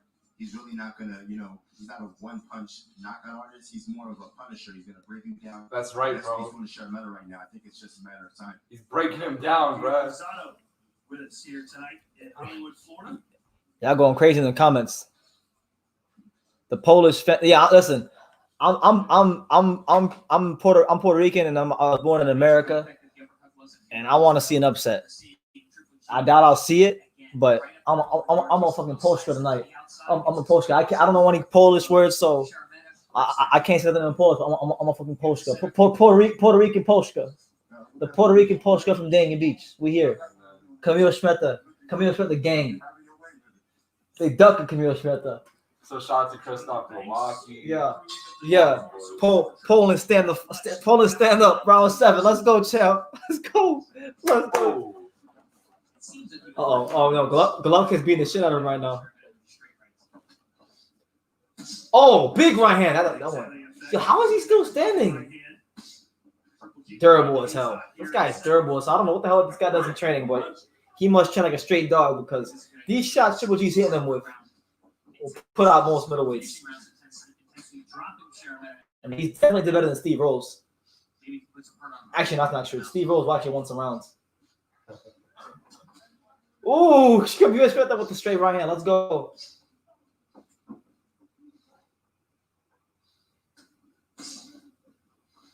Golovkin's beating kind of hard, Alex. The longer Triple G allows Szeremeta to hang around, the more hang around. Just hang around, Camille. Hang around. Triple G, damage an eye, cause an injury. Oh! Triple G just knocked him down with a jab. Was that the 4th knockdown? Yeah. And Camille put that up again. So 1 minute and 51 seconds. Will this be the round Triple G finally stops this guy? Nope, it's not gonna be. It's not gonna be Polska. Let's go, champ. Oh damn. Come on, Camille. Polska, stand up. Let's go, champ. Slip, come on. Come on, Camille. It's probably not gonna happen, but I want to see an upset. I'm going for the underdog. Hey, honestly, bro, Triple G. Maybe we'll see the casino when we go. Oh my God, another body shot. And the uppercut from Triple G. Nothing behind the punches of Szeremeta anymore. Now Triple G is beating the fight out of him at this point. Oh my God. Good uppercut from Triple G. Gonna have to do a lot better than that to knock out Kamil Szeremeta. A lot better. Got to do a lot better.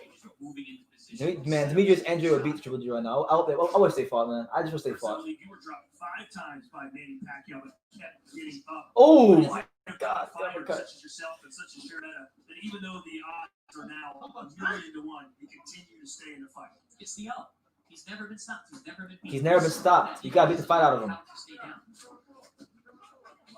This guy can barely stand up, but he's standing. He's standing tall, 10 toes down. 10 toes down. I was like Waka Flocka Flame, 10 toes down. He's here. Come on, Kamil. 38 years, 264 days. Golovkin, the second oldest fighter to hold a widely recognized championship, only behind Manny Pacquiao, who turned 42 on December 17th. The 2 great fighters, man. And Szeremeta is one tough guy. The 2 guys that got me into boxing too, man. Pacquiao and Triple G. 7 rounds. Kamil Szeremeta has gone 7 rounds with Triple G. Poland stand up. We here. Polska. Hey, Brendan, how ironic is it that the 2 guys that got me into boxing are the oldest title holders in boxing? Honestly, though, I think they should stop this fight. This guy's getting a really slow beating. He's got feathers in his hands. I don't think he's got that. Kamil punches harder than Andrade. You must be on straight ganja, Hawker. No. He's speaking facts. He don't bro. punch. He's speaking facts, bro. He doesn't punch. What? He's speaking facts, bro. Facts, bro. I want to turn this off because you against my guy, but this is too entertaining. Oh, they waved it off. He made history, man. He stopped him. Talk to him, Alex. Talk to him. He stopped him, bro. Yo. Oh, man. He stopped him, man. 7-round stoppage. 21st middleweight title defense, bro. Let's go, bro. Let's go. Let's go. There you have it. Make of that what you will. Right on time, Paul. Got the shout. Right on time. 7 round, man. 7 round, bro. Hey, shout out to Kamil Szeremeta. Shout out to him. Like he was in there. He was game. So congratulations to Gennady. Well, I went for Kamil because I want to say upset. I didn't think he was gonna win. Rosario actually thought would win. That's I'll give you that one. Undisputed bomb squad. I didn't actually think Kamil was gonna win. Alex, did I ever actually say before the fight starts? Did I ever actually say Kamil Szeremeta is gonna beat Gennady Golovkin? No, I was going for him because I wanted to see an upset. Man.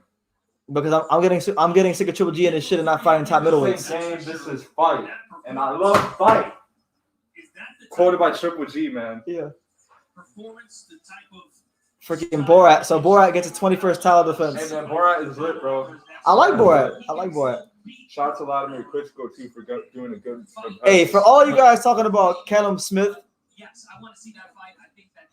I listen. I've said it enough this week. If you choose not to listen, then don't listen. Canelo is going to fucking punch the liver out of his stomach tomorrow. It's going to be bad. I can't wait. I'm gassed. I'm very gassed about it. Callum Smith is going to win. Size matters. He did not come all the way from London to lose. You're right. He didn't come from London to lose. He came from fucking Liverpool. He ain't from London. He came from Liverpool to lose.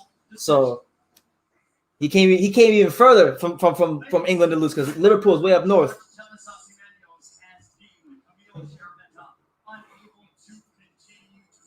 So we'll listen to the post-fight interview, and then I'll tell you guys for a couple of seconds, and then we'll be out. We're actually gonna go to the casino where the fights are at. Maybe we'll run into somebody.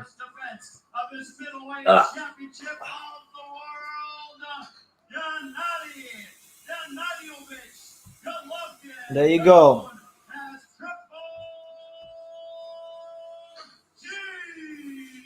So there you have it. So if you're just tuning in, Triple G gets the 7th round stoppage, his 21st middleweight title defense. He passes Bernard Hopkins, but that don't really mean he's better than Bernard Hopkins, but it's a good accomplishment.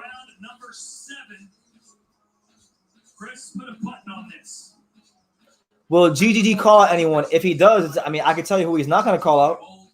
He ain't going to call Demetrius Andrade out. If he brings it up to the table, man. He's the WBO champion. Nah, bro. Canelo brings everything to the table, bro. BT, I'll be watching when you shake your head when Smith wins. We'll see. If the crazy thing about the Kamil Smith guys is if he wins, I'll be happy because I don't like Canelo.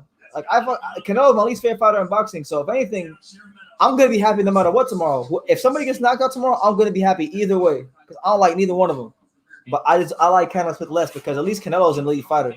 Kamil Smith isn't, and they're trying to parade him around as if he is. And I know better.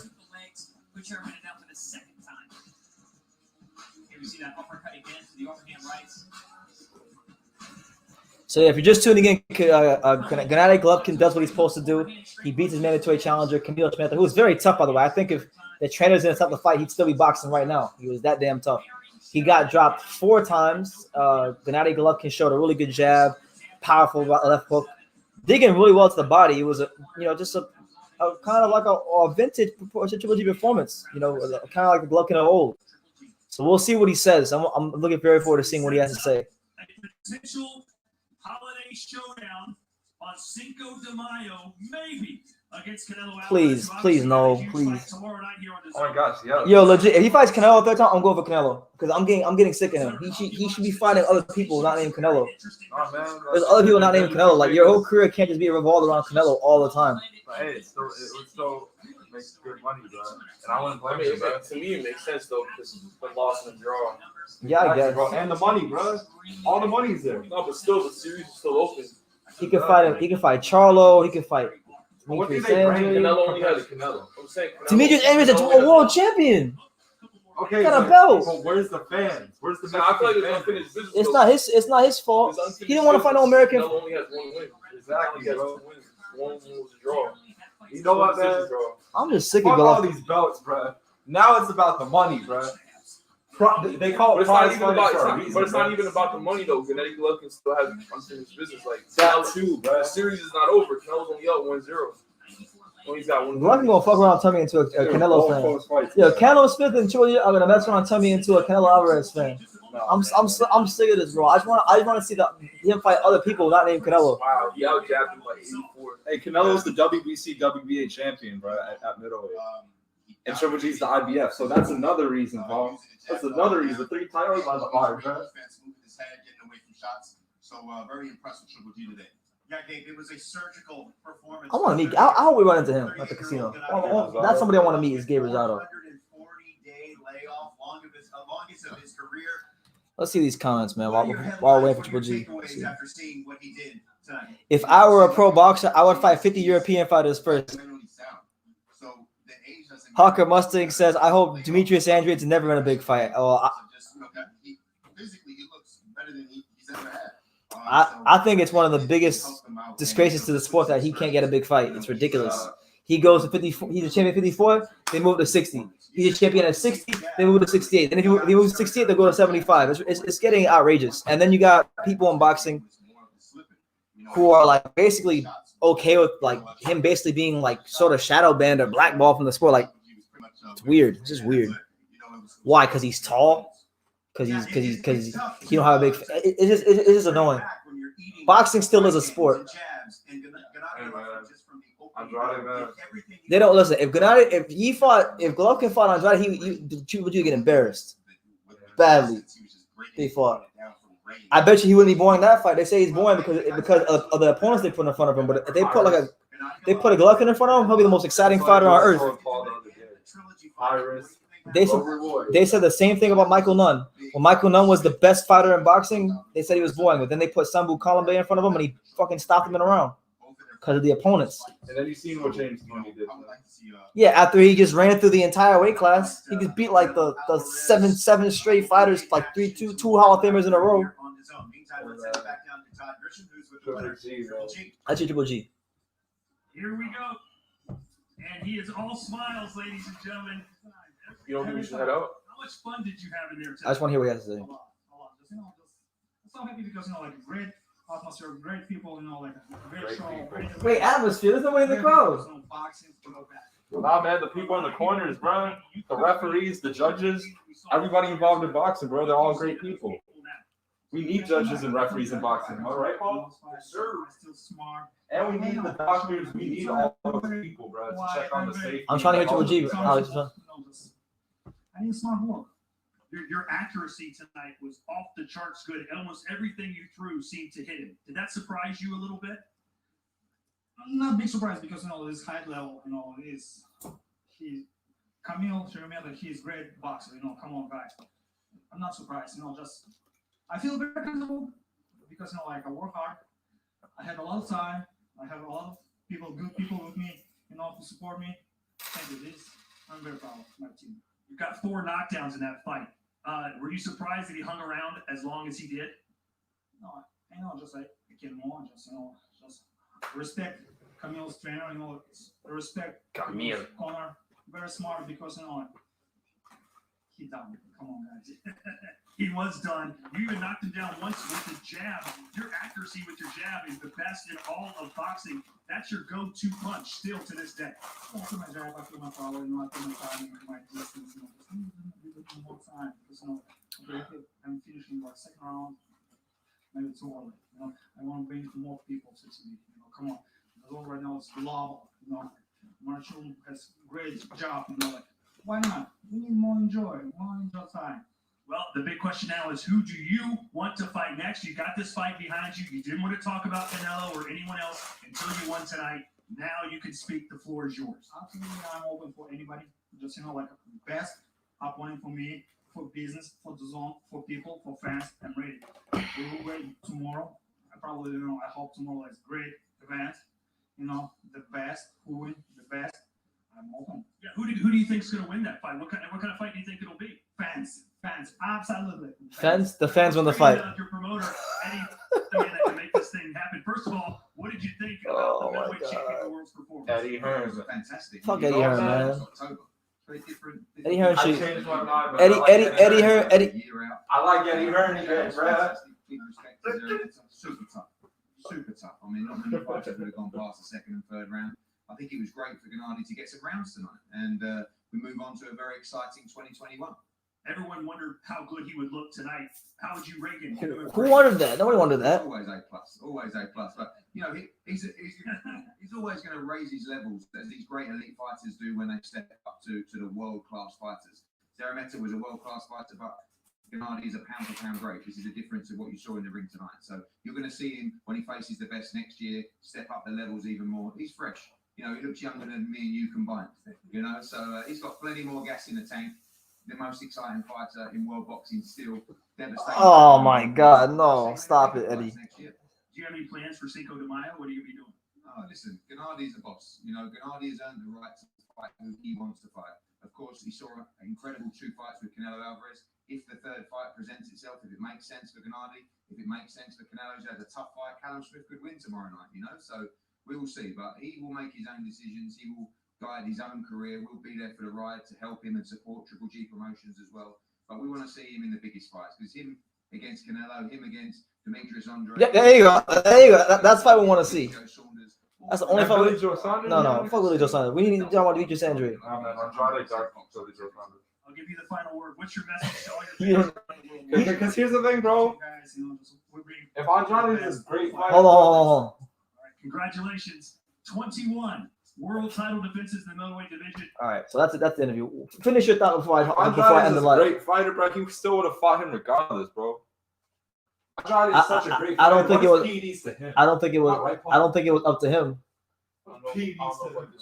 Because Billy Joe failed the test. And anyway, we'll get to that later. Listen, that's Golovkin. Danny Garcia, bro. He gave his normal interview. Shout out to him. Good performance. Good. Hey, I'm talking about the live up. Triple G's credit, man. I am giving him his credit. He's a fantastic fighter, but like people on PEDs just like Danny Garcia. Exactly, bro. Exactly. That's an accomplishment. Yeah, respect to it. Canelo, man. What was a PED user? Yep. That is true. Yep.